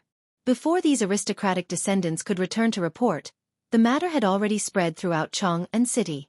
This was because at this moment, there were four-wheeled carriages running past every square in Chang'an City, continuously scattering the Zio's compilation that they had seen just now. Li Wangyou's name today had become a hot topic in Chang'an City. In fact, the Wang clan of Taiyuan really didn't wrongly accuse Li Wangyou.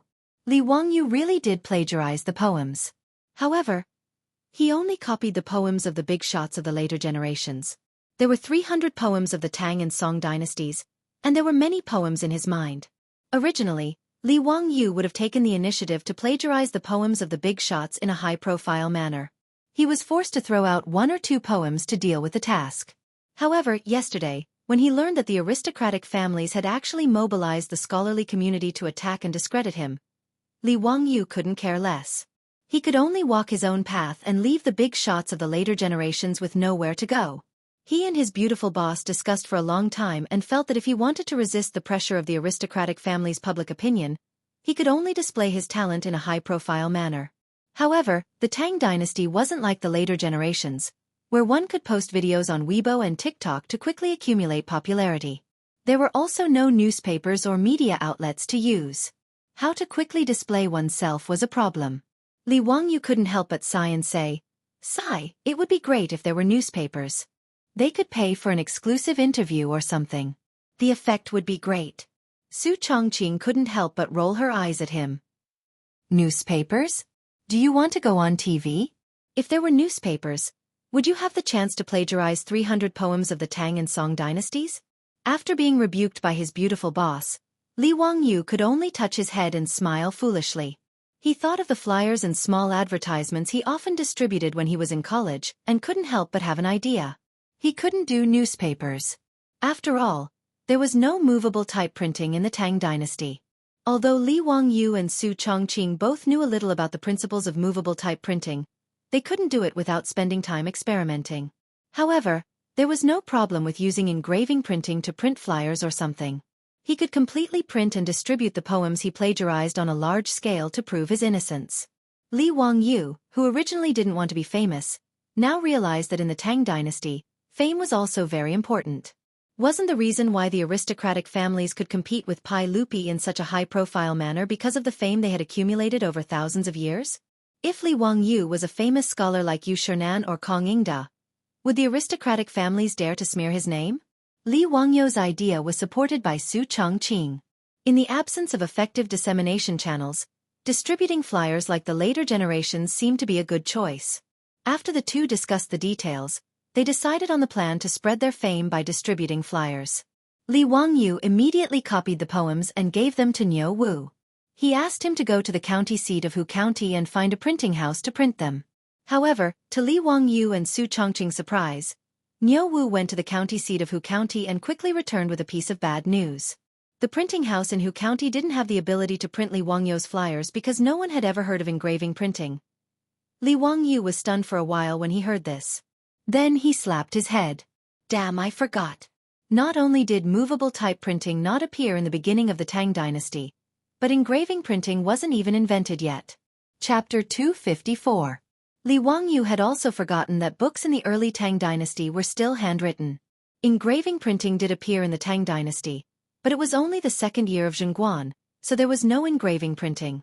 Li Wangyu remembered that the earliest record of engraving printing was after Empress Zhang's son passed away. In grief, Pai Lupi ordered people to use engraving printing to print out Empress Zhangxuan's female principles. However, that was 10 years after Zhengguan. In the Tang dynasty, there were many poor scholars who relied on helping people copy books to earn a meager income to support their families. Because of this, it was very difficult for books to spread. The reason why the aristocratic families were able to obtain so much political power and influence was also greatly related to the value of books. Books represented knowledge, and the aristocratic families that monopolized knowledge were naturally able to obtain many benefits from it.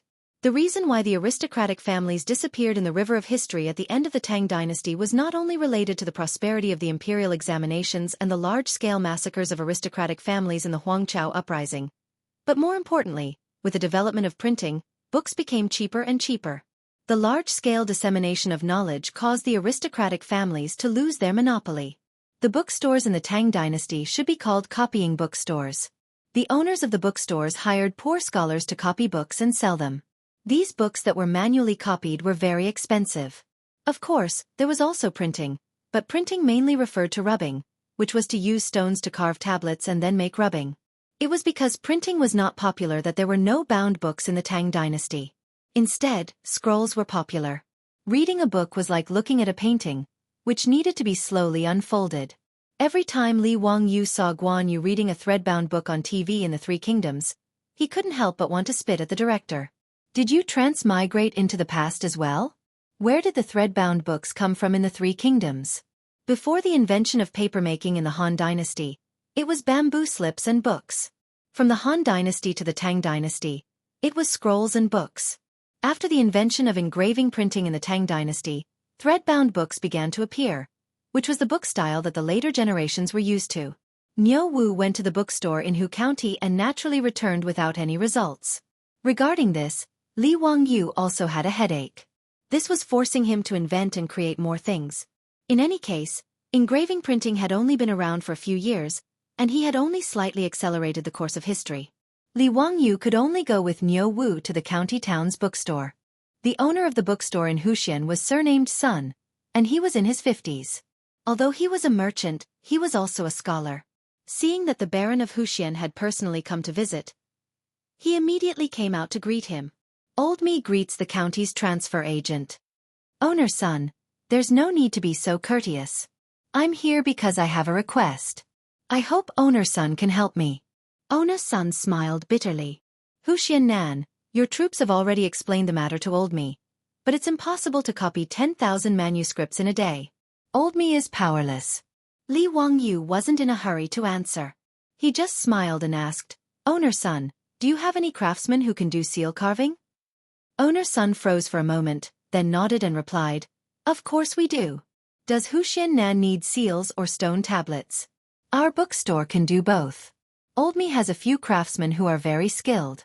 They definitely aren't inferior to the seal carvers in Chang'an. That's good. Owner Sun, do you have any wooden planks? They don't need to be too big, just about the same size as my manuscript. Li Wangyu waved the manuscript in his hand and continued to ask. His question confused Owner Sun, but he had no choice but to cooperate. Of course we do. Huxian Nan, please wait for a moment. Old Me will immediately send someone to fetch it. Not long after, a high-quality boxwood plank was brought over. Li Wangyu picked it up and looked it over. He nodded in satisfaction and said to Owner Sun, Owner Sun, please bring some paste.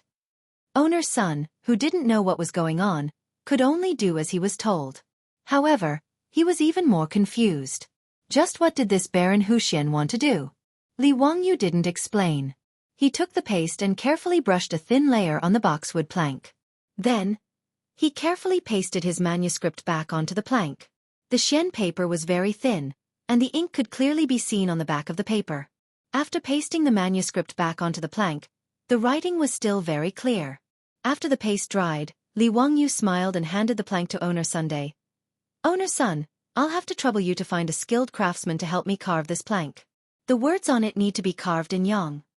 Yang carving meant that the words would protrude, while yin carving meant that the words would sink. When printing, yang carving meant black words on white paper, while yin carving meant white words on black paper. At this moment, Owner's son seemed to have figured out something. When he realized why Li Wangyu wanted to carve this plank, he was so excited that his beard was about to curl up. Huxian Nan, this can be used for printing.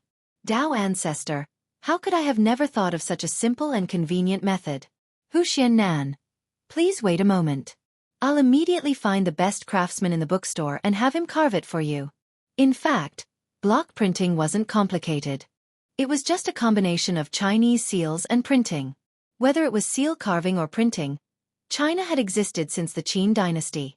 However, no one had thought that by enlarging a seal, it could be used to print books. Sometimes the development of technology was like window paper. It could be broken with a light poke. Owner's son wasn't bragging. The craftsman in his bookstore only used 2 hours to carve the boxwood plank. Moreover, the words were clear and the strokes were vigorous. At this point, Owner's son didn't even need Li Wangyu's instructions. He immediately asked the craftsman in the bookstore to prepare the ink and tools for printing.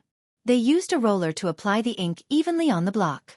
Then, they covered it with paper and gently brushed the paper with a brush before taking it off. A leaflet that was exactly the same as the one Li Wangyu had written before was printed.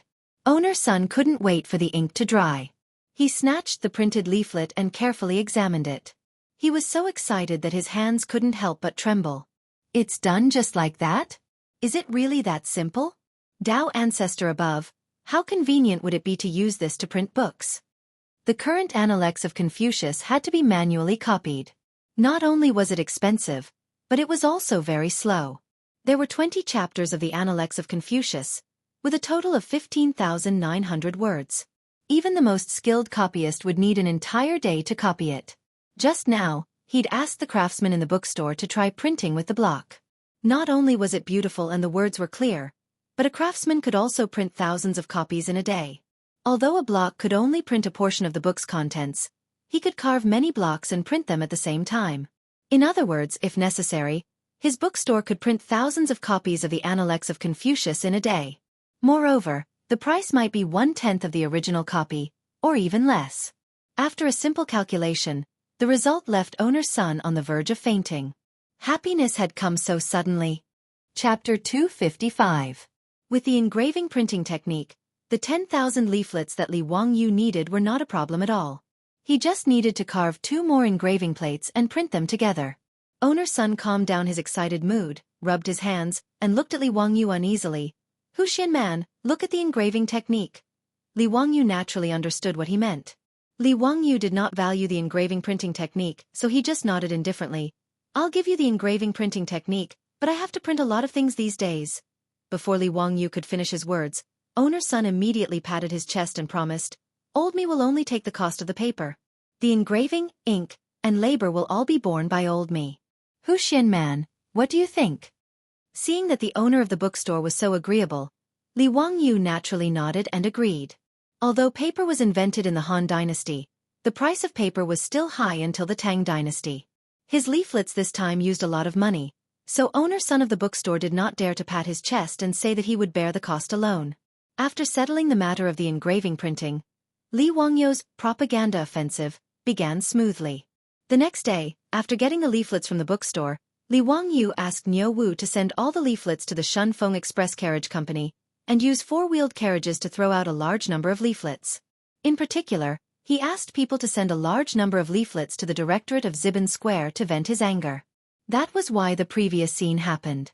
And what the 100 Horsemen Department reported to Pai Lupi was exactly this. Pai Lupi laughed and praised Li Wangyu's counterattack. Li Wangyu's move also stunned the aristocratic families. In an era where news was spread by word of mouth, they had never heard of someone who could print his own work on a large scale and then distribute it everywhere as if it did not cost money. Previously, they tried their best to smear Li Wangyu, but they could only send people to various markets in Chang'an City to spread rumors. How could the effect be compared with Li Wangyu's generous leaflets? Yesterday, it was still widely known in Chang, and that Li Wangyu of Hu County was a lucky courtier. Today, Li Wangyu's Zio's compilation was being circulated all over the capital, making the aristocratic families even depressed. Their method of smearing their political opponents could be said to be successful, but they did not expect that Li Wangyu would stumble. None of the discerning people in Chang'an City would believe the rumors that they had been spreading. If someone said that Li had no talent and virtue, they would be spat in the face. To be able to write such a poem, not afraid even if my bones are crushed, I want to keep my chastity in the world, how could he be a sycophant without virtue and talent? In an era when paper was still expensive and most people were illiterate, people naturally had a sense of trust for the words written on the paper. Even the illiterate residents of Chang'an City kept the leaflets carefully when they got them. There were even scholars in Chang'an City who held the leaflets and read it aloud while shaking their heads. The passers-by were amazed and talked about it. In the Peace House and the Hu People's Taverns in the West Market, there were immediately prostitutes who began to sing Li Wangyou's 10 poems, which made the guests in the brothel applaud. Li Wangyou's pamphlet did not have a single word of defense for himself. However, those 10 poems had made everything clear. They had also silently slapped the faces of those aristocratic families with loud slaps. In just half a day, the atmosphere of public opinion in Chang'an City was turned around by Li Wangyou's leaflets.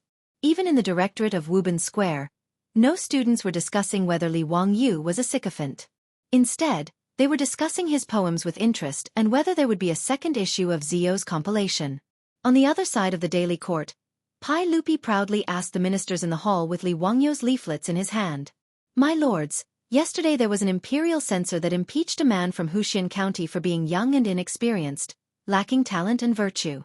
What do you think about this? Zhang Sun Wuji, Fang Xianling, Du Ruhui, and the others were all smiling.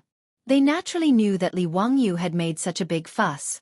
The imperial censor who impeached Li Wangyou yesterday was now blushing like a monkey's butt. The aristocratic families and ministers who agreed with him were also embarrassed and did not know how to answer Pai Lupi. No one says anything? Humph. Zhan has here a few poems written by Hu Xiannan. Why don't you read them for everyone? Li Er handed the leaflet in his hand to the eunuch, indicating for him to read it for the officials. In the hall, the chamberlain read the poems loudly with a sharp voice. Zhang Shangua, Zhang Yuanshou, and the others became more and more angry, but they could not do anything. They could only stay silent with a pale face. The imperial censor who impeached Li Wangyou knelt on the ground and apologized profusely. Not to mention how proud Pai Lupi was in the court. Today, in Chang'an City, whether it was the brothel of Pingkong Square or the directorate of Wuban Square, there were people looking forward to see if Zio's compilation would be distributed today. Li Wangyou naturally would not let them down. In the expectation of everyone, the four-wheeled carriage of SF Express set out again and distributed Zio's compilation to everywhere in Chang'an City. Another 10 poems that had been passed down for generations. On the third day, there were still 10 poems. On the fourth day, there were no more poems on the paper. Instead, there were 2 essays, Love of Lotus and Epigraph of My Shack. Love of Lotus grows from the mud but is not stained. Clear ripples but is not evil. Straight from the middle. Neither creeping nor branching. Fragrance is far and clear. Beautiful plants can be seen from afar but not touched. As soon as the 2 essays were published, there was another frenzy in Chang'an City. The aristocratic families completely shut their mouths. They could not afford to offend this young man. Even the young ladies in their boudoirs were all holding a copy of Ziyu's compilation in their hands and reading it out loud. It was unknown how many young ladies from noble families were infatuated with the 16-year-old young man of the Li family just because of these few poems and anthologies. There were even clever peddlers who collected Zio's compilation all over Chang'an City and prepared to bind it to sell. The business was unexpectedly good. As for the scholars in Chang'an City, some of them were envious of Li Wangyou, some of them were disdainful of him. Now, they were only left with admiration.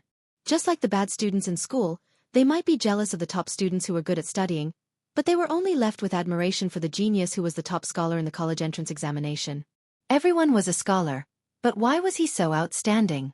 The original base of anti-Li Wangyou, the directorate of Wubanfang, had now become the largest gathering place of Li Wangyou's fans. Countless students were looking forward to seeing if there were any new copies of Zio's compilation. Li Wangyou's poems and essays were constantly analyzed by the students. Even the words on the flyers were copied by the calligraphy students and regarded as classics. Zio's compilation had ignited Chang'an City. On the 5th day, Li Wangyou finally threw out his trump card. Chapter 256. In the main hall of the Taiji Palace, the pregnant Empress Zhang Sun held a leaflet and read it in a low voice. Pai Lupi no longer had the smug look on his face. Instead, it was replaced with a serious expression. Li Wangyou had been throwing out his works in Chang, and for 5 days in a row. Every time Pai Lupi saw those poems and articles, he was full of pride. The more outstanding Li Wangyu was, the more it showed that Pai Lupi had a unique vision and was able to stand against all opposition and choose him as the Crown Prince's teacher. However, in Pai Lupi's eyes, Li Wangyu could not compare to those great scholars. He was only more intelligent than others. The reason he chose Li Wangyu as his teacher was more because of Li Wangyu's status as a member of the imperial family. He hoped that his 2 sons would have someone to restrain them in the future so that they would not be too arrogant and despotic and destroy his Li Tang empire. However, today's article made Pai Lupi reevaluate Li Wangyu. Someone who could write such an article could already be called a great scholar of the present age. However, when he thought of Li Wangyu's age, Pai Lupi could not help but shake his head and think that he was a monster. Empress Zhong's son read softly, "A teacher preaches, receives, and dispels doubts. People are not born with knowledge. Who can be without doubts? Therefore, there is no high or low, no long or young. Where the Tao exists, where the teacher exists."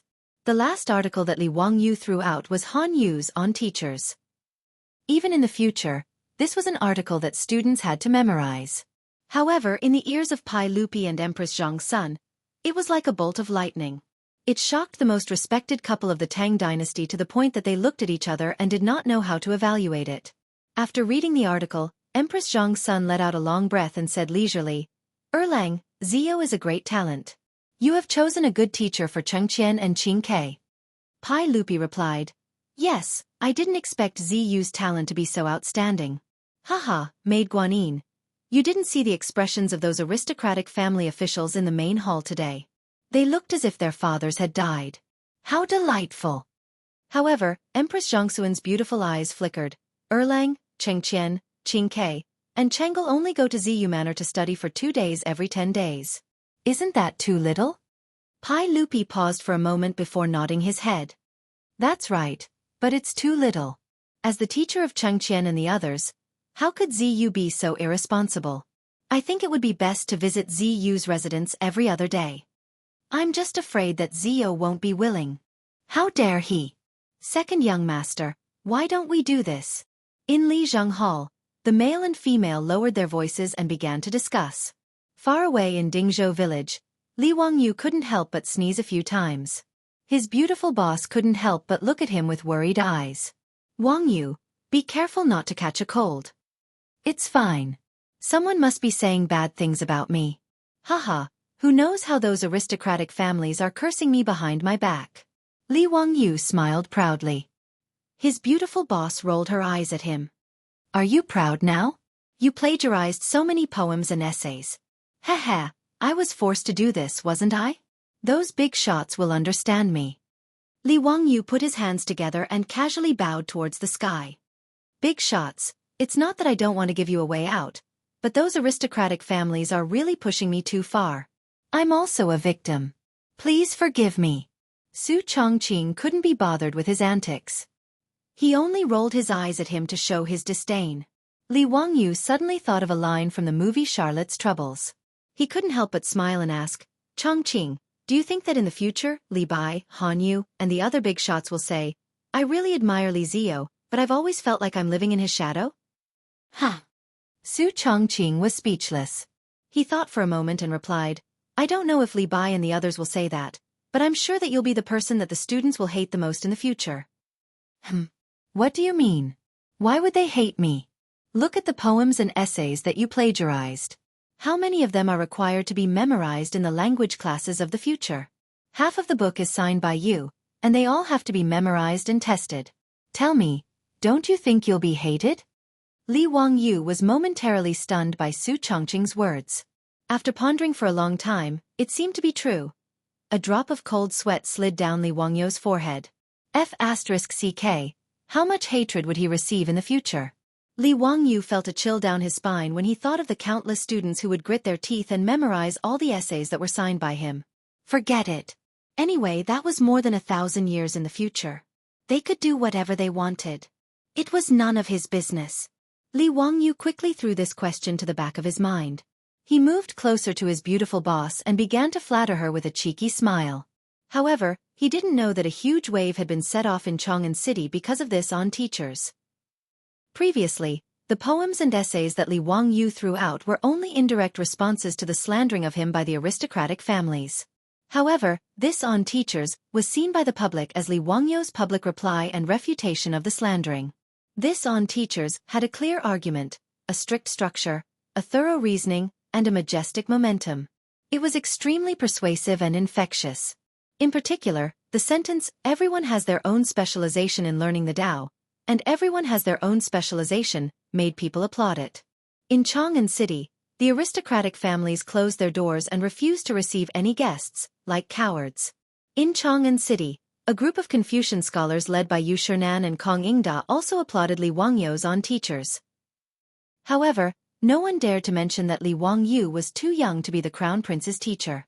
As for the aristocratic families like the Wang clan of Taiyuan and the Zheng family of Xingyang, it was too late for regrets. They didn't achieve their goal of smearing Li Wangyu's reputation. Instead, they gave him the limelight in Chang'an City. This was simply asking for trouble. As for the students in the Imperial College, they started to make a fuss. This time, they didn't want to go to the Vermilion Bird Gate to impeach Li Wangyu. Instead, they wanted the Imperial College to invite Li Wangyu to teach them. Currently, in Chang'an City, the two places with the most fans of Li Wangyu were the Pingkong Square and the Wubin Square of the Imperial College. One was the admiration of the prostitutes in the brothel for the handsome young man Li Wangyu. The other was the admiration of the scholars for Li Wangyu. As for the request of the students of the Imperial College, the old man Kong Ingda actually agreed with a smile. He even used Yu Shernan as a lobbyist and went to Dingzhou village to find Li Wangyu. Li Wangyu originally thought that these two old men were greedy again and wanted to freeload the wine. When he heard that Kong Ingda wanted to invite him to the Imperial College to be a doctor and teach the students of the Imperial College, and the four schools, he almost had a heart attack.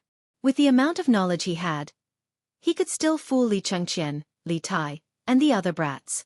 But if he were to teach the students of the Imperial College, what would he teach?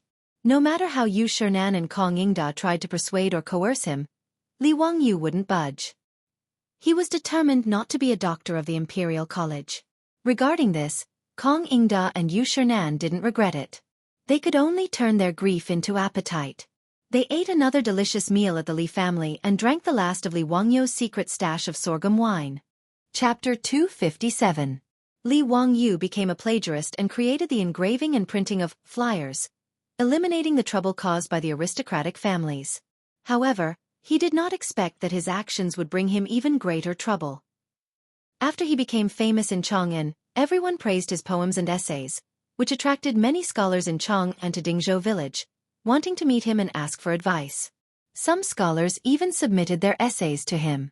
Li Wangyu was now the founding father of the country, and was indeed qualified to recommend talents to the imperial court. But he did not want to be involved in such trivial matters at all. Originally, he was patient and received a few scholars who came to visit him. Later, he could not bear to be disturbed, and it was not good to close the door and refuse visitors, so he simply avoided them.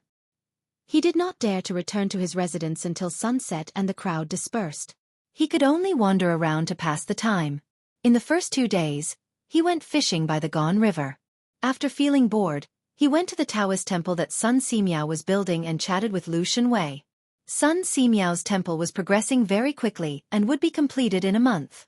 Yan Liben also agreed to paint murals for the temple, which made Sun Simiao very satisfied. In the next few days, he went to the brewery and the construction site of the manor. But he heard from Niu Wu that there were still scholars in the residence waiting tirelessly for his return. Li Wangyu was very depressed about this, but there was nothing he could do. In the end, he simply did not go out and hid in the backyard of his residence. If any scholars he did not know came to visit, Li Heng would say that he was not in and had gone out to visit friends. But the most unbearable thing for Li Wangyu was that it was too boring to stay in the residence. In the future, Li Wangyu could be considered half an otaku. When he was not at work, he liked to stay in his rented room, play games, watch videos, or read novels on the internet. He did not feel bored at all.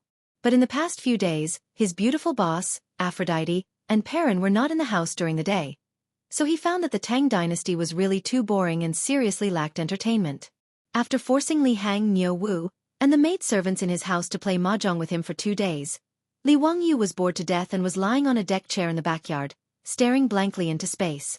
No wonder his beautiful boss didn't mind going back and forth between Dingzhou village and Chang'an city every day, concentrating on managing the four-wheeled carriage business.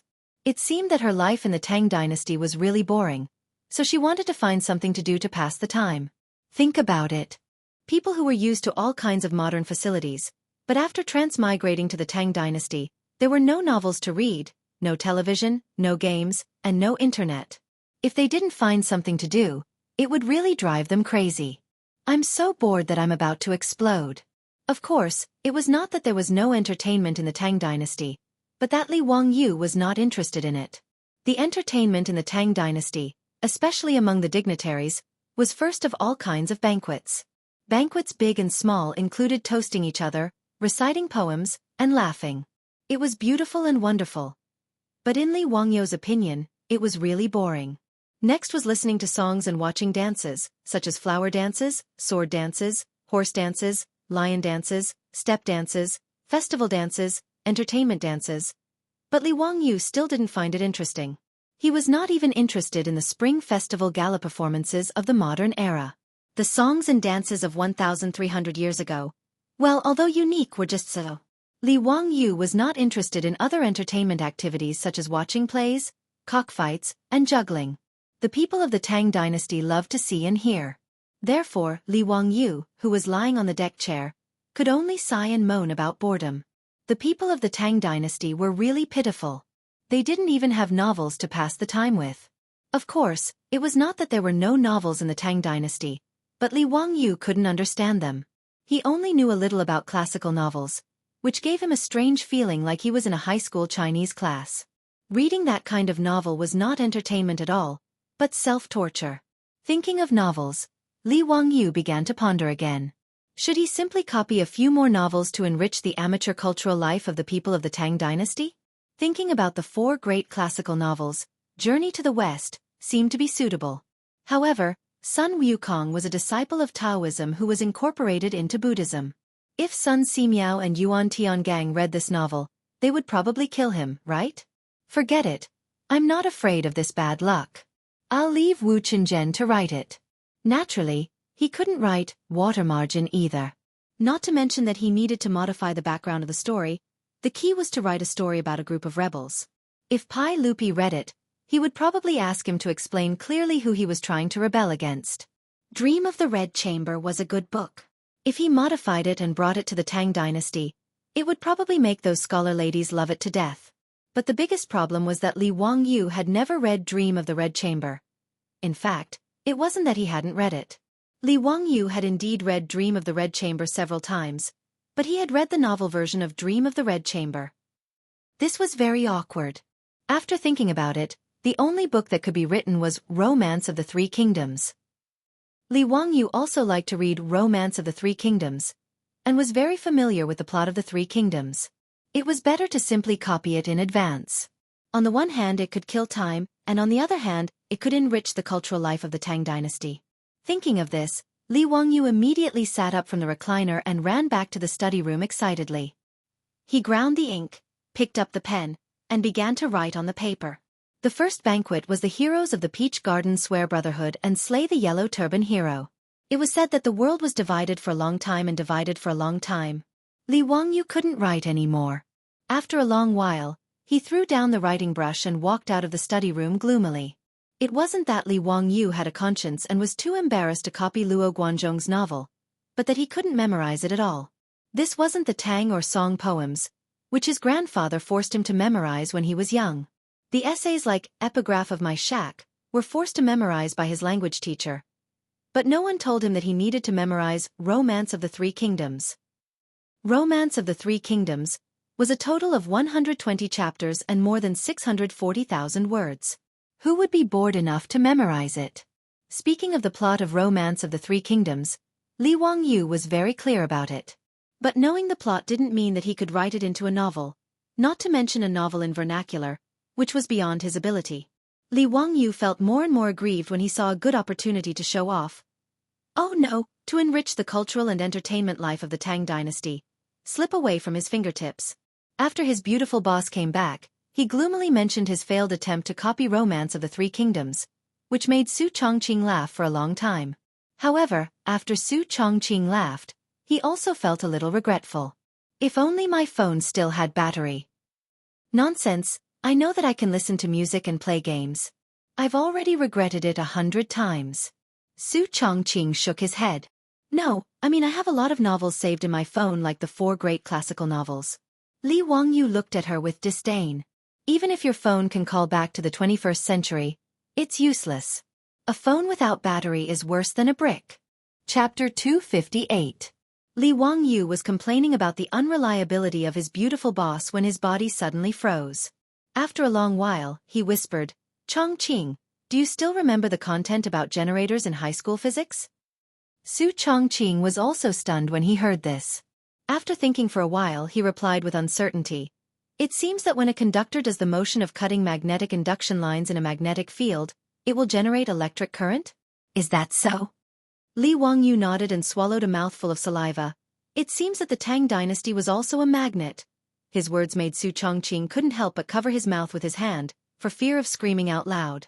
After hesitating for a long time, Su Chongqing asked carefully, What do you mean? We can make generators in the Tang dynasty ourselves? Charge mobile phones? Li Wangyu wasn't convinced. He nodded and shook his head. I don't remember very clearly. That's middle school physics knowledge. My physics knowledge is very ordinary. Otherwise, why would I only be admitted to a second-tier university? Chongqing, you're a top student at the University of Pennsylvania. You should know how to do it, right? Su Chongqing glared at him angrily. I'm a liberal arts student.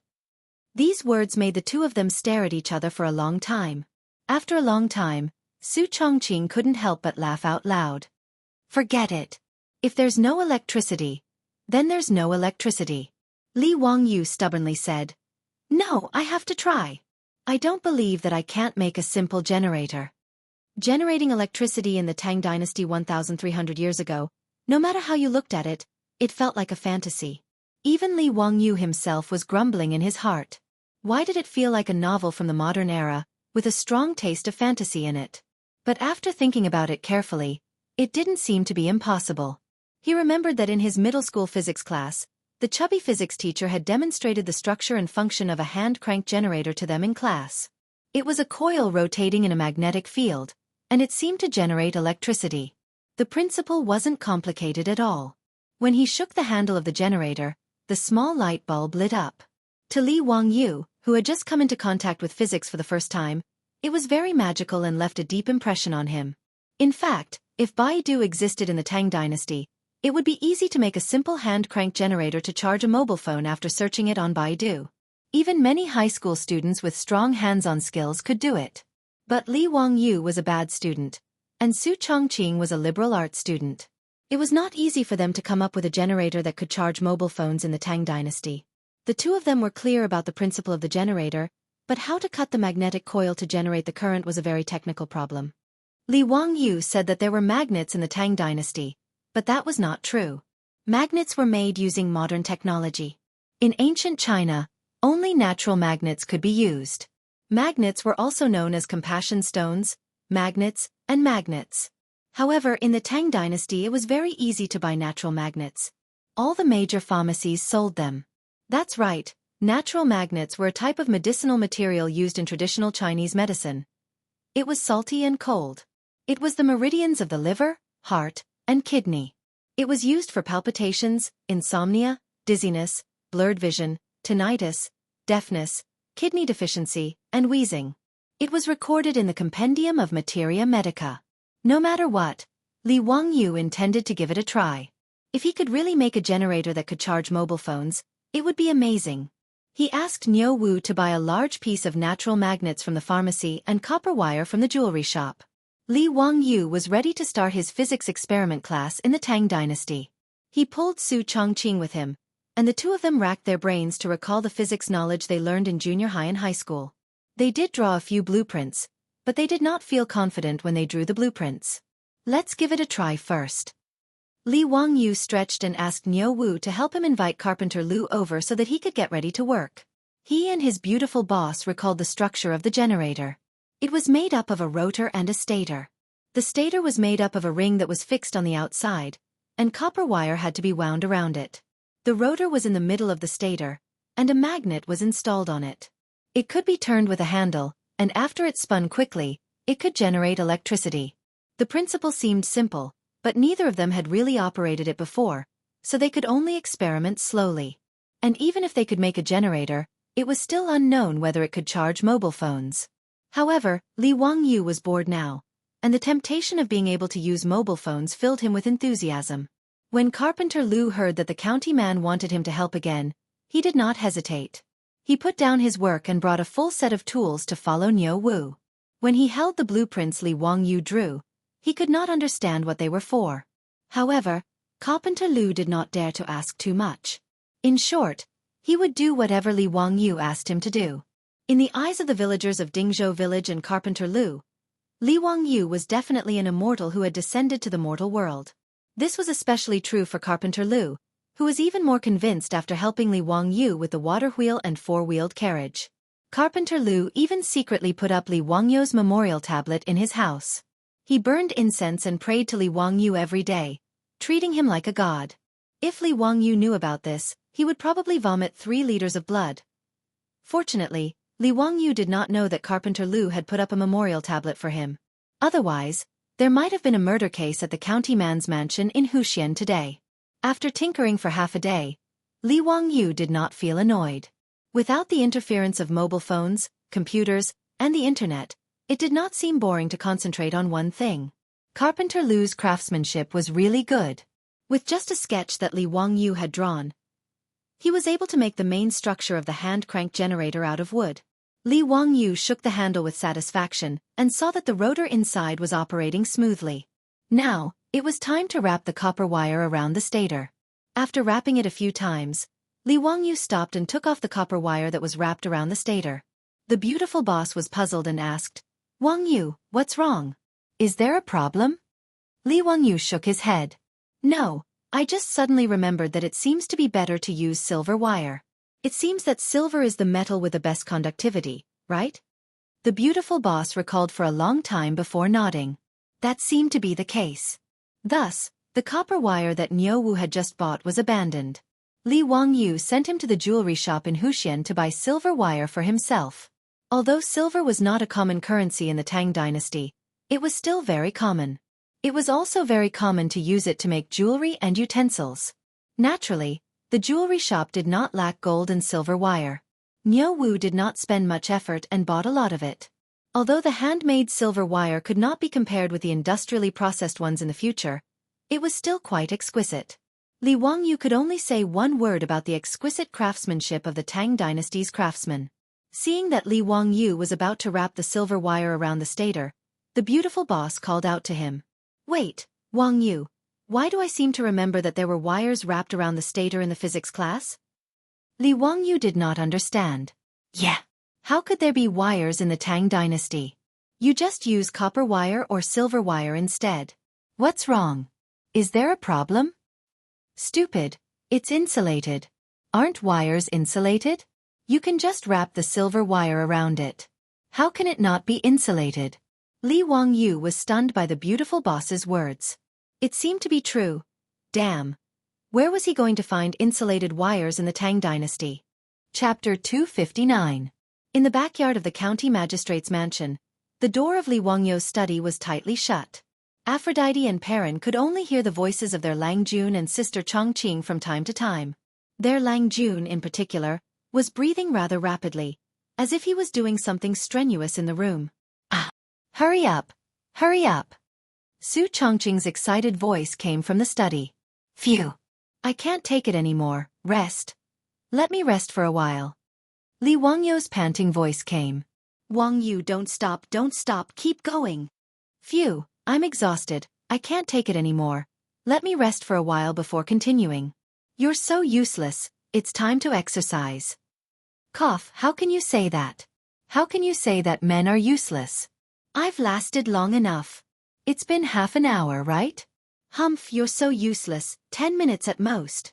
Perrin was confused and wanted to knock on the door of the study to see what Sister Chongqing and her Langjun were doing, but Aphrodite, who blushed, dragged her away.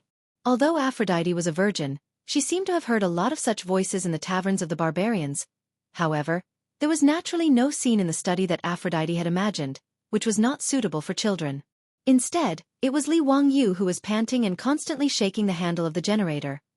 At one end of the generator, 2 silver wires were wrapped around the beautiful boss's phone charger, and the data cable of the charger was connected to the phone, and the phone was showing the icon of charging.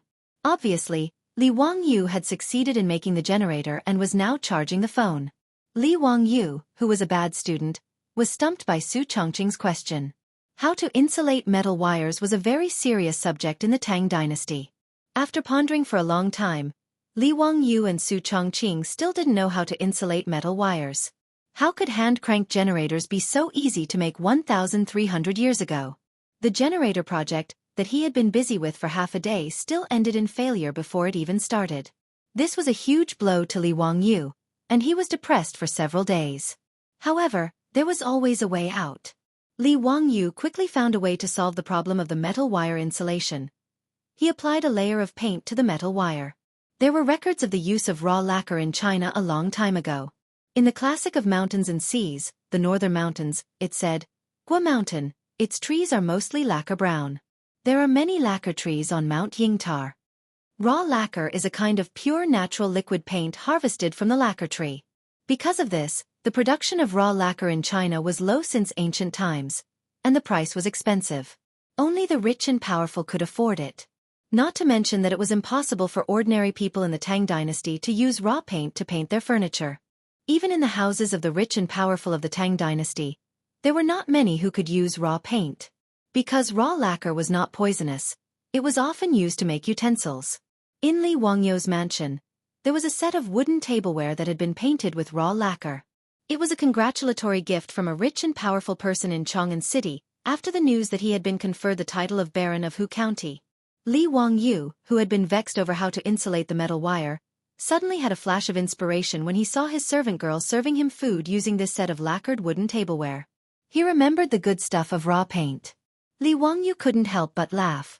He didn't have time to eat and immediately asked Niu Wu to buy some raw lacquer for him. Where to buy raw lacquer? Of course, it was the all-purpose medicine shop. That's right, raw lacquer was also a kind of medicinal material. The Compendium of Materia Medica said, dry lacquer can be used as medicine. It is mainly used to treat fatal injuries, heal muscles and bones, fill the marrow cells, calm the 5 viscera, treat the 5 invasions and 6 acute diseases, and adjust the spleen when cold. It has the effect of repelling insects and relieving coughing. Chinese medicine was so awesome. Li Wangyu admired Chinese medicine very much. He had always wanted to know how they found out that these strange things could be taken as medicine. Moreover, the more awesome thing about the ancient Chinese was that they could keep the raw lacquer from hardening. The method was to throw a few crab shells into the raw lacquer. The raw lacquer could be kept liquid and would not dry up and harden. The raw lacquer cut from Shandong, Gansu, Guizhou, and other places was transported thousands of miles away to be sold in Chang'an City by relying on a few crab shells. It was very magical. After Niu Wu bought the raw lacquer from the medicine shop in the county, Li Wangyu soaked all the silver and copper wires in the raw lacquer. After taking it out and drying it, it became a simple version of lacquer wire. Finally, with the insulating silver and copper wires, Li Wangyu had a chance to restart the Tang dynasty generator plan that had been put aside for a few days. He carefully wound the lacquered silver wires around the stator and tightly fixed the magnet on the rotor. An extremely simple generator could be considered to be completed. However, whether this thing could generate electricity or not, neither Li Wangyu nor his beautiful boss was sure. If it was in the future, it would be clear if a small light bulb was connected and the light bulb lit up after shaking the handle. However, there was no such thing as a light bulb in the Tang dynasty. To test whether the generator could generate electricity or not, they had to rely on a human experiment. Li Wangyu called Niu Wu over with a sneaky smile and let him hold the 2 ends of the silver wires. Lang Jun, what are you doing? Niu Wu asked foolishly. Li Wangyu held back his laughter and said casually, Nothing. I made a little thing and let you try it. Niu Wu, hold the 2 silver wires tightly and don't let go. His beautiful boss rolled her eyes on the side, but she did not stop Li Wangyu from doing funny things. Anyway, now, except for the human body directly sensing it, she did not know whether the thing Li Wangyu fiddled with could generate electricity or not. Niu Wu was confused, but he did not feel that there was anything wrong. He held the 2 silver wires tightly with both hands and watched Li Wangyu quickly shake the handle. Ah! Niu Wu let out a scream and instantly threw away the 2 silver wires in his hands. Lang Jun, why did the silver wires bite? Niu Wu shook his hands and looked at the 2 silver wires connected to the hand crank generator with a frightened expression. Li Wangyu and his beautiful boss's eyes lit up and stared at Niu Wu. Niu Wu, you really felt it? Yes, it hurts a lot. Lang Jun, what kind of magic are you fiddling with? Why did the silver wires suddenly bite? Did you turn them into spirits? Niu Wu stared with his bell-sized eyes and was inexplicably shocked. Li Wangyu ignored him and looked at his beautiful boss. This should be a success, right? Su Chongqing nodded with uncertainty. Maybe. It seems that the current is not small, otherwise, Niu Wu would not have been electrocuted like this. Then let's try it. Yes, let's try it. Niu Wu was confused, but no one explained to him. Li Wangyu and Su Chongqing picked up the hand crank generator and ran back to the study, once again slamming the door shut.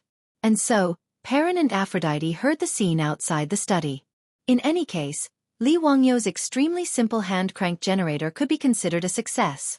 Su Chongqing's phone, which had run out of battery and automatically shut down, was now lit up with the charging icon. Chapter 260. Although Li Wangyu created a hand crank generator, it was a very deceptive thing to use it to charge a mobile phone. He and his beautiful boss took turns to crank the handle. Not long after, both of them were tired and out of breath. Using this method to charge a mobile phone was really unreliable. Without a multimeter, Li Wangyu and Su Chongqing did not know the output power of this hand crank generator. Moreover, the output voltage of the hand crank generator was related to the shaking speed. If it was slow, the voltage would be low. If it was fast, the voltage would be high. It was very unstable. Later generations of hand crank generators would be installed with a speed increasing device. A relatively heavy flywheel would be added to the rapidly rotating shaft, using its inertia to increase the stability of the rotation speed. However, Li Wangyu and Su Chongqing did not know how to do this. Being able to make the hand crank generator generate electricity was already their limit. In order not to damage the mobile phone, Li Wangyu had to crank the handle at a constant speed to charge the mobile phone. And this task was impossible to complete without a few hours. I can't lift my hand. Li Wangyu cranked the handle for more than half an hour. He was so tired that he almost stuck his tongue out. The key was that his arm was sore and unbearable. He really could not continue.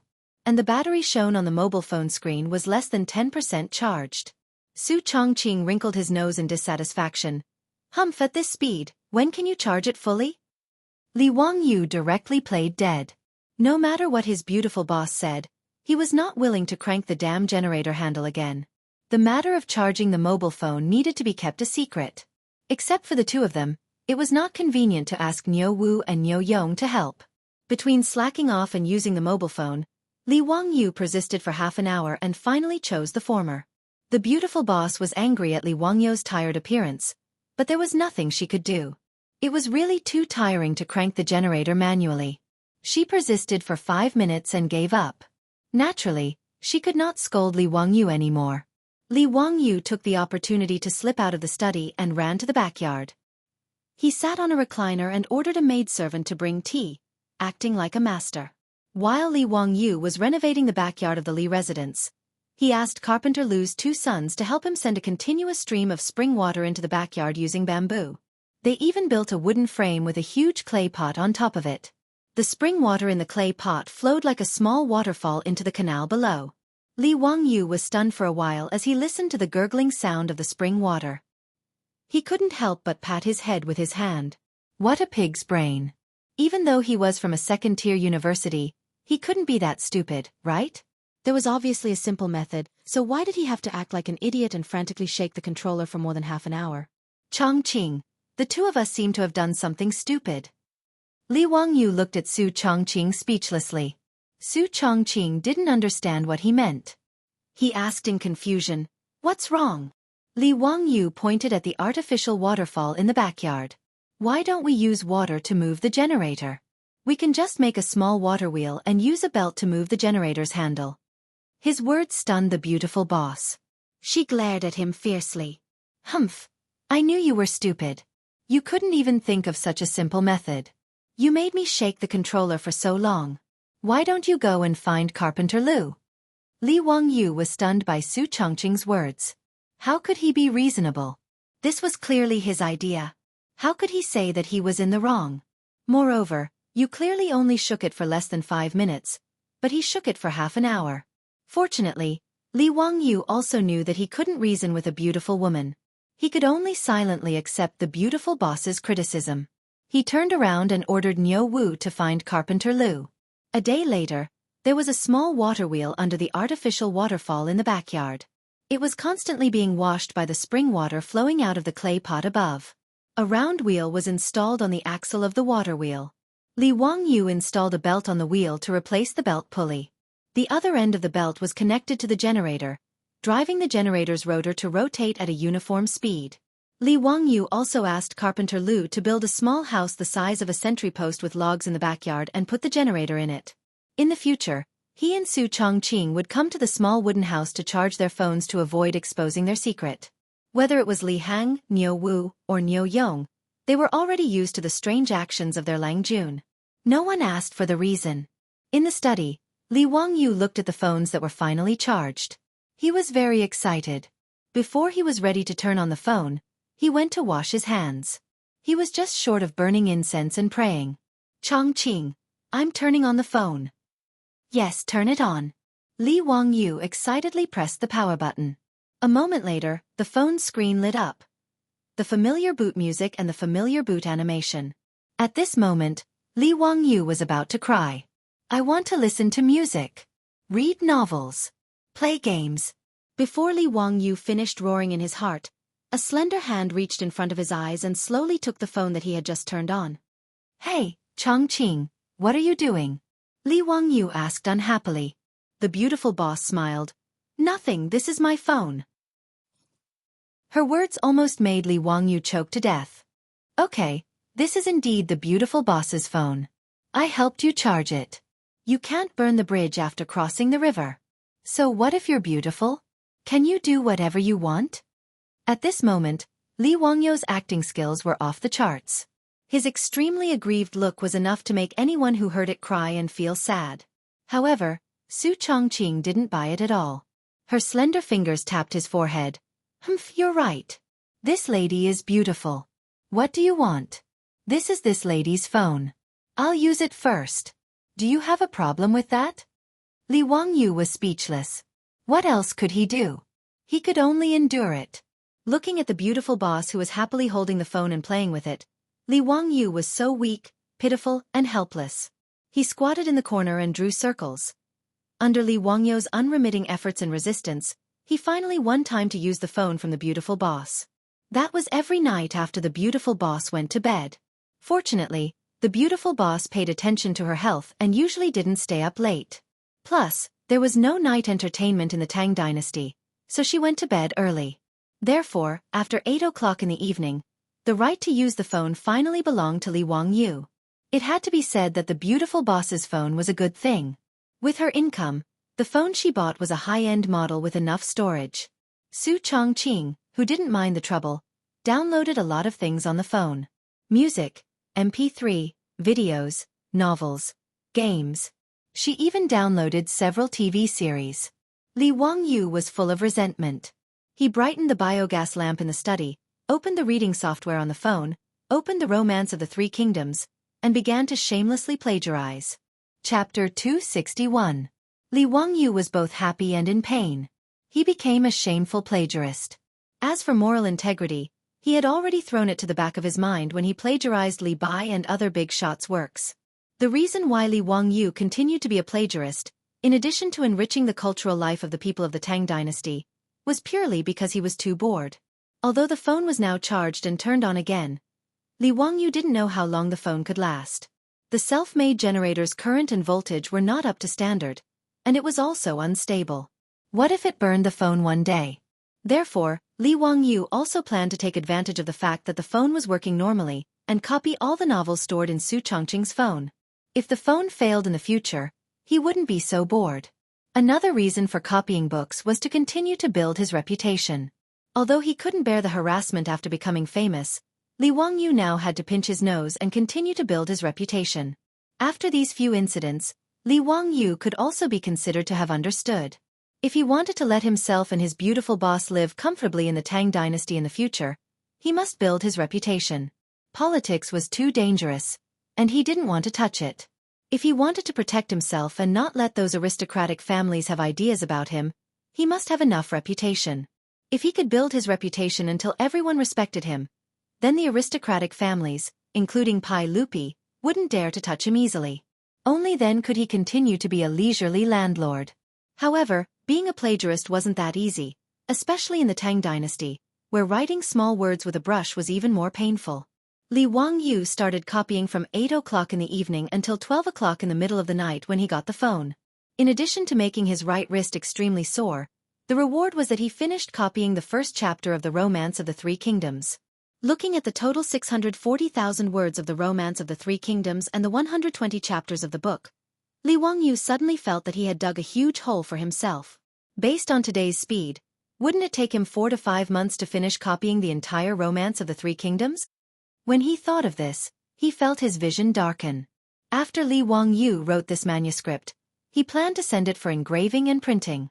Therefore, every word had to be written seriously. He couldn't be careless.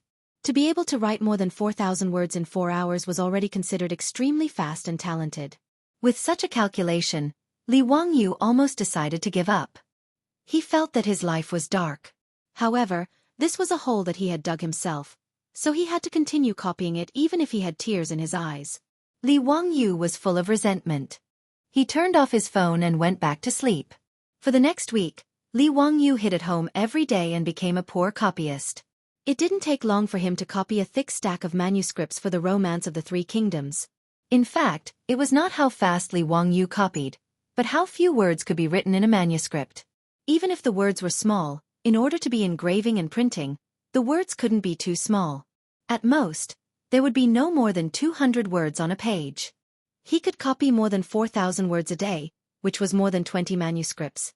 After copying for nearly 5 or 6 days, he actually accumulated more than 100 manuscripts. It was a thick stack in his hand. Looking at the stack of manuscripts in front of him, Li Wangyu suddenly couldn't help laughing. The cynical man had a bad idea in his mind. Since it was so painful for him to copy, why not drag everyone down with him and suffer with him? Just at this time, the old housekeeper Li Hang came to inform him that Ma Zhou and Yan Liben had arrived. Today was the day of rest every 10 days. Since Ma Zhou and Yan Liben worshipped Li Wangyu as their teacher, they would come to Dingzhou village to learn from Li Wangyu during their rest days. When Li Wangyu heard that Ma Zhou and Yan Liben had come, he couldn't help but smile. Well, I have a good lab rat. I can test whether my plan of dragging people down is feasible. Picking up the finished manuscripts, Li Wangyu went to find Ma Zhou and Yan Liben. Greetings. Teacher. Teacher, are you writing poems or articles again? As soon as Li Wangyu came out, Ma Zhou and Yan Liben immediately stood up and saluted respectfully. Seeing the thick stack of manuscripts in Li Wangyu's hands, they were surprised and thought that Li Wangyu had a new work. Some time ago, the aristocratic families asked people to attack and smear Li Wangyu. Ma Zhou and Yan Liben were the most anxious. As the Wangyu collection was spread all over Chong and city like flyers, Li Wangyu's reputation soared. Ma Zhou and Yan Liben also felt honored and felt lucky to be able to become Li Wangyu's disciples. Towards Li Wangyu, the two of them admired him beyond compare, and their respect for him was even greater than before. Li Wangyu chuckled. That's not it. This is just a long historical novel I wrote when I was bored. It's called Romance of the Three Kingdoms. Let me show it to you too. Hearing that it was not a poem or article, but a novel, Ma Zhou and Yan Liben's interest decreased a little. But since their teacher said so, they naturally couldn't refuse. He respectfully took the manuscript from Li Wangyu's hands. The two of them gathered together and started to read the Romance of the Three Kingdoms. The rolling Yangtze River flows to the east. The waves wash away the heroes. Right and wrong, success and failure vanish in a blink of an eye. The green hills are still there. The sunset is still red. The white-haired fisherman on the riverside is used to the autumn moon and spring breeze. A pot of turbid wine is a happy reunion. So many things in the past and present are just jokes.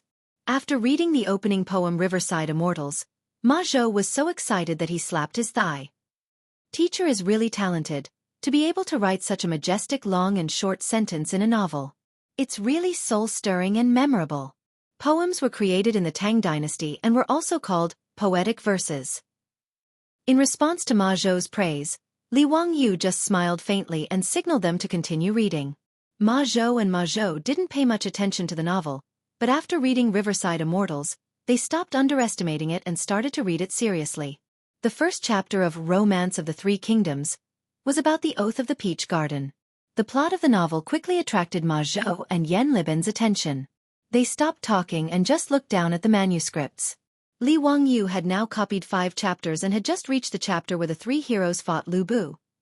Ma Zhou were very excited when they read the manuscripts. Zhang Fei shouted, "This must be Dong Zhuo. What's so good about chasing Lu Bu? Why don't we take down the thief Dong first? That's cutting the weeds and eliminating the roots."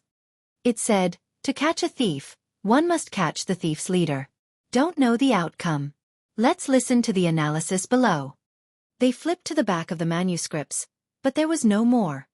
Teacher, where's the rest of the manuscripts? There's no more. I've just reached this part. Ma Zhou and Yan Libin's faces immediately became very ugly. They were itching to continue reading, but Li Wangyu actually said there was no more. The two of them almost cursed it out loud. Seeing Ma Zhou and Ma Zhou's uncomfortable expressions, Li Wangyu almost laughed out loud. Hee, I've really dragged the two of you down with me. It'll be hard for you too. Just sit back and wait for the next update. Thinking back, Li Wangyu was very sad when he was reading online novels in the future. He even had the thought of sending the author a razor blade. Could he dare to update faster? What was even worse was that other than reading the chapters, he encountered an author who didn't update. That made him want to kill someone. Li Wangyu was now ready to use a move that would anger the heavens and the people. Just like online novels, he would update the novel and release it. Chapter 262. Li Wangyu planned to do the same as the later generations of online novels. Every time he finished copying 5 chapters, he would send them to the bookstore in Huxian to be printed and published. Since the birth of block printing in Huaxia, the characters printed could not be too small due to the engraving technology and craftsmanship of the craftsman. A page of about 200 words was printed. Even if it was printed on both sides, the Analects of Confucius with about 10,000 words had a thickness of 30 or 40 pages. The paper that could be used to print books in the Tang dynasty was much thicker than the paper of the later generations. The thickness of the Analects of Confucius was roughly equivalent to the thickness of a book with about 200 pages in the later generations. Li Wangyu planned to print and publish the Romance of the Three Kingdoms separately. He would publish 5 chapters at a time with about 20,000 words, which was equivalent to the thickness of 2 Analects of Confucius. The 120 chapters of the Romance of the Three Kingdoms could be published in 24 volumes. He had worked so hard to copy the book. Naturally, he had to collect some interest to make those who were waiting to read the book feel uncomfortable. Looking at the depressed looks of Ma Zhou and Yan Libin in front of him, the cynical man silently praised his method. Li Wangyu thought of another idea. He turned to Yan Libin and said, "Libin, I plan to publish a book of the Romance of the Three Kingdoms. Can you draw some illustrations for me?" "What are illustrations?" Yan Libin was confused by Li Wangyu's words and did not understand what he meant. Books with illustrations only appeared in large numbers in the books of the Ming and Qing dynasties. In the era without printing, it was impossible for the readers who copied books to draw their own illustrations according to the manuscripts. With the maturity of block printing technology in the Tang dynasty, it was possible for illustrations to appear in books. Yan Libin naturally did not know what illustrations were, so he had this question. Illustrations are pictures drawn according to the contents of the book. For example, in the first chapter of The Oath of Brotherhood in the Peach Garden, you help me draw a picture of Liu Bei and his brothers swearing to be sworn brothers in the Peach Garden. Just outline the lines. I will ask someone to take it to block printing and bind it with the manuscripts into a book. When Yan Libin heard Li Wangyu's words, he could not help being excited. "Teacher, do you mean that you will also print the pictures I draw into a book? Can the pictures be block printed? Can I sign it?" Li Wangyu rolled his eyes at him strangely. "Who would know that the illustration was drawn by you if you didn't sign it? I was planning to keep it as a family heirloom." If the illustrations in the Romance of the Three Kingdoms were drawn by Yen Liben, how much would it be worth if it was auctioned in the future? Of course, you have to sign off on the book. You have to sign off on every illustration. Just help me draw an illustration for each chapter. Draw it now, and I'll send it to the bookstore today. Li Wangyou's words made Ma Zhou envious. He looked at Yen Liben with a burning gaze, wishing that he could snatch this job from Yen Liben. Ma Zhou and Yen Liben had already heard about the woodblock printing from Li Wangyou. The two of them felt that it was inconceivable that books could be printed in large quantities so quickly. For scholars, regardless of the dynasty, the temptation of writing a book and creating a biography was incomparably huge. However, before the birth of the woodblock printing, the time-consuming and laborious stone carvings, thick bamboo slips, and expensive silk, it was impossible for scholars to write a book. Now that Li Wangyou was going to write a book and Yen Liben's name in it, it was also a huge temptation. How could Ma Zhou not be envious? The only regret was that Li Wangyou was going to write a novel. In the eyes of Ma Zhou and Yen Liben, they felt that their little teacher was not doing his job properly. In the Tang dynasty, novels were not valued by the people of that time. They were regarded as unrefined. Not to mention the Tang dynasty, even in the Ming and Qing dynasties, those authors who wrote novels used pseudonyms to protect their reputation. However, Li Wangyou was not afraid of being slandered. Anyway, he was only 16 years old. It was normal for him to be a little impulsive. Compared to the influence that the book Romance of the Three Kingdoms would bring, that bit of controversy was nothing. Yen Liben did not say much and immediately asked Li Hang to bring him a brush and ink.